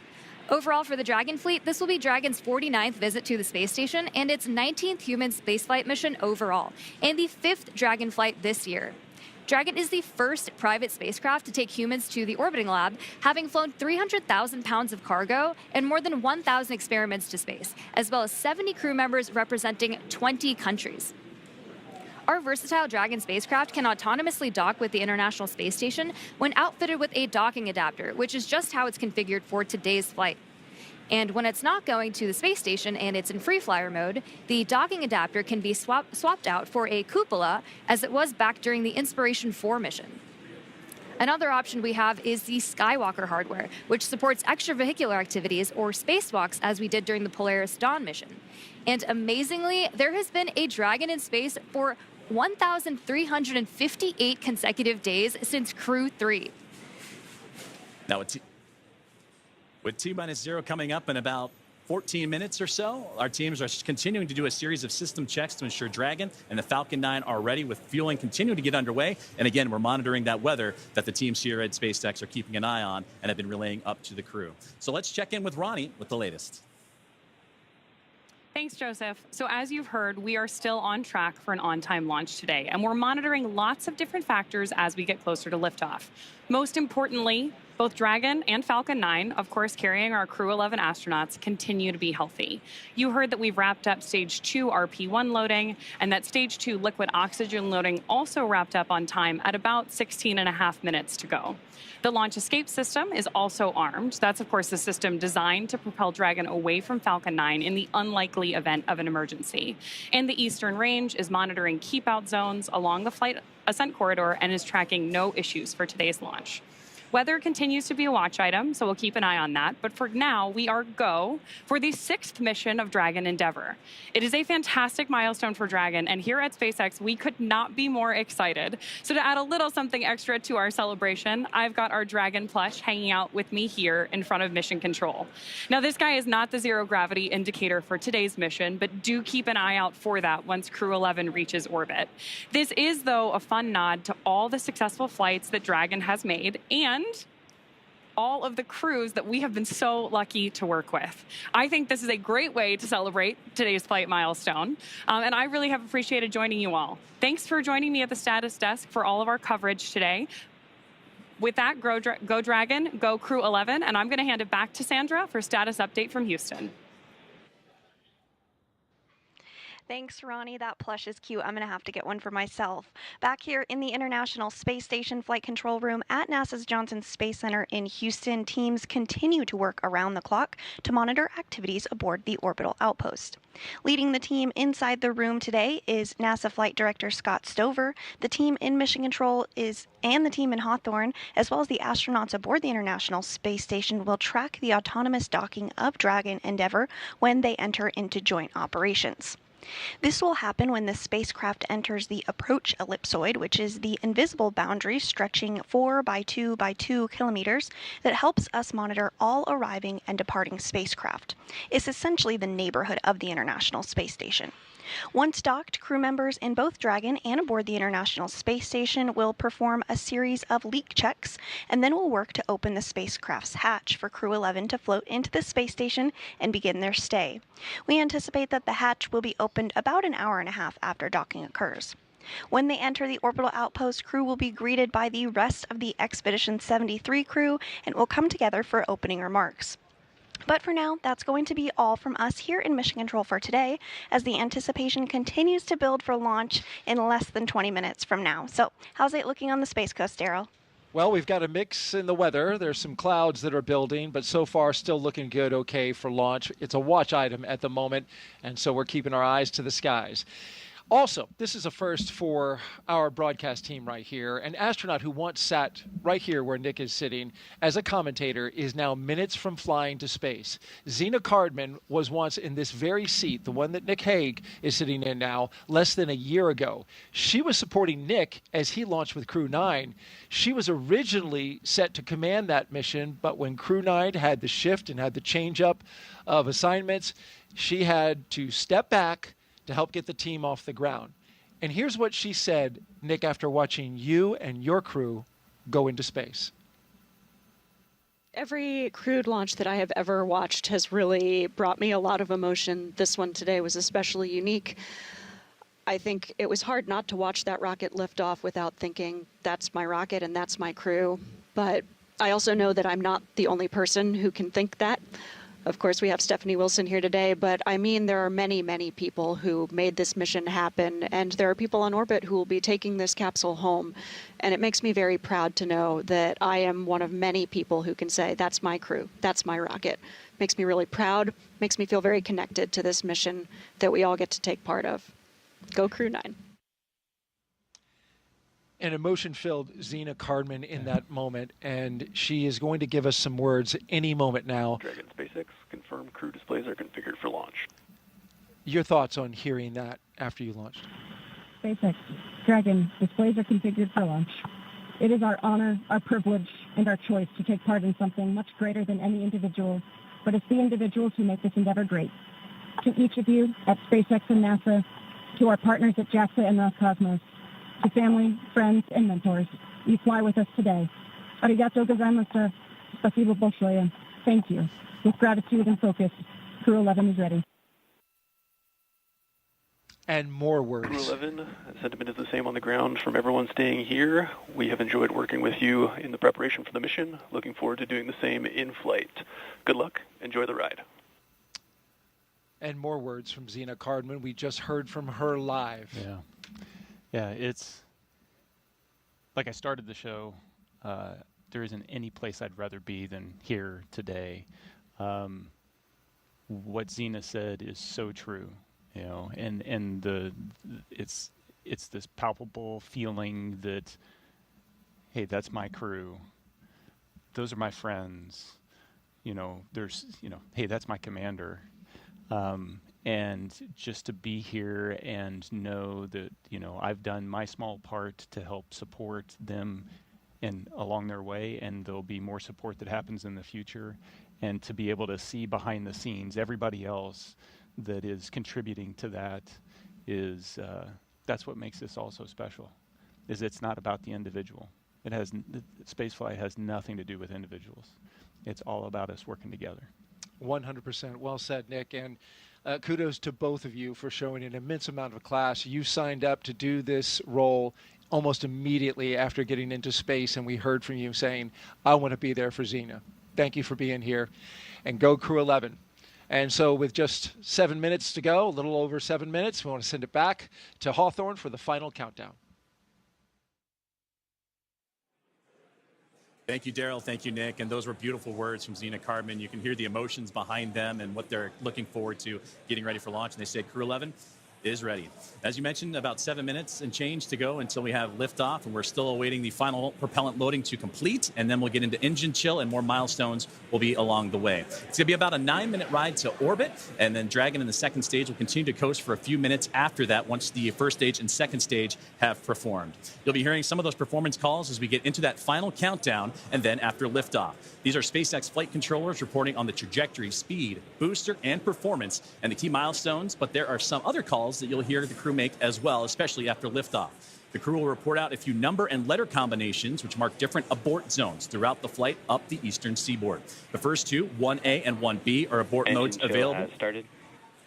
And right on cue for the engine chill that has begun. And those first stage abort zones, again, 1A and 1B for that first stage. Next are 2A through E. Those will come into play once the second stage kicks in, but we'll only hear that 2A call. And diverting a little bit from the other naming systems, we'll hear the call Shannon, which refers to Shannon, Ireland. This means that the crew could target off the coast of Ireland if they needed to abort late in that second stage burn. You'll hear these different calls throughout the flight uphill along the way, and the performance callouts from the guidance, navigation, and control officer, and also the propulsion lead. So we're coming up on T-minus 6.5 minutes. We heard that the engine chill is started, and that means that that small trickle of fuel making its way into the engine to prime it Stage for 1 fuel load launch. complete. So we already heard that stage 1 engine chill has already started, which is a key process that prepares the engines for flight. Right now, the prop in the tanks is isolated from the engines. Sorry. The prop in the tanks has already started trickling in to the Merlin engine pumps as the engines are chilling for the start sequence. And we do this because the super chilled and densified liquid oxygen is really, really cold. And we use this process to bring the engine hardware down to a cooler temperature before flowing all of the LOX and propellant into it during flight. At liftoff, Falcon 9 is consuming 700 gallons of fuel per second. So engine chill helps us to prevent thermal shock and ensures nominal engine performance. Shortly, coming up, we should also hear the call out for stage 1 RP1 load completion. As you mentioned, engine chill is now underway. We're getting ready for those next call-outs that'll be coming up here shortly, as we are now almost 5 minutes away from liftoff, and that's where they're going to configure for terminal count. And that will be a call for Dragon to configure to terminal count and transition into internal power. Falcon 9 tanks are pressurizing for strong back retract. And at this point, the Dragon onboard computers configured for terminal count. Perfect. Right on schedule, and those onboard computers now taking control of the spacecraft. You also heard the call out for pressurizing to give extra structural stability for the rocket as it makes its way uphill. So we're approaching now 4.5 minutes away, and then around that time, you'll hear, you mentioned it there, the strong back retract, and that'll allow provide access to Falcon 9's fueling lines and umbilicals for prop load and different gases being loaded on board. But right now, everything's starting to wrap up, and Somya, it's exciting to get to this. Strong back retract has started. Exciting to get to this point of the countdown. As you heard it right there, the strong back retract is on its way.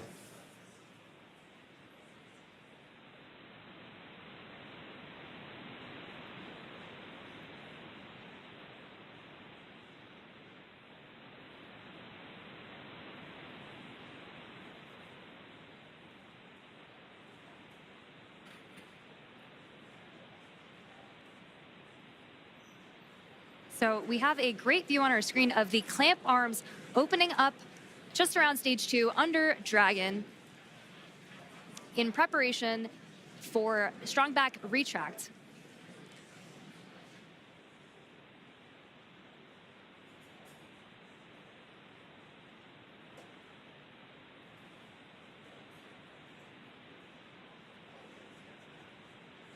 We have some really great views on our screen of that happening right now. And you can see it just moving ever so slightly away from Falcon 9 and the Dragon spacecraft, those clamp arms opening. And again, those late stages, those fuel lines starting to wind down their fueling procedures as we're about to hit T-minus 3 minutes until launch.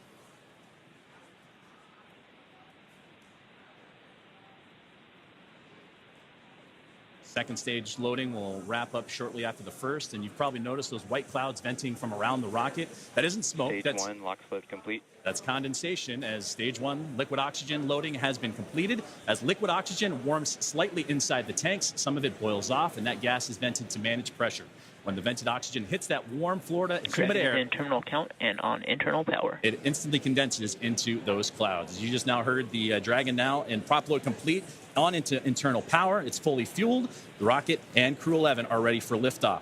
And this rocket now transitioning into internal power. The gas closeouts will also begin to purge all the feed lines and allow Falcon 9 to be isolated. And then they'll get vented overboard through the umbilicals and strong back retract.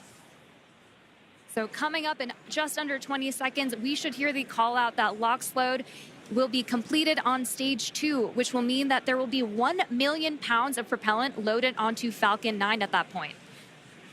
We're coming up on that call out in just a few seconds from now.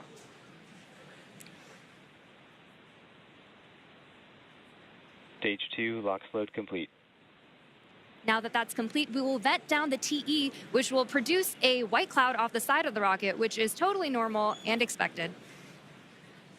Dragon is in auto idle. Auto idle puts that rocket in a state the flight computers understand before it takes over, and that's making sure the transition to the final countdown is smooth and all the flight computers on board are in sync with each other and configured for launch. We're now 90 seconds away from Ground launch. gas closeouts are started. Expect loud venting.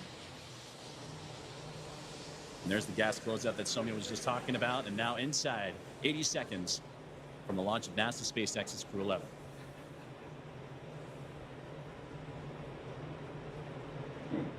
On countdown net, hold. We are standing down for violation of weather rules. I'll try to sequence is aborted.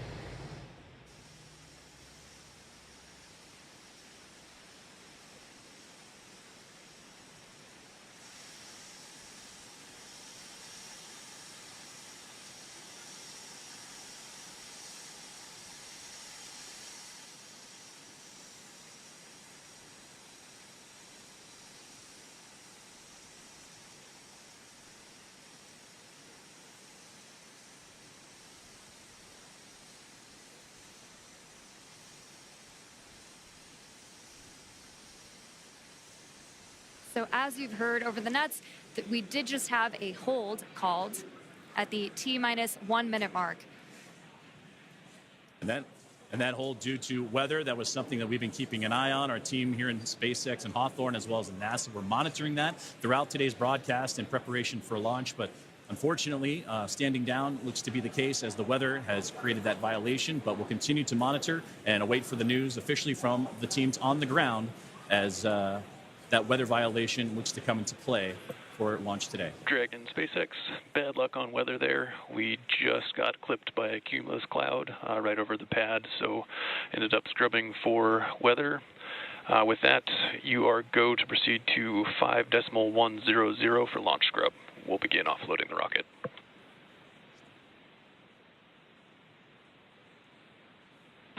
Dragon copies all 5.100. Too bad, but we'll be ready next time.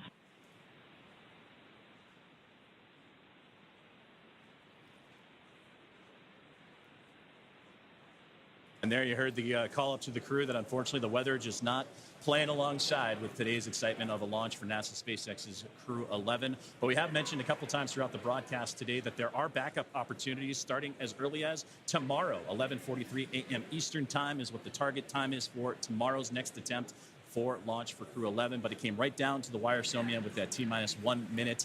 But you heard on the loops there that it was just clipped, as they said, by a cumulus cloud to violate the weather rule. So unfortunately, today's launch attempt has been scrubbed due to weather.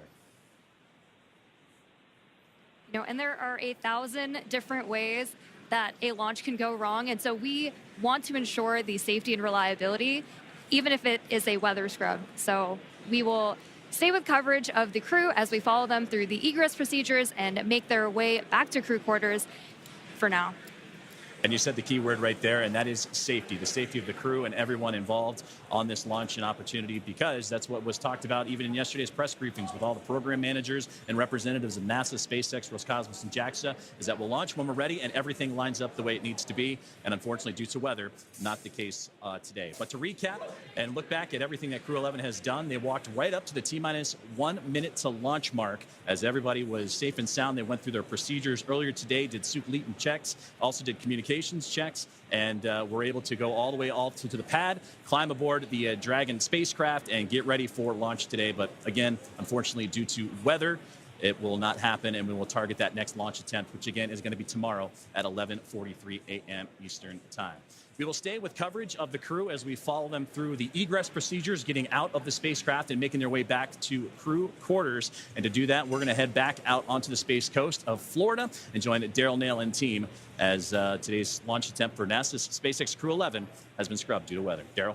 All right, thank you, Joseph and Samia. We appreciate your coverage there. And now back here with NASA astronaut Nick Hague. We just returned from being outside. We were planning to watch the launch right there from a nice viewing spot here at the press site, the Kennedy Space Center in Florida. And unfortunately, even as we walked out, Nick, we got a sense that this might not happen because clouds had been building in and around the area. We had dark clouds overhead of us. We got up on our area to watch the launch and heard a Phase 1 lightning alert go off. And then I just, my heart kind of sank a little bit because I thought that might be it. Yep. Then you see the clock stop. Yes. And you know it's happened. So it's disappointing, but there's a reason we do it, and that's to keep everybody safe.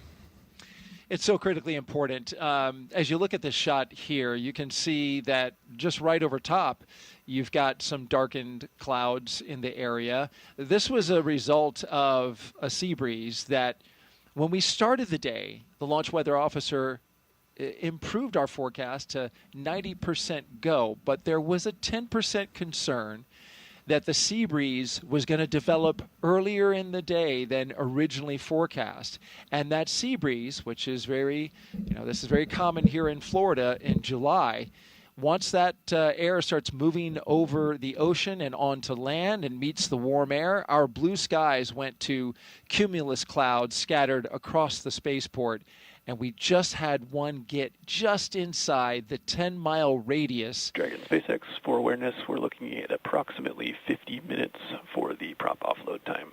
So it should be approximately 1700 UTC when we are able to proceed with 5.100 and rotate the seats.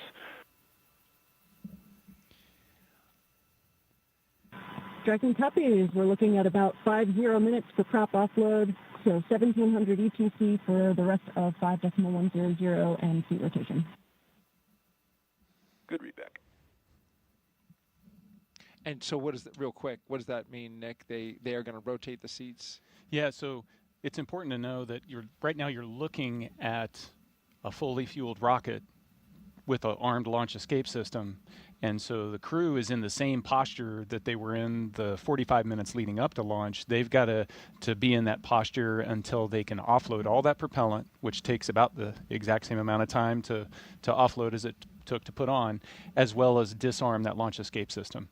And so this is a very active rocket right now, and they, that launch escape system, if something went wrong, even now it's still protecting them. It's a great note there. But this is very much a dynamic situation even now with a scrub called. The teams have to work through their procedures to safe the launch pad, the rocket, and the capsule from being just minutes from launch. And we were in that posture ready for launch, and now we have to undo that, right?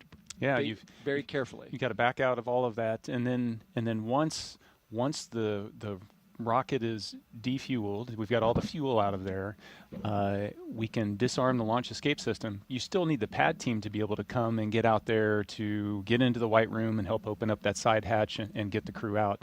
And so the scrub process is not a quick one. Just to finish a thought that I had said, and I think this view on the left basically shows you what the issue is. That's rain on the right half of the screen there. That's a rain cloud with rain coming down. And on the left hand, we were dealing with sun poking through the clouds on our side. We could literally see the clouds kind of going over top of our heads, getting close to the pad. And the standoff area is 10-mile radius around the pad for these dark clouds and cumulus clouds. And that is a safety factor. We'll talk a little bit about that. That is because you don't want to send a rocket through a tall cloud like that could generate some energy from the rocket passing through it. Yeah, just the same as if you're on a commercial airline flight, you don't necessarily want your pilot to take you through a severe thunderstorm. We don't want to do that with a rocket. And so we are erring on the side of safety in this situation.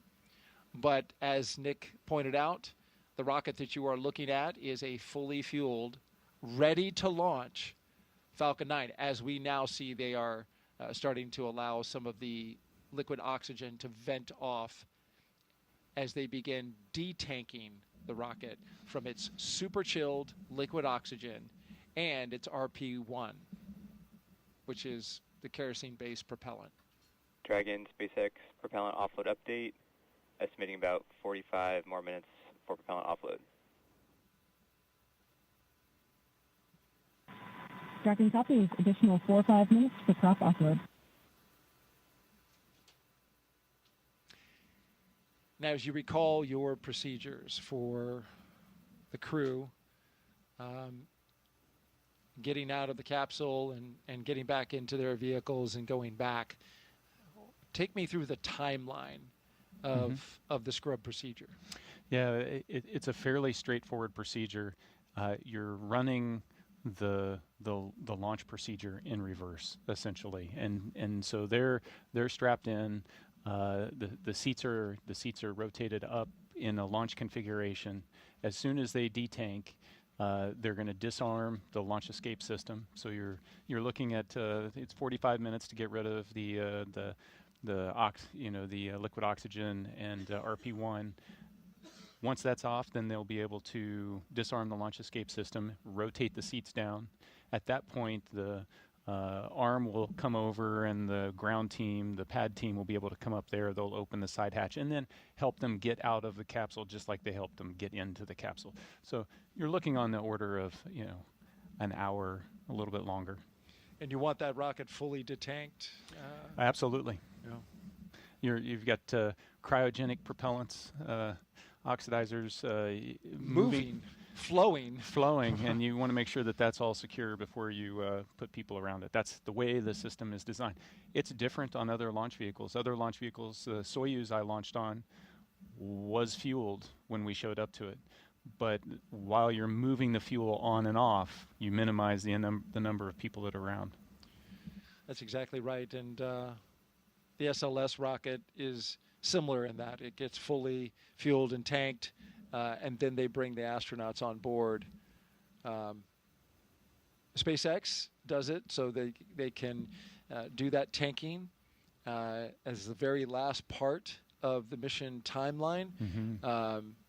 And this also allows for a quick tanking, relatively speaking, for a rocket. And then allows you to detank it. But they're using super densified liquid oxygen as well. So you mentioned it. High energy systems are engaged here, and so we are now unwinding that as we proceed through the scrub procedure. If you're just joining us, we scrubbed this launch at T-minus 1 minute and 7 seconds until liftoff.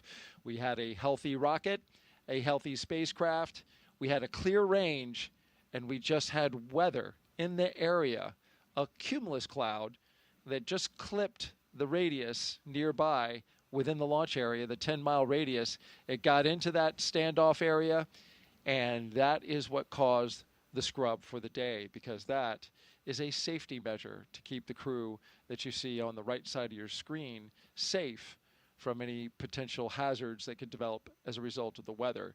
This view gives you a clear look at exactly where the clouds ended up now just about 10 minutes after when we were supposed to lift off, right over top of us. They were certainly in the area. We heard the lightning warning go off, and so we knew when we were standing out there watching this launch that that was a bad sign.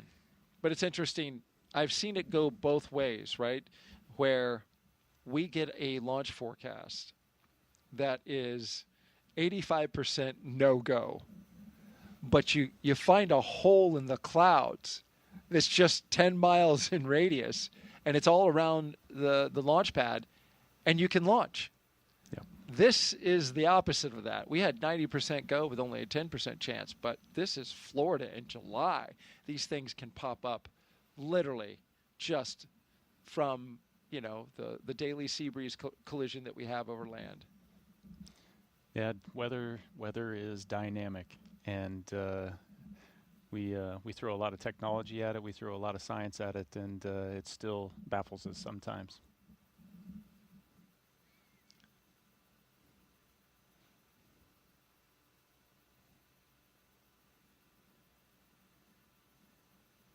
So the mental shift that you make when this happens, you've got to attempt to not make the mental shift immediately, because it is it is a live launch escape system that you're in, but inevitably there's so once we get out of here, what's the next step? When is our next opportunity going to be? They've already been looking at weather predictions for days out, so they understand what the impacts to the phasing and the mission profile might be, the potential for bad weather in the upcoming days, and so they're already starting to think about, okay, so what's the next opportunity, and then having to get into the psyche of, okay, let's do this again, and it is to the T, to the minute, do it again. So it's very much a Groundhog Day. All of it, every single minute of the, roughly what do we 6-hour countdown where it begins for the astronauts. Mm-hmm. And you mentioned the backup days. Joseph mentioned those before.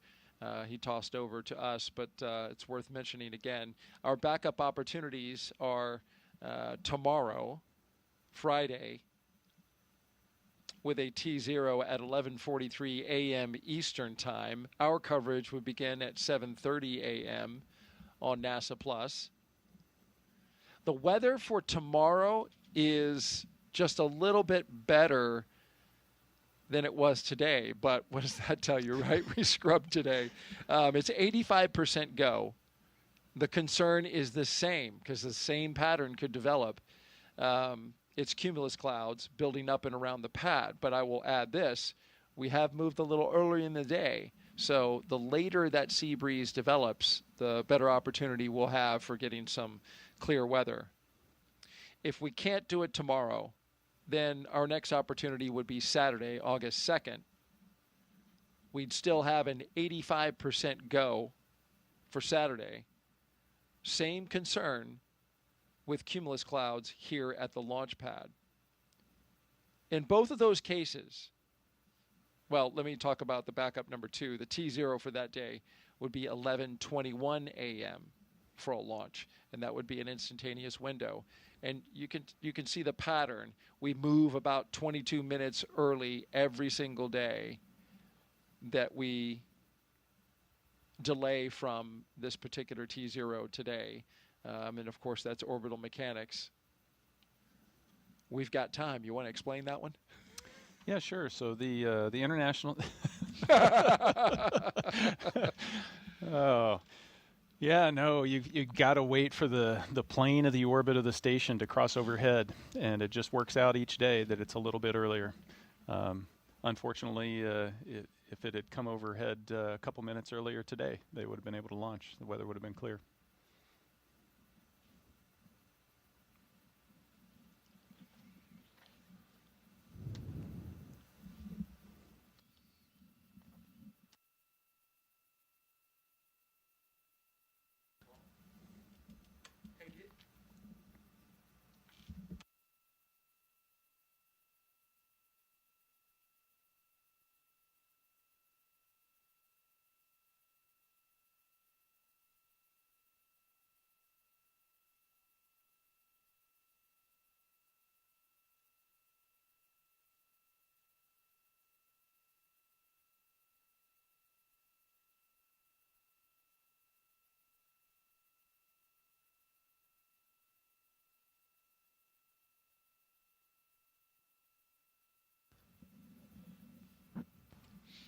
I just mentioned the backup opportunities.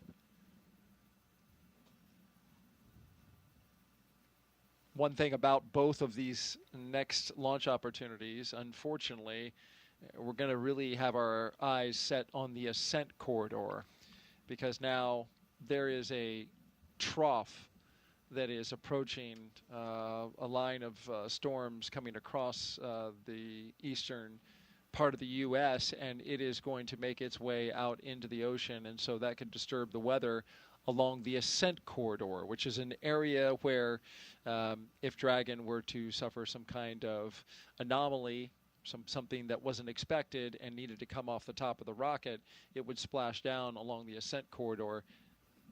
There's concern about the sea states, right? How much it's sloshing around is going to be out there in the ocean. You need good conditions, a baseline of conditions, in order to pull astronauts out of a floating capsule with a helicopter and a boat. Yeah, it just shows the complexity, the scale of the problem that you're dealing with. It's not a forecast at a particular point, on the surface of the Earth, at the launch pad. It's, if you imagine this 3D trajectory of the rocket's path going up to orbit, you've got to clear all of that for weather, but not just clouds and rain and severe thunderstorms, but like wind shear and drastic changes in the wind direction can create problems for the rocket. And then, in case there was a need to return them early or to abort, you also have to clear the weather on the surface along that path as well. It's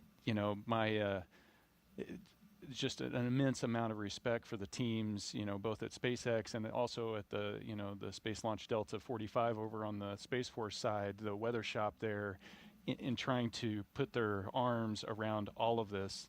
Like I said, weather is really complex, and they do a fantastic job. But if we got a chance, 90% chance, you take it all the way to the end and see what Mother Nature gives you.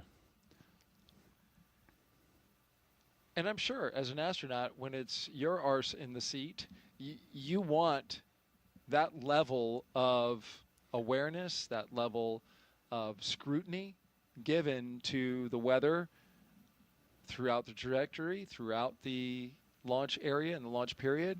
Oh yeah, the immense respect for them, knowing that their job is watching my back. And Dragon SpaceX propellant offload update, estimating 37 more minutes for propellant offload.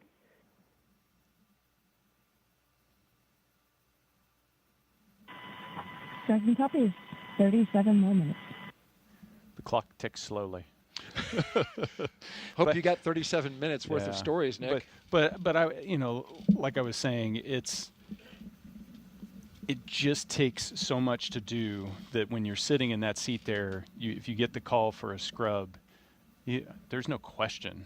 It's, you guys are the experts. This is the safest thing for us to do right now, and you're all in.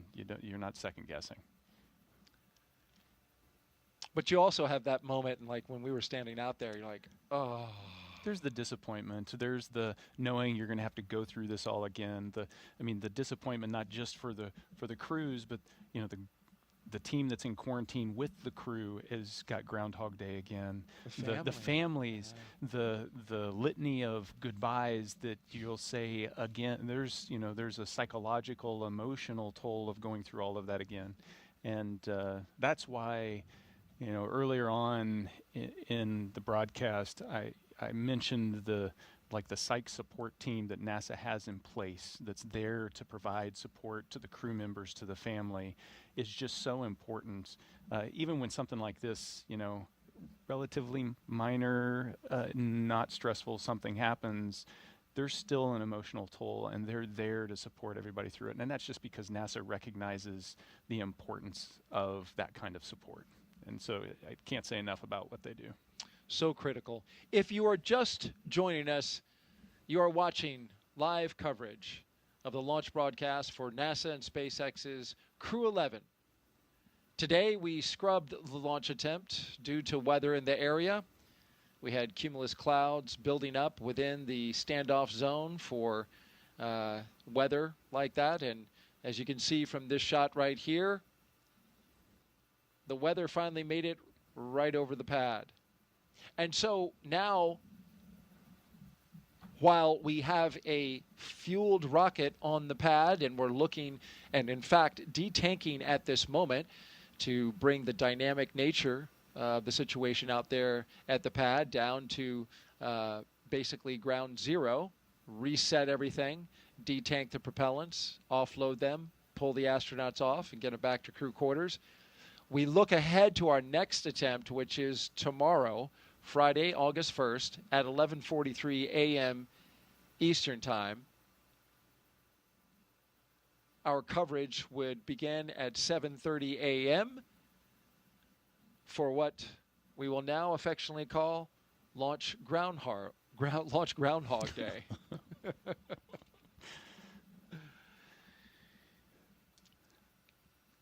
And you can see there the start time is 7:35 a.m. So it's that'll save you 5 minutes if you want to join us right at that moment. We'd love to see you again. Yeah.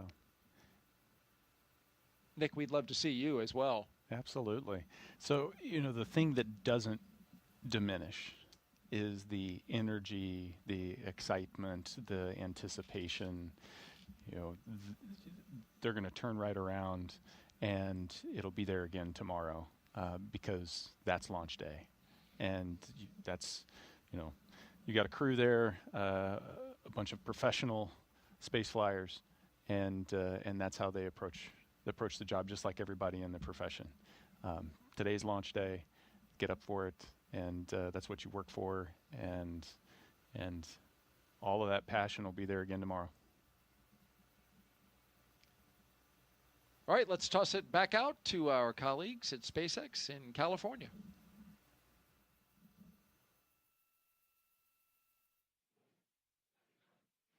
Thanks so much, Daryl. So couldn't agree with you both more. What we're doing here is trying to make sure that we are effectively doing the launch procedures in reverse. Right now we're detanking Falcon 9, so we're taking about 1 million pounds of RP-1 and liquid oxygen off the vehicle so that our crew can safely exit the spacecraft. On Monday, our crew actually worked through a dry dress rehearsal. So they went through a lot of the procedures that they did today exactly as they did them today in preparation for launch. Now that we've called that hold due to weather, we're standing down for tomorrow. We're actually just following through with the rest of the dry dress rehearsal procedures. The crew is going to exit or egress the spacecraft, and then, as we were just discussing, go back into that quarantine process. Meanwhile, our teams on the ground are going to go ahead and keep an eye on the health of the vehicle and our crew, of course, but also continue those vehicle side checkouts to make sure that we are ready for that next launch opportunity tomorrow at 11:43 a.m. Eastern.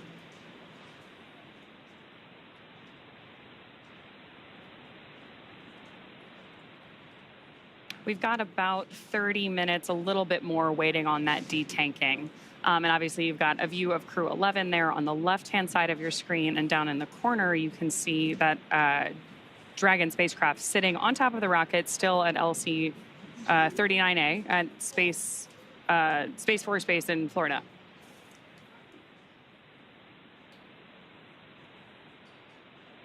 We're, of course, going to keep following the crew, keep a close eye on them as they follow through these egress procedures, and then make their way back to the crew quarters to maintain that quarantine environment that they've been in now in the lead up to launch for several days.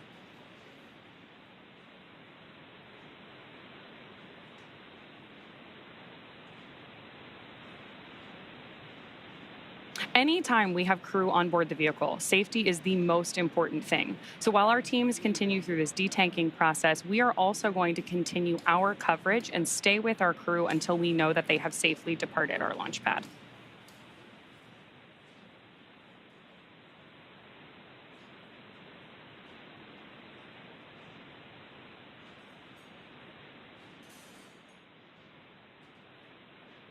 Of course, one of the other things we'll be keeping an eye on tomorrow is to understand how these weather systems evolve.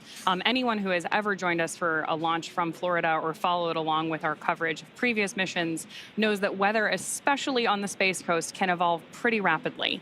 So as we're keeping an eye on everything for the next 24 hours or so in the lead up for launch tomorrow, we'll be watching the same things that we were looking at today. We're not just looking at weather at the launch pad either. We're also tracking the entire ascent corridor and the splashdown locations. And In the very unlikely event that for some reason we had to abort our crew in flight, wherever Dragon exits the flight path to with our crew safely inside also needs to be a safe zone for recovery. So especially for these astronaut missions, it's really important that we have good weather kind of around the planet because we are moving so quickly.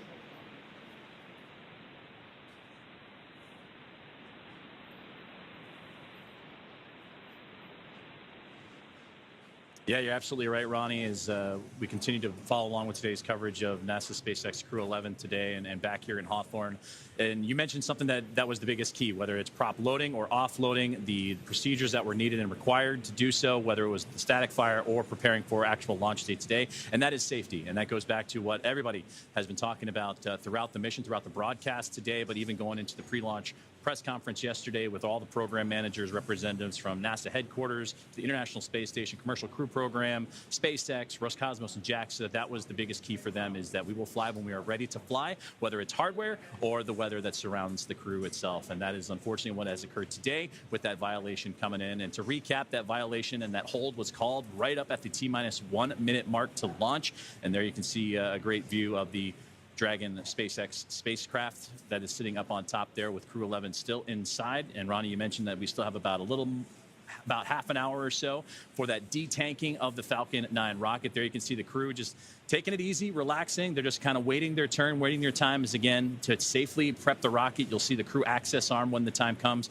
come back into view and connect itself to the spacecraft as well. And then the crew will exit egress and then ultimately make their way back to crew quarters. And that's where we're going to stay with you this entire time and make sure that we have all the visuals to make sure that Crew-11 is safe and sound back in crew quarters. And again, we'll prepare for a launch attempt, which will again be tomorrow. And that's something that the programs talked about yesterday as well, is that unfortunately today did not work out, but we have opportunities, whether they need tomorrow, the 2nd, the 3rd, a stand down day for the 4th, and then beyond. So there's opportunities aplenty. And as Steve Stitch, the program manager for the commercial crew program, mentioned, that it's a good window of chance for this crew to make its way up to the International Space Station and so forth. So that's going to be the big one there. And we take a look at what's to come for NASA's SpaceX Crew-11. As mentioned, that the next launch opportunity will be at 11:43 a.m. Eastern time tomorrow, as we take a look at the launch coverage for NASA Plus. That'll start around 7:35 a.m.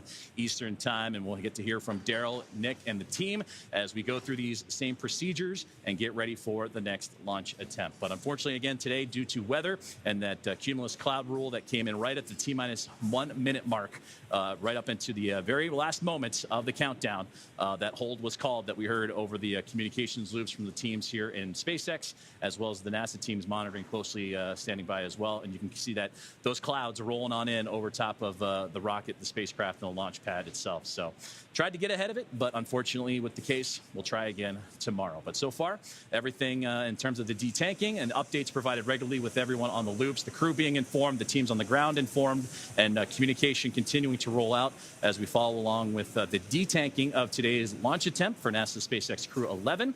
And those on board, which are Commander Zena Cardman and Pilot Mike Fincke, those two of NASA, Kimiya Yui of JAXA, and Oleg Platonov. SpaceX propellant offload update, estimating 25 more minutes for propellant offload. Dragon copy, 25 minutes for prop offload.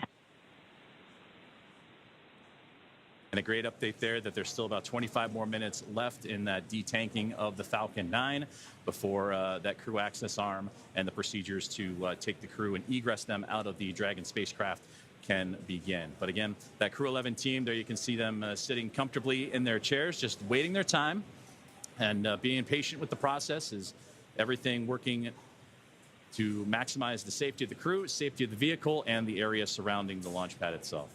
So unfortunately, again, scrubbing today's launch attempt due to weather, but our next attempt will be coming tomorrow morning at 11:43 a.m. Eastern time, and we look forward to seeing the crew work back to their launch procedures, the teams on the ground. And like Nick mentioned earlier, Daryl and Nick over on the Space Coast, that spaceflight is the ultimate team sport, and you need a lot of teammates to make things like spaceflight and launches happen. And that's what's being enacted right now, unfortunately, due to weather and a scrub.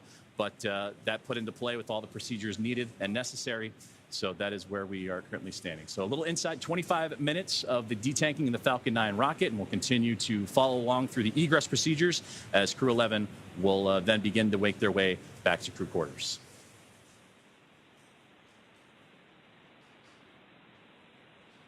We are... So, of course, we are disappointed in that weather scrub today. But in a lot of ways, this is actually a really interesting testament to that huge team working together, like you just mentioned. We have, of course, Crew-11 safely on board Dragon and Falcon 9 right now. It's important to note that we had no issues impeding today's launch from either Falcon 9 or the Dragon spacecraft, or any of the ground systems supporting this vehicle. There are a lot of different engineering teams at play here. We obviously have everyone supporting the crew, the ground side teams. All of that was working as expected. Ultimately, the safest way to launch a rocket safely is to have done it before. So the fact that we're able to step through these procedures, we have these critical flight rules about saying when do we know this vehicle is going to be safe to operate, is a really important part of making sure that we execute every mission safely. So even though it is a bummer that we aren't able to go through with launch today, it is a really good sign that we saw no vehicle side issues, everyone working together. And calling it off when that was the right thing to do.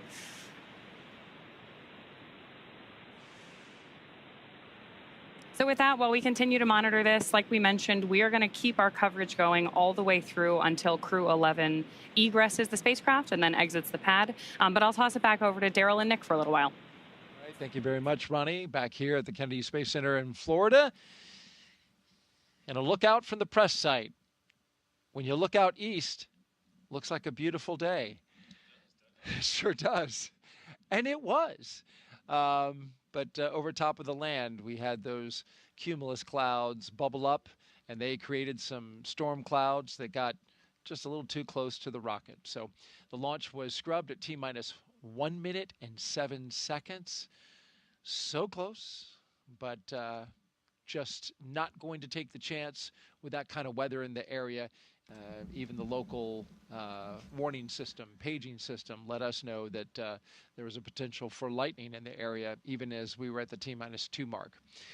So, yes, while everything looks good out over the Atlantic, we continue to have our journey through a hot Florida summer day. We were scheduled for launch at 12:09 p.m. Eastern Time. We had documented the crew getting ready for launch, starting around T-minus 4 hours and 10 minutes. And we walked that journey from suit up to drive out. We saw the crew ascend the launch tower there, get up to the top of the launch tower, get into their spacecraft, and prepare for launch. And all the systems, the high energy systems that came online, methodically going through the launch operations, until we reached T-minus 1 minute and 7 seconds, and then we got the call for the scrub. Launch weather officer David Tager kept the launch team informed of the developing situation and let them know that the sea breezes could be forming this mix of cumulus clouds that we see in and around the area. And so now we have a dynamic situation on the pad, and the reason that we are still here is because we still have astronauts inside that capsule right there. 4 crew members, Zena Cardman, pilot Mike Fincke, Kimiya Yui, and Oleg Platonov, who appears to be taking a nap. I would.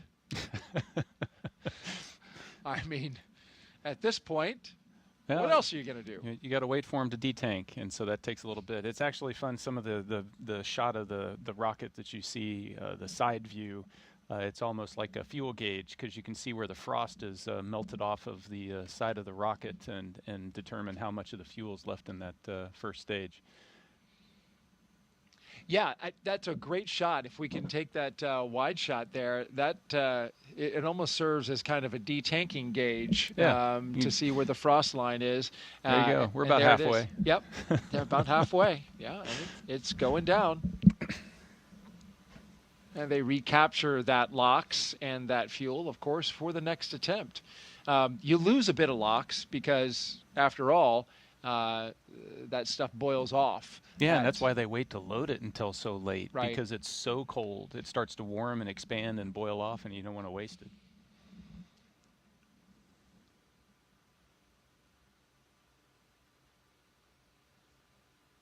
So the question now becomes, or the question that I will ask now is, what do the astronauts do after they get out of their capsule and go back to the astronaut crew quarters? This kind of served like a dress rehearsal. They have now had 2 of them, Yeah.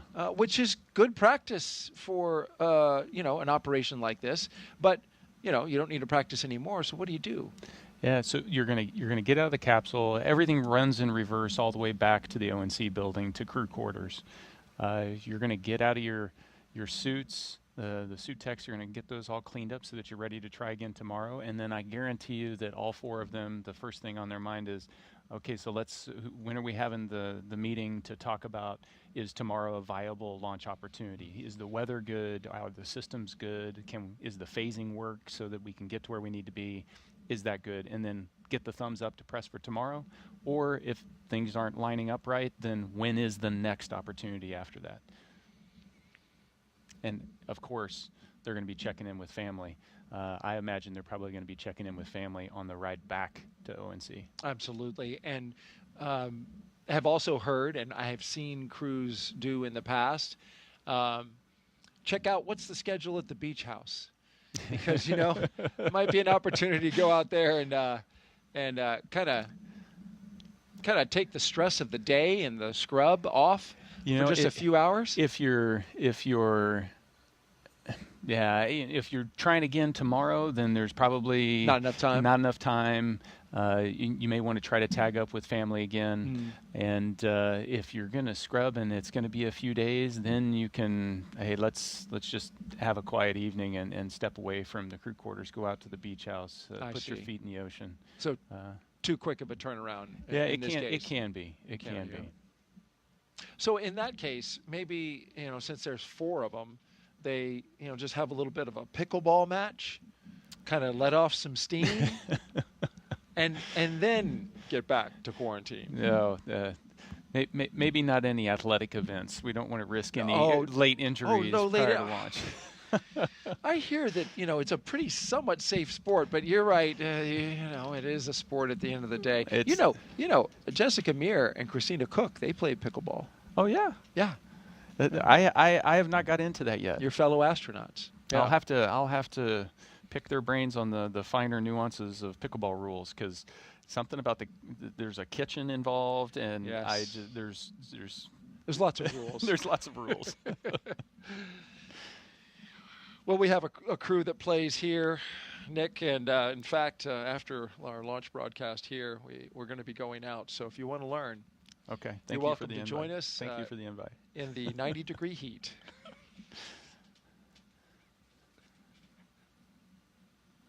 Still a beautiful rocket. It is indeed, and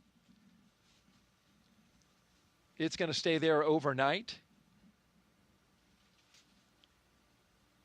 It can rain on the rocket. That's not a problem. We can have storms in the area. That's not a problem. After we detank it, of course. While we're sitting here and we've got folks watching, why don't we take some social questions? Sounds great. All right, let's do it.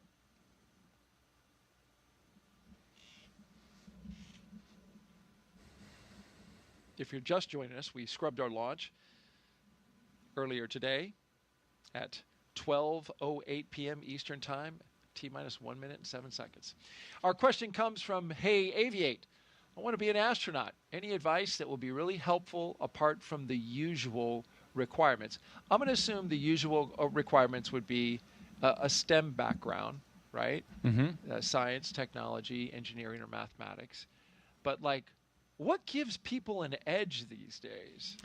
Because it's so competitive, Nick. Let's be honest. It is. It's highly competitive. How many people in the astronaut corps? Less than 50. Right. Yeah, in each class, there's maybe 10,000 applications for a dozen spots. 10,000 applications. So it is very difficult. The minimum requirement is you need a STEM master's degree. Okay. And so you've got to get that foundational educational baseline. Yeah. So there's lots of things that you wouldn't necessarily think about that get evaluated. For example, we're watching Crew-11 here. They've been strapped into these seats for about 3 hours now. They've got another 30 minutes or so. And so patience and the ability to have enough personal discipline to be able to sit still and wait for long periods of time. It's some of those soft skills, the interpersonal skills, how you manage yourself, how you manage your interactions with the people on your team, that are really important when we bring people in for interviews and we look how they interact, because you're going to be in tight, confined places with your crewmates, and it's going to be stressful situations, and how do you manage that stress, and so those are things that are tough to put on a resume, but they really come out when you start to evaluate candidates that come down and interview for the job. That's so key, and that's something I've observed with many of the astronauts who I've had the honor and the privilege to do launch broadcasts with. As we look at a screen that can show us, if you look closely, Nick, you can see the rain coming down now out there at the launch pad. Oh yeah, you can. So it did finally rain on the rocket. This is a sun shower, though, at the moment, because the sun is shining on that rocket at the same time. It got a little rain coming down.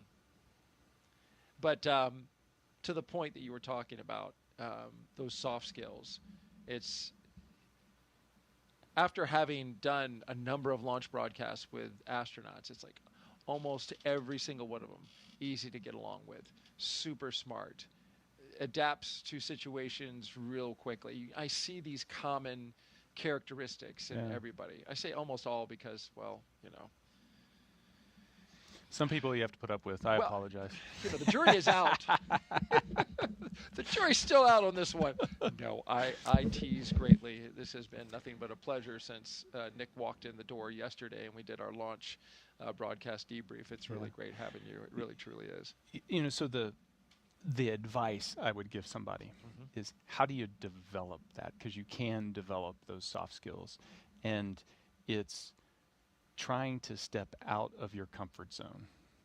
And you become more adaptable if you've been in different situations, and try to figure out how to expand your comfort zone, and then trying to just be a great teammate. You don't always have to be the leader, you don't always have to be the follower, but what does my team need me to do? And those simple things, if you focus on that over years, and it takes decades to grow into the people we select, you can get to where you need to be.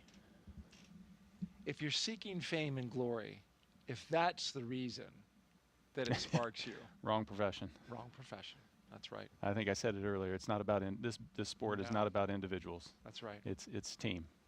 And that was never better exemplified recently in our commercial crew, and this is just an example that we're aware of, but Zena Cardman, the commander who's aboard the rocket and spacecraft today, her standing down and supporting you and your team when you launched after she got pulled off that mission. Another question in from Aqua. What does it feel like when the rocket is launched? We talked a little bit about this earlier in the broadcast, but this is talk me through give me some sensory detail here. Yeah, sure. What are the feels? Yeah. Before I do that, I want to double down on your last comment and just say, so we put the spotlight on Zena because she's the one strapped into a rocket today. Stephanie Wilson did the exact same thing, and I'm equally excited to see her strap into a rocket and get her flight. They are the epitome of the professionalism that the astronaut corps strives to be. 100%. Yeah. So what's it feel like to so as you're walking to, we'll just take it, you push space on the elevator. Going from the very beginning. Absolutely. You ride the elevator up, and it's actually, the elevator goes fast enough that your ears pop, because you're going up a lot of floors of stairs, so you'll feel the pressure change in your ears, just like if you were in a big skyscraper and, you know, going from the bottom to the top. Huh. And then you step out of the elevator, and then, you know, it's just this, for me, it was this gentle breeze coming off the ocean, because you're so high up, you just get this nice cool breeze, and it's just green as you look out, green, and then the blue of the ocean, and then, you know, it's this metallic structure that's there, and, you know, so the launch tower doesn't really sway or anything, it's so beefy, you can see it there in the photo, and then you get into the gantry arm, and you start walking out to the capsule, and then you know, you're surrounded by this, you know, this visual of this tube leading you to where you want to go, and so then that's where, like, emotion starts to color how you're seeing everything, and the white room is chilled down, it's cool, so that the vehicle's cool, and you climb in, and as soon as you cross that threshold of the side hatch, it feels, you know, before it was like you've done it once, maybe twice, and it's unfamiliar, but it's still, you know, sensory overload to some degree. As soon as you get inside the capsule, you've trained for so long, it feels like home. You know, it's like you've spent, everything's exactly where it should be, and you feel comfortable, and so then, you know, the side hatch closes, and then at prop loading, that's really where, like I mentioned before, the rocket comes to life. The pumps start spinning up, you can hear the fuel flowing, you feel the vibrations, you get venting that's happening, and that's why when you feel like, so I'm on a thing. I'm not on a machine. I'm on this thing that's got a personality, that's got this life inside of it. And then at the moment of liftoff, there's just, you know, the engines light up, and you get this subtle vibration, and you feel the pressure of your body being pushed into your seat. Just, you know, your back is being pushed in, and it's you know, that all the you know, the millions of pounds of thrust that are happening, and it's just squeezing you in that seat, and it's just continuing to push you in that seat as you kind of creep off, it's smooth, and so if you've been in an electric car and somebody just kind of slowly presses the accelerator and then just keeps mashing it until it's all the way down, eventually you're pressed into your seat, and you're accelerating, and it's like that, but you don't stop for 9 minutes. And you go from... The feeling of acceleration goes that long. You know, you've got staging in the middle, so, you know, it starts at 1G, and then you build up to 4.5, and then it drops off during staging to nothing for a few seconds, and then it starts back up again and builds up, and then it stops and you're in space. And so those 9 minutes are just this amazing roller coaster ride that is like super smooth, with a little bit of vibration, and the whole time you've got these windows that you can look outside and watch it all happen as the Earth kind of disappears down below, and yeah, it's just phenomenal. I wish everybody could do it. No doubt. I wish I could do it. That is, what a great explanation of what you experienced from beginning to end. If you're just joining us, we are live with launch coverage of NASA and SpaceX's Crew-11. The launch to the International Space Station scrubbed for the day. You see the weather in the area caused a scrub at T-minus 1 minute and 7 seconds, just at 12:08 p.m. Eastern Time. The crew is inside the capsule at the top. They are safe. They are waiting for the completion of detanking the rocket of its highly energetic propellants, which we are currently doing now. Just should be just another 15 minutes or so. Our next attempt for today's launch, provided that after they review the data from today's scrub, should all that look good and check out, the next opportunity to launch is August 1st at 11:43 a.m. Eastern Time. Weather for tomorrow is 85% go. The only area that is a watch item, that is a significant watch item, is the weather that's going to be disturbed along the eastern seaboard after we get a trough of disturbances make their way into the eastern Atlantic.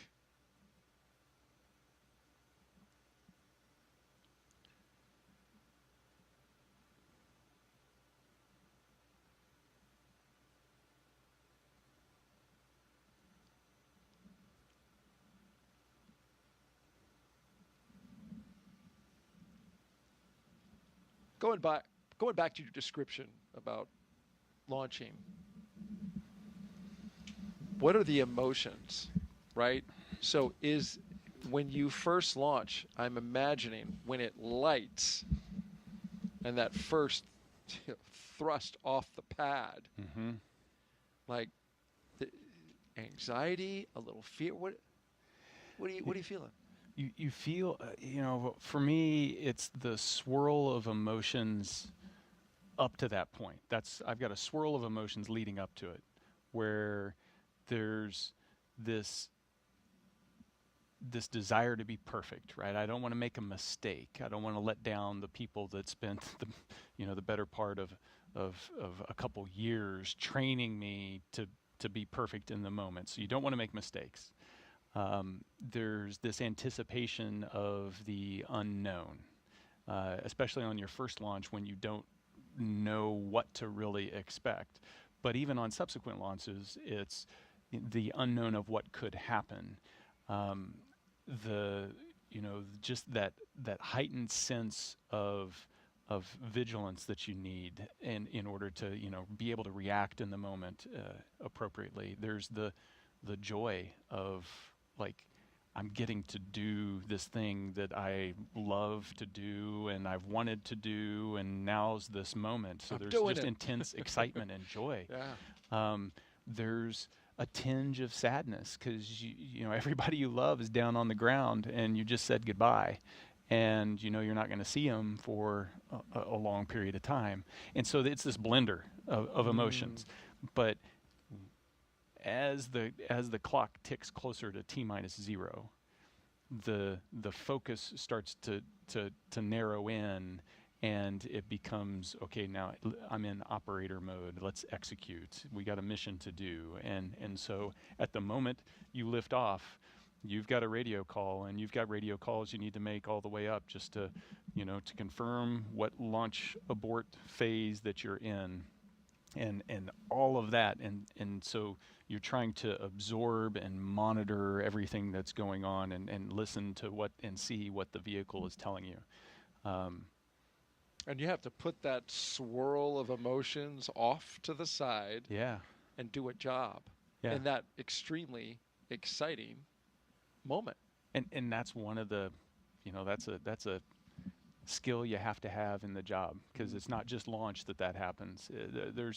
It happens all the time, and so we train to be able to stay focused on the task at hand, but then also recognize that you can't just bottle that stuff up.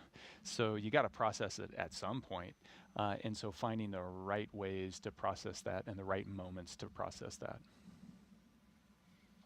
Fascinating to listen to everything that goes in to a launch day, to the launch moment, the emotions, the feelings, and the preparation, the skills required to get through it. Thank you so much for sharing that with us, Nick.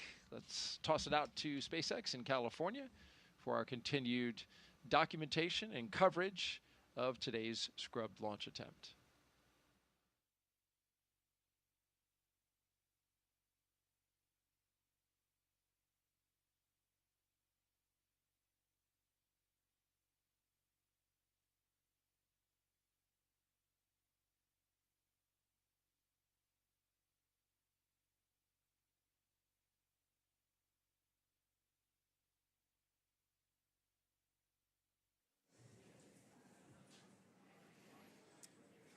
Thank you, Daryl. Thank you, Nick, and for all that insight, especially with the process as intricate as this one, with the detanking continuing for Falcon 9, as again today's launch attempt for Falcon 9 or for Crew-11, NASA SpaceX Crew-11. Tracking copies. Go to disarm LAS per section 2 of 5.100. And that was some great call-outs right there from up in the crew capsule, the spacecraft is Crew-11 receiving updated information from the teams here on the ground, and the core here in Hawthorne communicating the step-by-step procedures needed to detank the vehicle in Falcon 9, and then again they'll go into those procedures of bringing the crew access arm, disarming the launch escape system, the ground support teams that helped Crew-11 into the vehicle. They'll become on site and then help them out of the vehicle as well, and then we'll stay with SpaceX Dragon disarming launch escape system. And they'll help with them we're with you.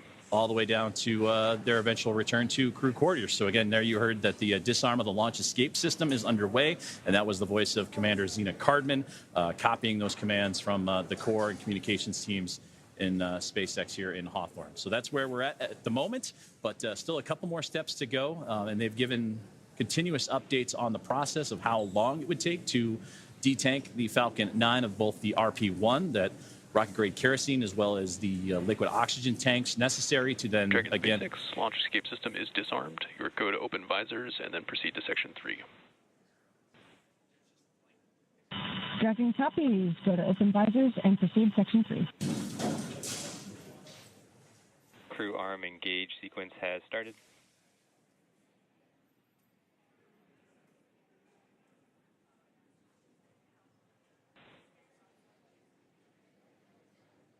And again, great communications there as you're looking inside the crew access arm as it's beginning to swing back towards the Dragon spacecraft. And you saw just moments before that, Crew-11 being issued the okay to open up their visors and begin their process, continue their process of will be egressing or exiting the vehicle here in just a little while. But again, that crew access arm slowly but surely making its way, be buttressed up against the side of the Dragon spacecraft as we continue on our...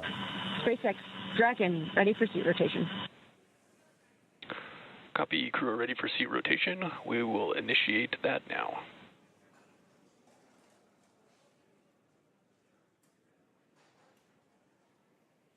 So again, great communication happening between the team in SpaceX and Crew-11 on board the Dragon Endeavour spacecraft as today's launch attempt has been scrubbed due to the cumulus cloud rule, and another launch attempt will be coming tomorrow, and that launch attempt will be at 11:43 a.m. Eastern time. And of course, with Daryl, Nick, team out in Kennedy, the team here at SpaceX and at NASA's Johnson Space Center and the International Space Station Flight Control Room, will bring you right back and get you prepared for another launch attempt for Crew-11. And again, that'll be tomorrow, August 1st, as we turn over to a new month at 11:43 a.m. Eastern time. And that's where they will hopefully begin their journey then, en route to the International Space Station and sync up with their Crew-10 colleagues, as well as those of Soyuz MS-27.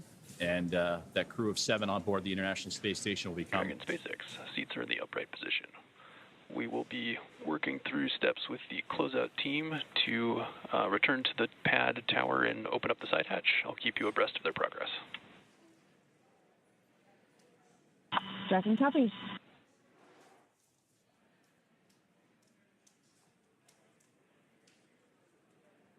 And a great look inside that crew access arm as it has now made its way right up against the side of the Dragon spacecraft, and Crew-11 sitting comfortably with their visors open, just recently given that command. The seat rotations have been issued, and they are now stretching their legs. You can see Mike Fincke flexing the ankles a little bit and preparing to egress the capsule and Dragon Endeavour here in just a few moments. But to go back to what we were saying, they were heading up to the International Space Station, where currently a crew of 7 will look to welcome in this cadre of 4, including the commander of Expedition 73, Takuya Onishi of JAXA, his best friend, Kimiya Yui, as a member of Crew-11. So it'll be the first time in several years that 2 JAXA astronauts have been on board the International Space Station together. And what better way to do that than with your best friend that gets to come up and pay a visit with you. But NASA's McClain and Nichole Ayers, along with Johnny Kim, also on board, along with Roscosmos cosmonauts Kirill Peskov, Sergei Ryzhikov and Alexei Zubritsky will anxiously await their arrival once they can go for that second launch attempt, which again will be tomorrow, August 1st at 11:43 a.m. Eastern Time, as today's attempt was scrubbed due to weather. So we're going to continue to follow along with the detanking procedures that should be wrapping up here pretty soon. As you saw, the crew access arm has swung back into place. The ground support team will make its way up towards the spacecraft to help the crew egress, as they say, the capsule as well, and then we'll stay with live coverage all the way up to the crew's return to crew quarters, where they will remain in quarantine. And that's what Daryl Nail and Nick Hague have been discussing of those procedures and how things will shape up and ready to turn the page for another attempt tomorrow.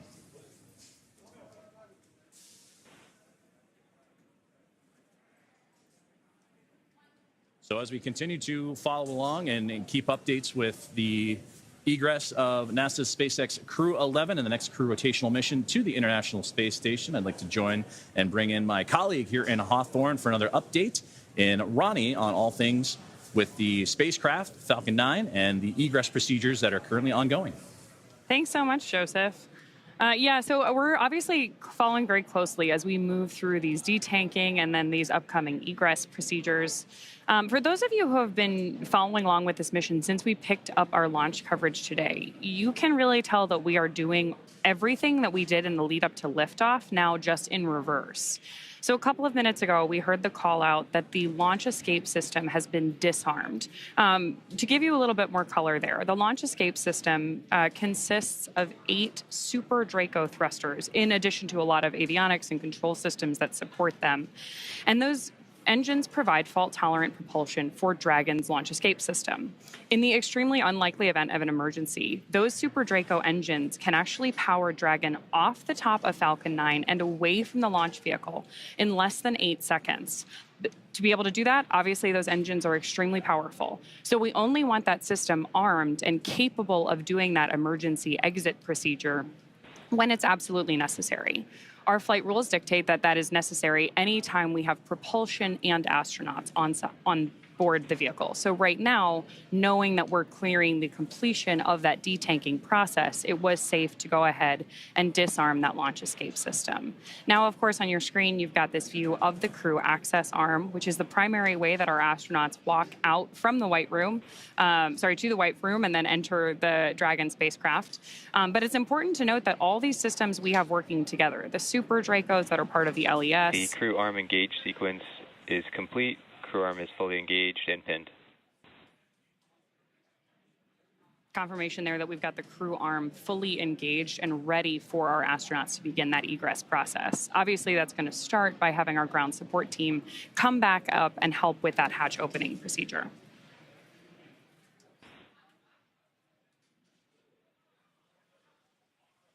And I'm getting confirmation here that offload has been completed, which again is what we expected when we heard that we were okay to disarm that launch escape system. It's really worth noting, though, that Dragon is a tremendously capable spacecraft. It is not just a capsule housing these astronauts. We have maneuverability available to them through the 16 Draco thrusters that we used to orient the spacecraft during the mission. We obviously use those, rely on them really heavily as we do all of the maneuvers in our approach to the International Space Station. And then those Super Draco thrusters that are part of the launch escape system, as well as all of the avionics, the controls, everything that our astronauts are using to monitor the vehicle progress, both now in more off-nominal situations like this, where we've had a scrub due to weather, but also throughout their flight to the International Space Station. As we were talking about earlier, our crew today was scheduled for about a 38-hour trip to the International Space Station. All of the information that they're getting from our mission control team is displayed inside of Dragon for them. Still seeing little bits of rain. One of the things that we talked a little bit about earlier, but is still really interesting, anytime you are leaving Earth, we're monitoring weather not just at the launch site. It's really all the way along the ascent corridor. Obviously, Falcon lifts off and then does a gravity turn so that we can get up to space going 17,500 miles an hour horizontally. We're not just going up. So we're moving through a huge portion of the atmosphere on our trip to space. And the weather for that entire ascent needs to be clear. And again, if we were going to leverage that launch escape system in flight for any reason, you'd hear on a typical ascent, our crew will call out certain abort modes where the capsule might have to, the spacecraft may have to eject to, in the instance that anything were to go wrong. That weather also needs to be good. We need to be able to get to the crew, make sure that they're healthy. And then, of course, anytime we have crew entering or exiting the vehicle, we're working those carefully rehearsed and fine-tuned procedures like we're seeing them step through now.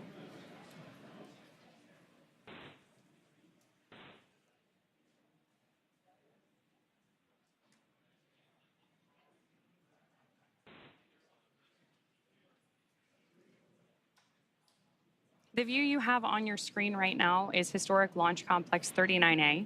SpaceX has made some modifications to the crew access tower that you see over there. If you followed along with any of our social media channels or on previous webcasts, you know that when our astronauts are ready to board Dragon, they actually go to an elevator inside that tower and hit the space button before going up to that crew access arm, which is currently bridging between the tower and just behind Dragon on your screen. Right now, our ground support teams are preparing to ascend the tower and go over. And like I mentioned earlier, we're going to help with that hatch opening and then help our crew egress the spacecraft. From there, they'll be going back into quarantine. It's important that astronauts maintain that quarantine environment, often away from friends and family in the lead up to launch, so that they're 100% healthy when we get them up to the International Space Station. So to maintain their well-being ahead of our next launch attempt, which is currently scheduled for tomorrow at 11:43 a.m. Eastern, they're going to go back into that quarantine environment. Getting some nice views of Crew-11 in their seats there. Earlier on, we also heard discussion that we were rotating our seats back into the vertical position. We rotate our astronauts to lay on their back ahead of liftoff because it is more comfortable when you are experiencing the high G-force loading of ascent to have that pressure go through your chest. So anytime you see a photo of an astronaut in Dragon or any historical spacecraft, you know you see them in that reclined position. The seats on Dragon are another really nuanced and sophisticated part of the spacecraft. They have the ability to do that rotation and then move themselves back into the horizontal position in the event of an egress like this. But we also heard discussion earlier that we can remove those footrests to give the crew some additional room inside the spacecraft for their trip to the International Space Station.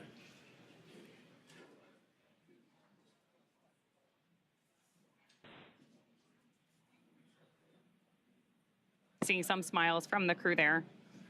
And of course, we're following along very closely here, not just with our coverage, but of course the entire mission control ground support team. Everyone's keeping a careful eye on all of these procedures because anytime we have astronauts on board the spacecraft, we want to make sure that we are doing everything we can to keep them safe. Again, all of this is rehearsed during dry dress. And you can see our astronauts are pretty comfortable with it, right? They seem like they're having a pretty good time, waiting to exit Dragon, go back, get a little bit of rest, and then try again.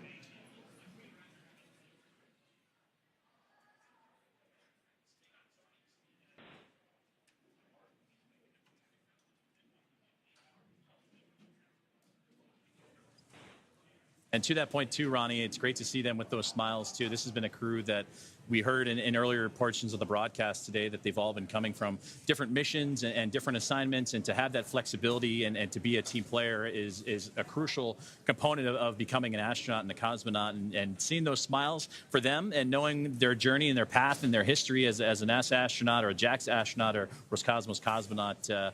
You know, this is just another step in that path and that journey that they've had along the way. So it's great to see them with all smiles. They're a crew that is very emotional, very thankful, very supportive of each other and of the mission, but also very happy. And I hear a lot about each crew member has a very unique sense of humor. So during that 39-hour of phasing, I can only imagine what the jokes were going to be like exchanged, the stories that were going to be told. And for two of them, as first-time flyers, experiencing it for the very first time, and Oleg Platonov of Roscosmos and Zena, Cardman, the commander of NASA. So to see them sharing smiles, telling stories, and just knowing that another opportunity awaits them around the corner. Again, tomorrow's next opportunity at 11:43 a.m. Eastern certainly has them in bright spirits, it seems.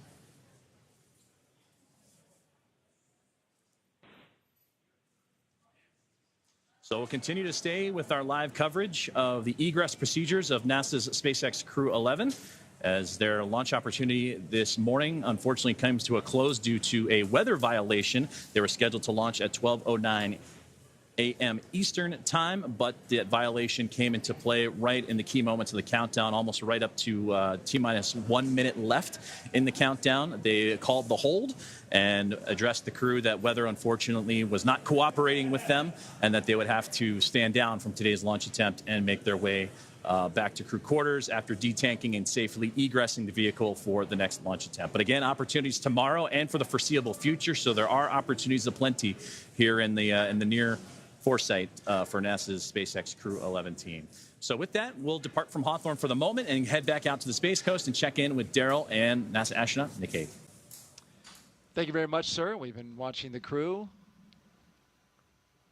I'm here with Nichole, NASA astronaut, and in a moment like this, when I look at the crew biding their time, waiting patiently for the moment to egress out of this capsule and get back to the astronaut crew quarters, I see Mike Fincke talking a lot. In a moment like that, it's pretty good to have somebody who's, you know, a jovial, talkable fellow like Mike Fincke who likes to crack jokes. And now, you know, humor is a great tool, and being able to find the humor in just about any situation is a true talent and a benefit to the team. So, you know, they're sitting here. You saw the gantry arm is back up to the capsule. Pad teams getting access. They're going to pop open the side hatch here and get them out of the capsule. So now's the time they can relax a little bit. They're in a safe state, and there's definitely, they've turned the corner and they're looking for, okay, what's our next opportunity. Next to Mike Fincke is Zena Cardman, the commander of this mission. Is it the commander's responsibility to kind of regroup the team emotionally? I mean, these are professional astronauts and a cosmonaut, so I know they know how to, you know, gather themselves and gear up for another attempt. But it's also an opportunity to lead. Yeah, absolutely. The you know, every person on the crew is responsible for themselves and also feels a sense of responsibility for the team. The commander's the one that ultimately is accountable for the well-being of that crew, the well-being of that spacecraft, and making real-time calls. And so the commander's job is to read the room and understand what the team needs in that moment. And maybe that you need to recage, maybe it's crack a joke, maybe, you know, you've got to read the room. It gets back to those soft skills I was talking about before. We are awaiting the completion of detanking of the Falcon 9 rocket. A moment that, when it arrives, will allow for the astronauts to egress from the Dragon, make their way across the platform and down to their waiting Teslas, where they will be driven back a 20-minute drive across the spaceport under security escort back to astronaut crew quarters. And we hear the call that detanking is complete. Again, detanking is complete. That paves the way for the closeout crew. So a little hand battle there between the commander and pilot. Paves the way for the closeout crew to come up and ascend the tower, make their way into the blast danger area, and help the astronauts make their way out of the spacecraft. And there you see at the base, here comes the closeout crew.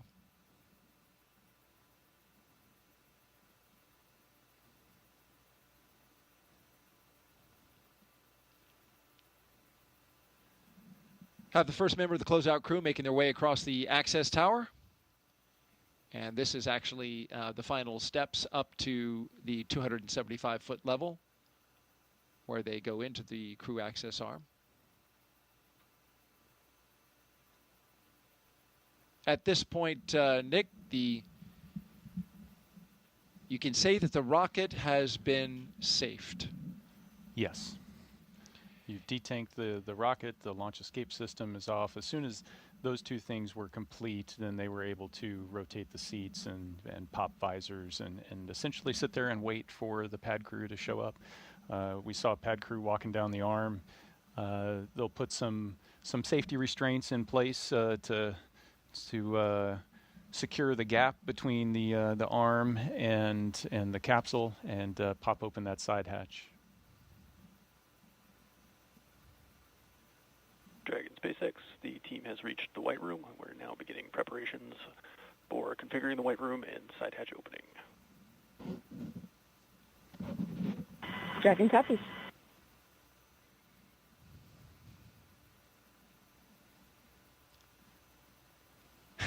And sounds like the hatch. Oh no, selfie. It's selfie time. Kimiya's got his tablet out and he's taking a selfie. I'm not sure where that picture will go in the grand scheme of pictures that they'll be taking, especially with a launch day, a real launch day where everything works out. Yeah, but on a real launch day, you don't have time for something you like wouldn't, this, right? Yeah, and you wouldn't risk taking the tablet out and potentially dropping it, and then Mhm. having the launch, the pad crew having to come back in and Great dig point. that out. So this is a unique opportunity to get some photos you might not otherwise get.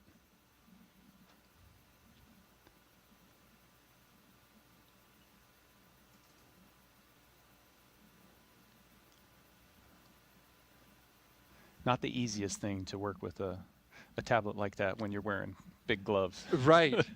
Yes, those gloves. And yes.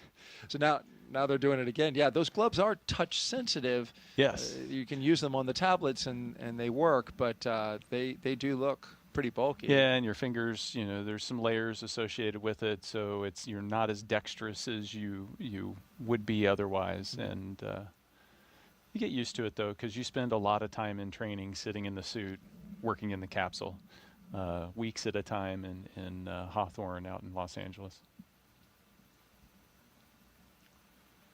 As the closeout crew brings their equipment necessary to unseal the side hatch, open it up, and get the crew out.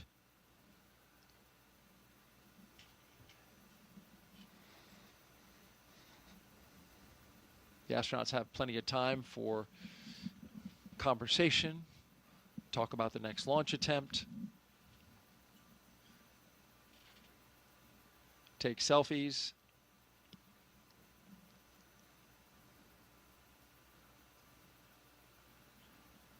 So you launched 3 times, and you never had a weather scrub? Never had a weather scrub. That is fortunate. Yes, indeed.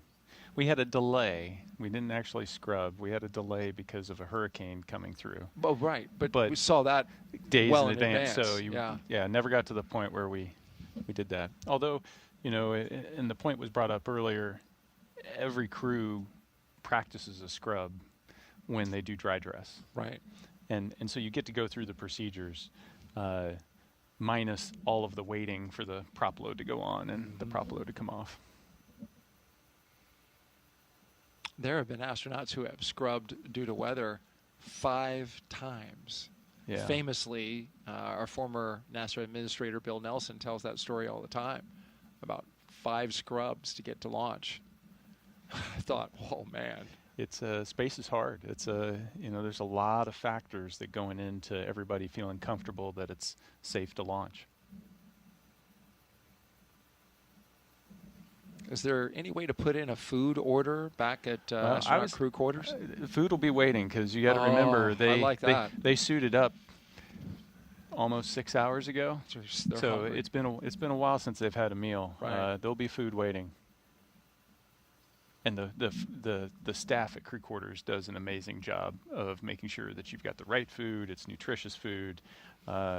They do an amazing job that extends not just from crew quarters, but also gets into the food system on board the International Space Station. And it's just, again, every time we talk about something, there's another facet of, hey, there's this team, and they are experts in their field at doing what they're doing, and what they do is so critical. And the food lab is another example of that. I hear great things about the chef over there and his ability to make these meals that are requested by people from other countries, right? The international astronauts asking for cuisine from their homeland, and I hear they do a pretty good job. Yeah, absolutely.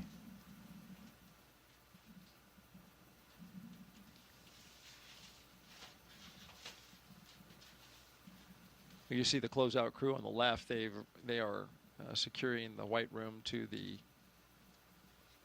capsule, and then they'll begin unbolting the fasteners that hold that side hatch in.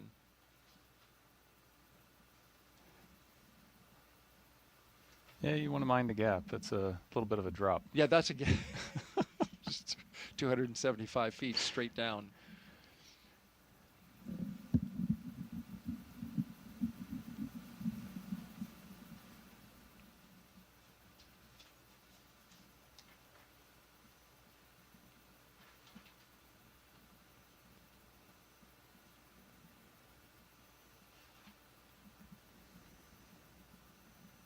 And so this crew, of course, is planning on a 3+2 handover. Now, does that calculus change? Well, you saw the handover is going to be influenced by weather as well, because you have to have good weather to land. So even if we can launch them, Crew 10's got to have good weather to land. And so you'll see that calculus change.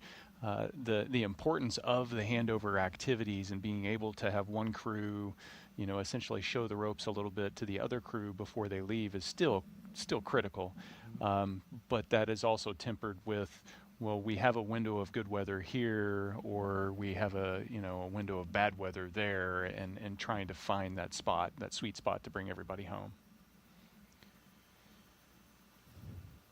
Lots of moving parts with regards to the planning in that regard. Yeah, Mother Nature gets a vote.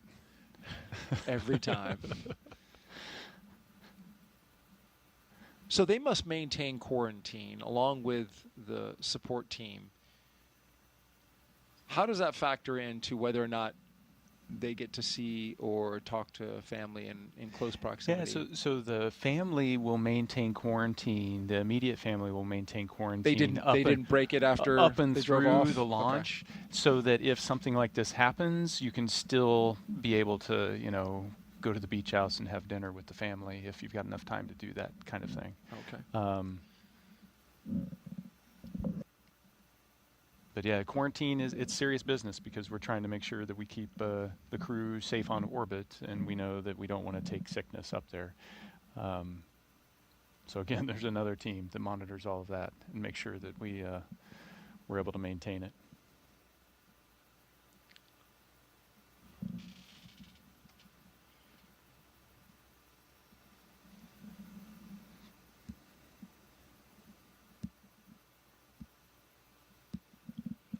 For pilot Mike Fincke, it's been 14 years since he last flew to space, doing so aboard STS-134 in 2011, the second to last flight, the penultimate flight of the space shuttle program.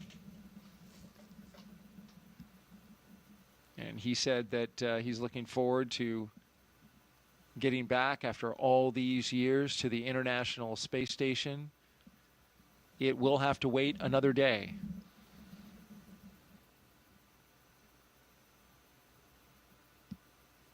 That's going to be really interesting for him, because he was telling us that he saw Space Station here on the ground, here on Earth, the segments of this incredible orbiting laboratory, which is the size of a football field in space. He saw all those parts and modules on the ground, helped assemble it, but did not see them, I think, living in it continuously at that point, right?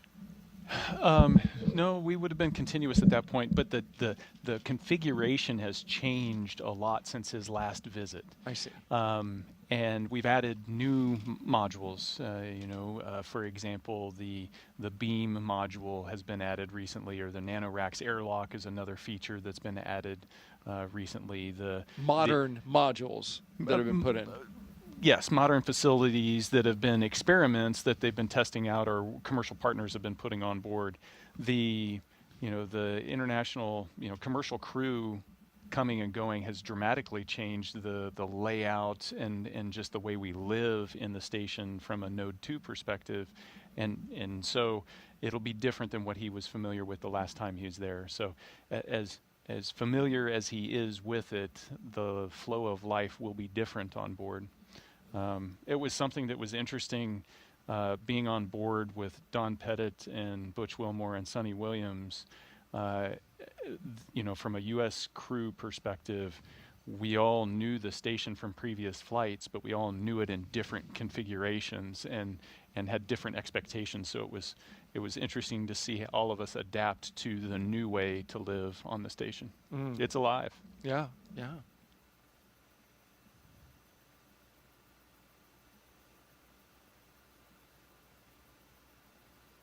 So we got a question that has come in from Joseph Zashevsky, our commentator in Hawthorne. Okay.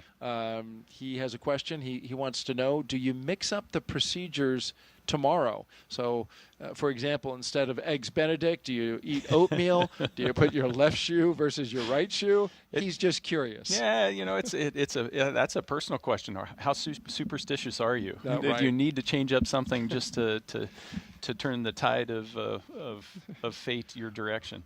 Or do you not want to change something because you're concerned it might throw your own personal, preparation off?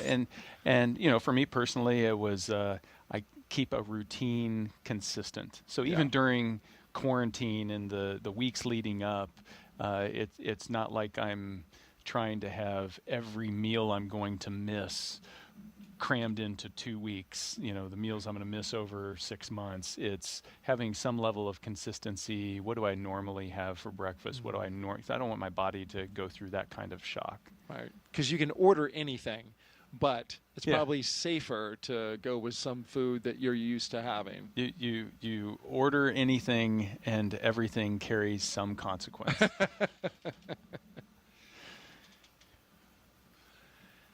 Thank you for your question, Joseph. And thank you for the job that you and Samya did today, and Ronnie as well. Yeah, it was outstanding.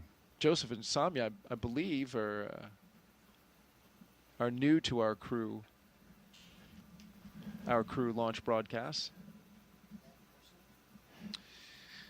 So we have a question coming in from the cameraman who's asking about the devices that are strapped to the knees of each of the astronauts. So it's called a satchel.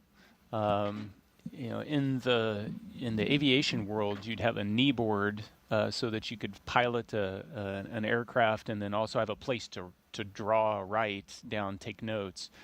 This is a little beefed up version, so it has the knee pad feature where there's paper that you can take notes and write things down so you don't forget them. But then underneath it, there's that satchel that contains a headlamp. It's got a charging cord for the tablet. It's got a Valsalva device so that you can clear your nose, earplugs if you need them, headphones if you need them. So it has the personal equipment that you might need while you're launching or just operating inside of Dragon, both uphill and downhill. Thank you for your question. If you're just joining us, we are walking our astronauts through the scrub procedures for an attempt at launch at 12:09 p.m. Eastern today. We scrubbed out at T-minus 1 minute and 7 seconds due to weather. A violation of a weather constraint for cumulus clouds too close to the launch pad. Hey, we got a question in from Say Ricci. My 5-year-old Boston, who is numbers obsessed, wants to know how high the rocket will go. How high would the rocket go?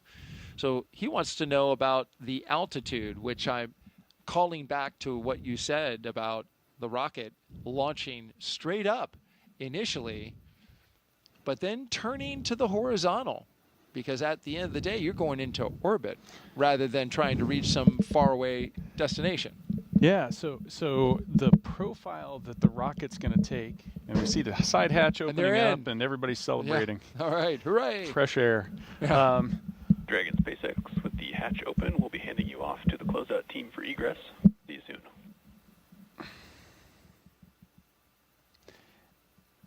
And so the rocket's going to initially go straight up to get some clearance from the ground, and then it turns horizontal. And at about the 200-kilometer mark, it's turned horizontal, and all of its thrust is trying to accelerate it downrange. It's trying to cover ground on the Earth. And it essentially is coasting and slowly falling back down to the Earth until it's reached that 17,500 miles per hour, at which its arc of its fall matches the curvature of the Earth.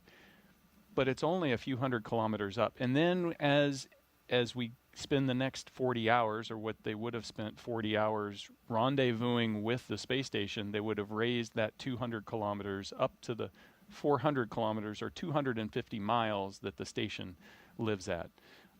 So it's not that far up. It's the distance between major cities in the U.S. It's drivable if you could drive there. Cape Canaveral to Miami. There you go.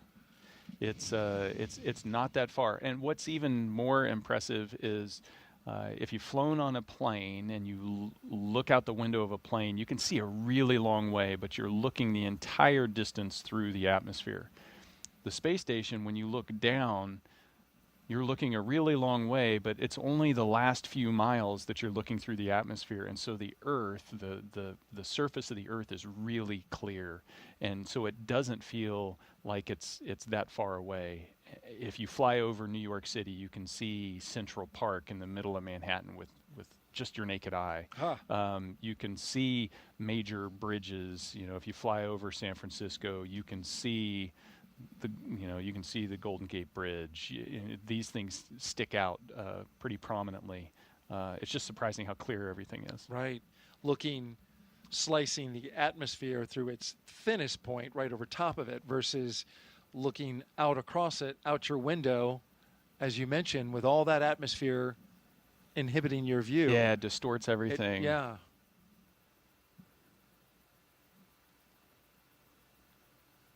Which is also why you get a sunburn between 11 and 2 o'clock and not at 7 in the morning or 7 at night, right? Yes, Because indeed. the sun has to travel through all that atmosphere. Wear your sunscreen. That's right. Well, this public service announcement brought to you by NASA.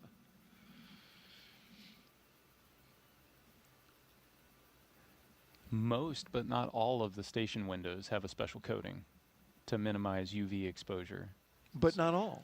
Well, some of them we don't want that because we want to do scientific experiment. We want to collect scientific data through them, and so those you have to be careful.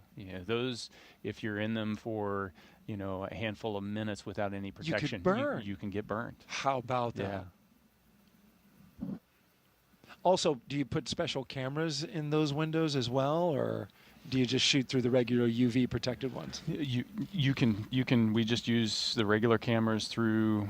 There may be other, more scientifically focused cameras, but I can take our standard camera and shoot out the ones without the UV filters as well. Right. The U.S. lab window wharf is not UV protected. That makes sense. It's interesting. Fortunately, the window that looks down doesn't necessarily take a lot of direct sunlight, right? Unless the station's in a weird orientation. And what about reflected light off the ocean? It's still bright. Yeah. And even with the UV coatings in the cupola, when the sun pops up, you can feel the heat of the sun on your face. I bet. Yeah, sun's pretty powerful. Yeah, with no atmosphere to protect you at all. I mean, you're not that much farther away from the sun or closer to the sun than Earth is. But you feel it. Yeah. I see Oleg getting out. All right, we got one out. 3 to go.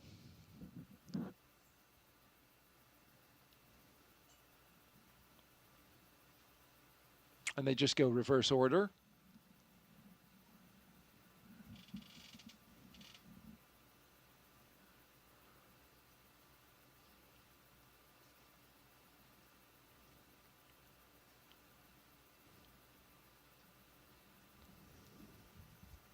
The operation will look very similar tomorrow, as you mentioned, the Groundhog Day effect. But there are some things that they're not going to do, right? They're not going to sign the side of the White Room. Yeah, right? you know, it's your signature's there already. It's already there. What else would you not do? I've stumped the astronaut, I think. Could be a trivia question. Yeah. Other than sign, most of the things that you would do, are all scripted out. Yeah. You know, even the goodbyes, you're still going to take the opportunity to say goodbye. Right. Even though you said it the day before. And here come our astronauts down the crew access arm.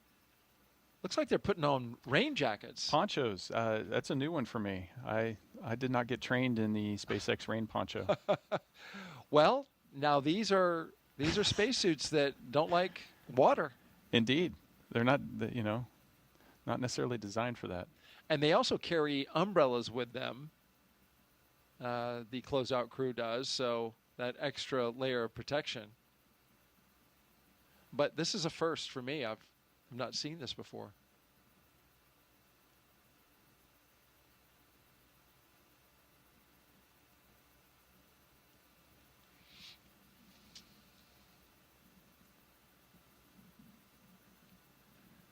If there is a shot that really exemplifies what we went through today, it's this one. Astronauts putting on rain ponchos with spacesuits on.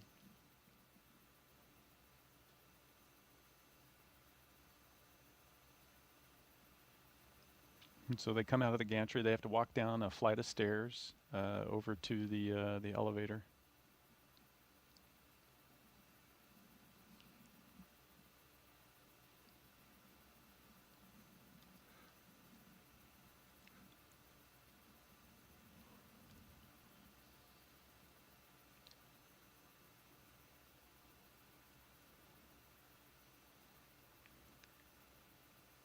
And so we talked about the button in there that says space.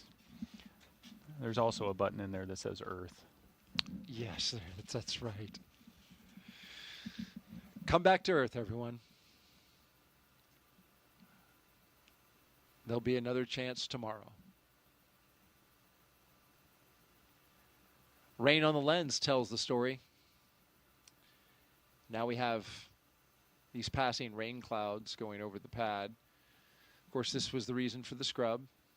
At 12:08 p.m. Eastern Time today, we scrubbed the launch attempt of NASA and SpaceX's Crew-11 launch to the International Space Station. Now looking ahead to the next opportunity, tomorrow at 11:43 a.m. Eastern Time. Our coverage on NASA Plus and our streaming channels starts at 7:35 a.m. Eastern Time. And so next up, we are watching as the astronauts go down the tower, making their way to their Teslas, which are parked at the base of the launch pad where they left them earlier today, about 3 hours ago.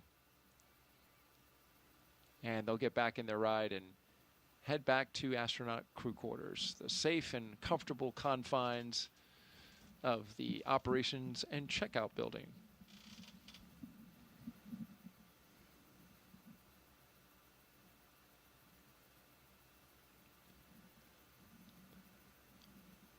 We talked about the next opportunity for a launch tomorrow. One thing that will be considered teams from SpaceX and NASA and the Commercial Crew Program will take a close look at that weather in the ascent corridor to see if it is worth taking a shot. Yes, they have the opportunity to go to the space station, but they will want to see if that situation is going to work out. If the weather's not too difficult to extract the crew from the Dragon, should they have an emergency abort, come off the top of the rocket and splash down in the Atlantic Ocean.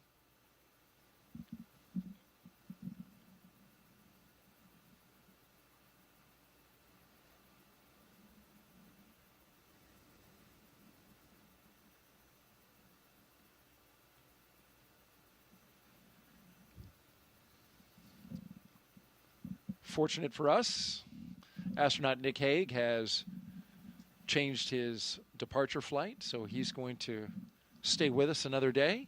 I'll be here. Greatly appreciate it.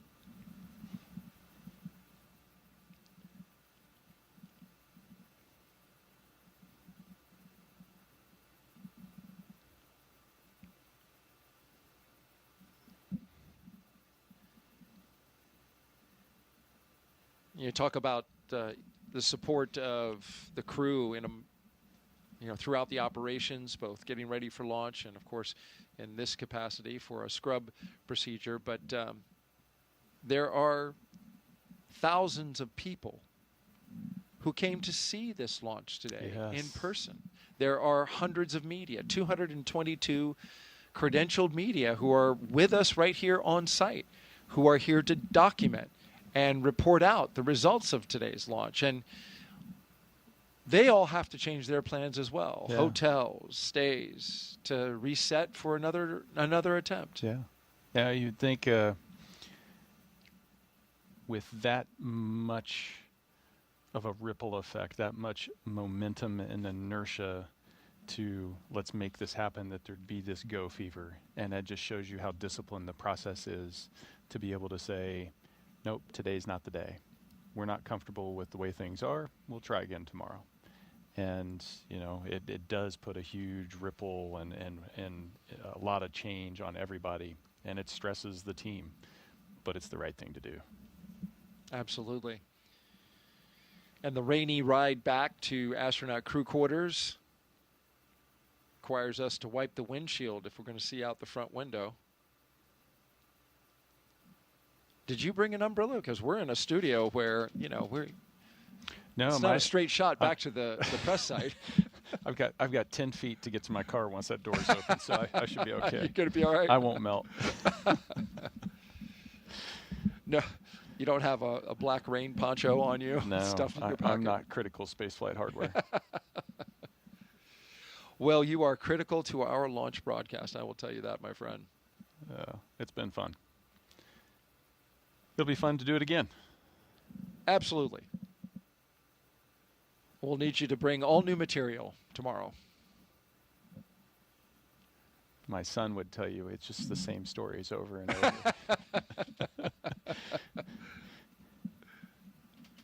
That looks like some serious rain out there. Yeah, that's hitting the windshield a little harder than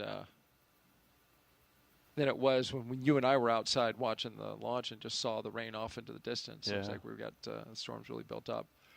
And this is the formula that we have. This is consistent July.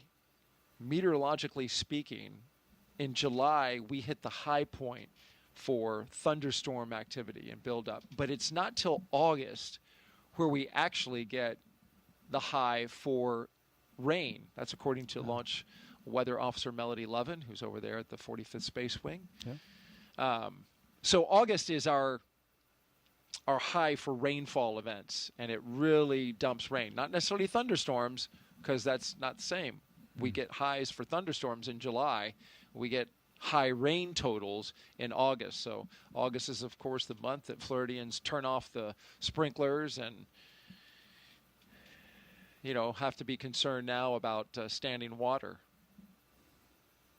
You saw the helicopter. Helicopter's still there with the team with them on the security ride back to astronaut crew quarters. You know, they're not just there for TV purposes. They are there to keep an eye on everything and make sure that we don't have anybody who is somewhere they shouldn't be with regards to this crew. Yep, critical support, security.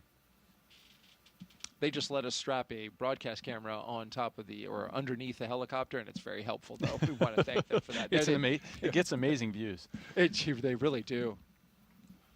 And they're out there flying in the rain, so we appreciate their efforts today. They did a great job with those shots around the pad.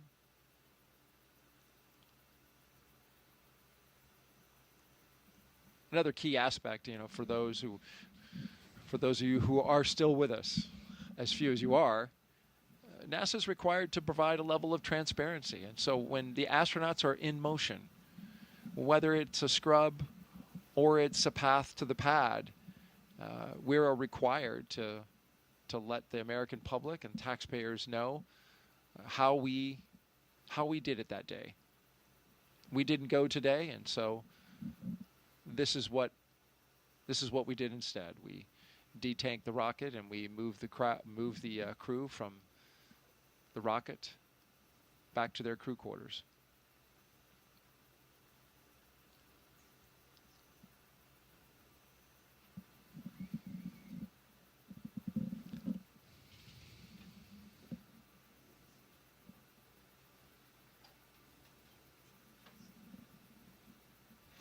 You know it's coming down when you can't see the VAB. Yeah, you just see the shadow of it, just the outline of it right there, right? Yeah, you know you're in a good downpour.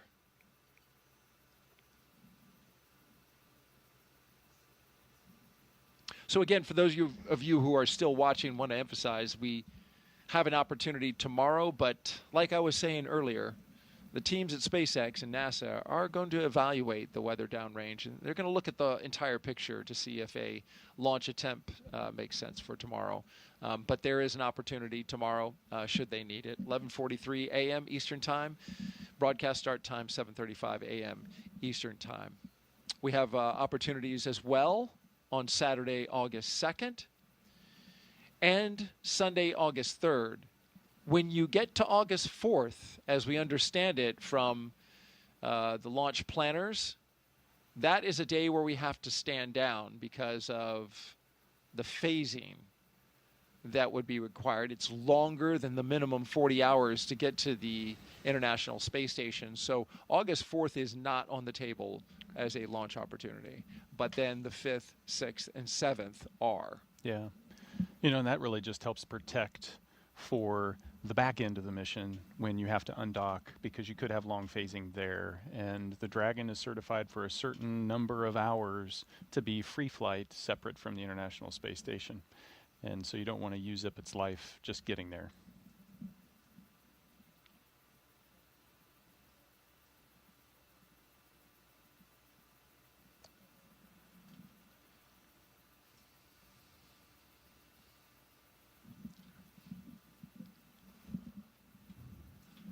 Making the left-hand turn now from Saturn Causeway onto NASA Causeway. Halfway home to astronaut crew quarters.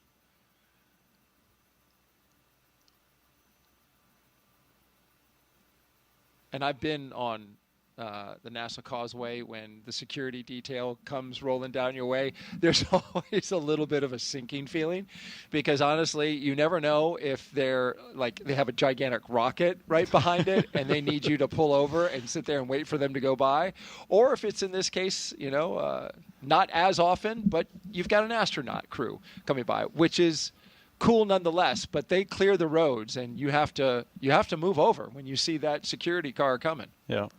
It's fun to drive around KSC and Cape Canaveral Space Force Station because you just don't know what you're going to see on the road. And, that's right. And how often do you get stuck behind a rocket? You know? It only happens here, right? Only here. And places where you launch, but it literally.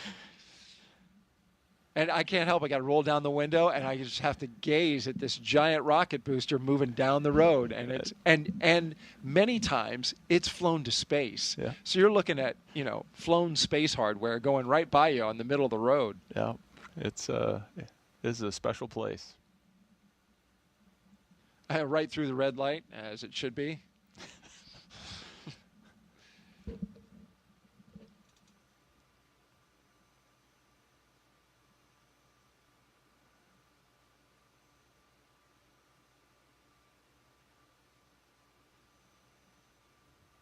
You see them with the 3 lanes and the road right there. On the other side, it's 2 lanes. So this side is used in the case of moving hardware. So if the hardware is large enough such that it won't fit on a 2-lane road, they got the 3-lane road as an option.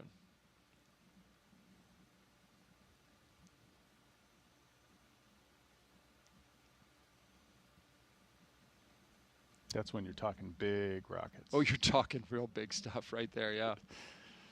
And, some of the hardware that is required to work on the rockets, right? That stuff is pretty large as well.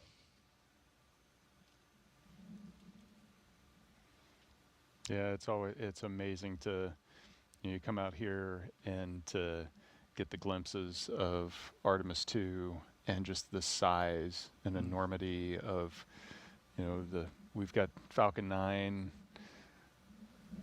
takes us to the International Space Station, and then you look at what it takes to get to the moon, and it's an order of magnitude more difficult. Absolutely. That's going to be an impressive launch to watch. No doubt. And as you say, and have said many times before, with Crew on it, not only is it an impressive rocket when it launches, talking about the Space Launch System, and Artemis 2 coming up early next year. We saw Artemis 1 back in 2022. But you've got just the enormity of that rocket blasting off and the thunder and the power that it emits. Just like you say, you got to have a lot of horsepower to get to the moon. Did you get a chance to go over to the VAB and see the SLS? I haven't been on this trip. That's true. I will. I'm sure. It's worth the price of admission. In your case, they will lay out the red carpet. Yeah, they're over there doing some pretty key testing that happened to coincide. So they've got the Artemis 2 crew over there and doing some initial checkouts, and so it's exciting times. The mission's right around the corner, and before long, 4 of my friends are going to strap to the top of that and go visit the moon. How cool is that? That is going to be. I'm really looking forward to that. So happy for Reed Wiseman and Victor Glover, Christina Cook, and Jeremy Hansen, who I got to spend a lot of time with in Niagara Falls when we were covering the solar eclipse. They were saying the other day in a press conference that they have been around each other long enough now. They've for some years now training. They just know each other innately. They know when they might have a little mood shift. They know when maybe they're not feeling so well or don't want to talk, do want to talk. Yeah. It's just there's this unspoken thing, right? You know that person so well. That's where you want to be as a crew. That's right where you want to be, right? Yeah. You want to be, so, we're in a dynamic situation. I almost know what you're going to do before you do it, or your nonverbal cues tell me everything that I need to know. Yeah.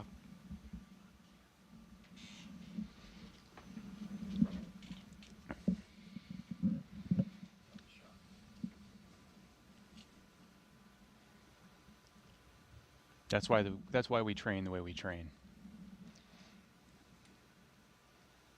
That's a great way to put that. Period into that sentence there, because that is exactly where you want to be. Sometimes I look at the training, I'm like, wow, that's a long time training. But the better integrated you are, the more you know your crew member, your fellow crew members. That just, like you just said. That has to lend itself to a higher level of mission success. Well, it's the last leg here as we make our way. You can see the operations and checkout building on the left in view. Getting ready to wrap up our coverage here. The astronauts, they're up on the 3rd floor of that building.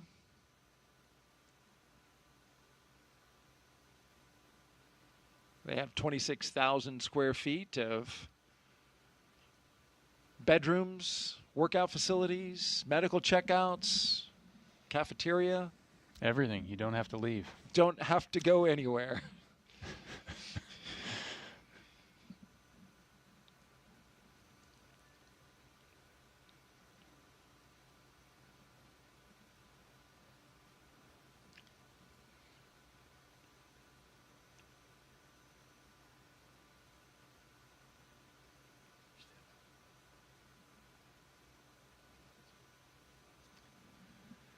And we are back to where we all started this thing, about 6 hours ago, Nick. Yeah. This was the starting point. Well, we really appreciate, if you're still with us, joining us for our launch attempt today, the attempted launch of Crew-11 by NASA and SpaceX. We were scheduled to launch at 12:09 p.m. Eastern Time, but scrubbed out our attempt at 12:08, just about 1 minute and 7 seconds before we were set to lift off. We had a weather violation on the range inside the 10-mile radius area, had a cumulus cloud that just swooped on in and fouled the launch, the weather criteria. And so that's the way it goes in the interest of safety, as we've said for the past hour or two. This is the reason that we have so much safety surrounding the astronauts and so many launch commit criteria. These criteria, when violated, we don't take any chances. We follow through and pull the crew out and reset for another time. Yeah, absolutely. Safety is paramount. Today's an example of that. Want to thank all of our guests who were with us today. I want to thank SpaceX, of course, and the team over at Johnson Space Center for joining us on this launch attempt. And thank you, sir, Brigadier General. My pleasure. You'll be back tomorrow? Absolutely. Happy about that. We hope to see you there. And if we do choose that attempt for tomorrow, we will be on the air at 7:35 a.m. But stay tuned to our NASA social channels. We will update you with the latest information about which launch attempt we end up looking for. We've got a number of them, as I mentioned, going up to August 3rd. We skip the 4th and then have the 5th through the 7th. So stay tuned to our social media channels. We'll bring you the latest information on when that next launch opportunity will happen. Until then, have a great rest of your day. Thank you for watching, and we'll see you next time.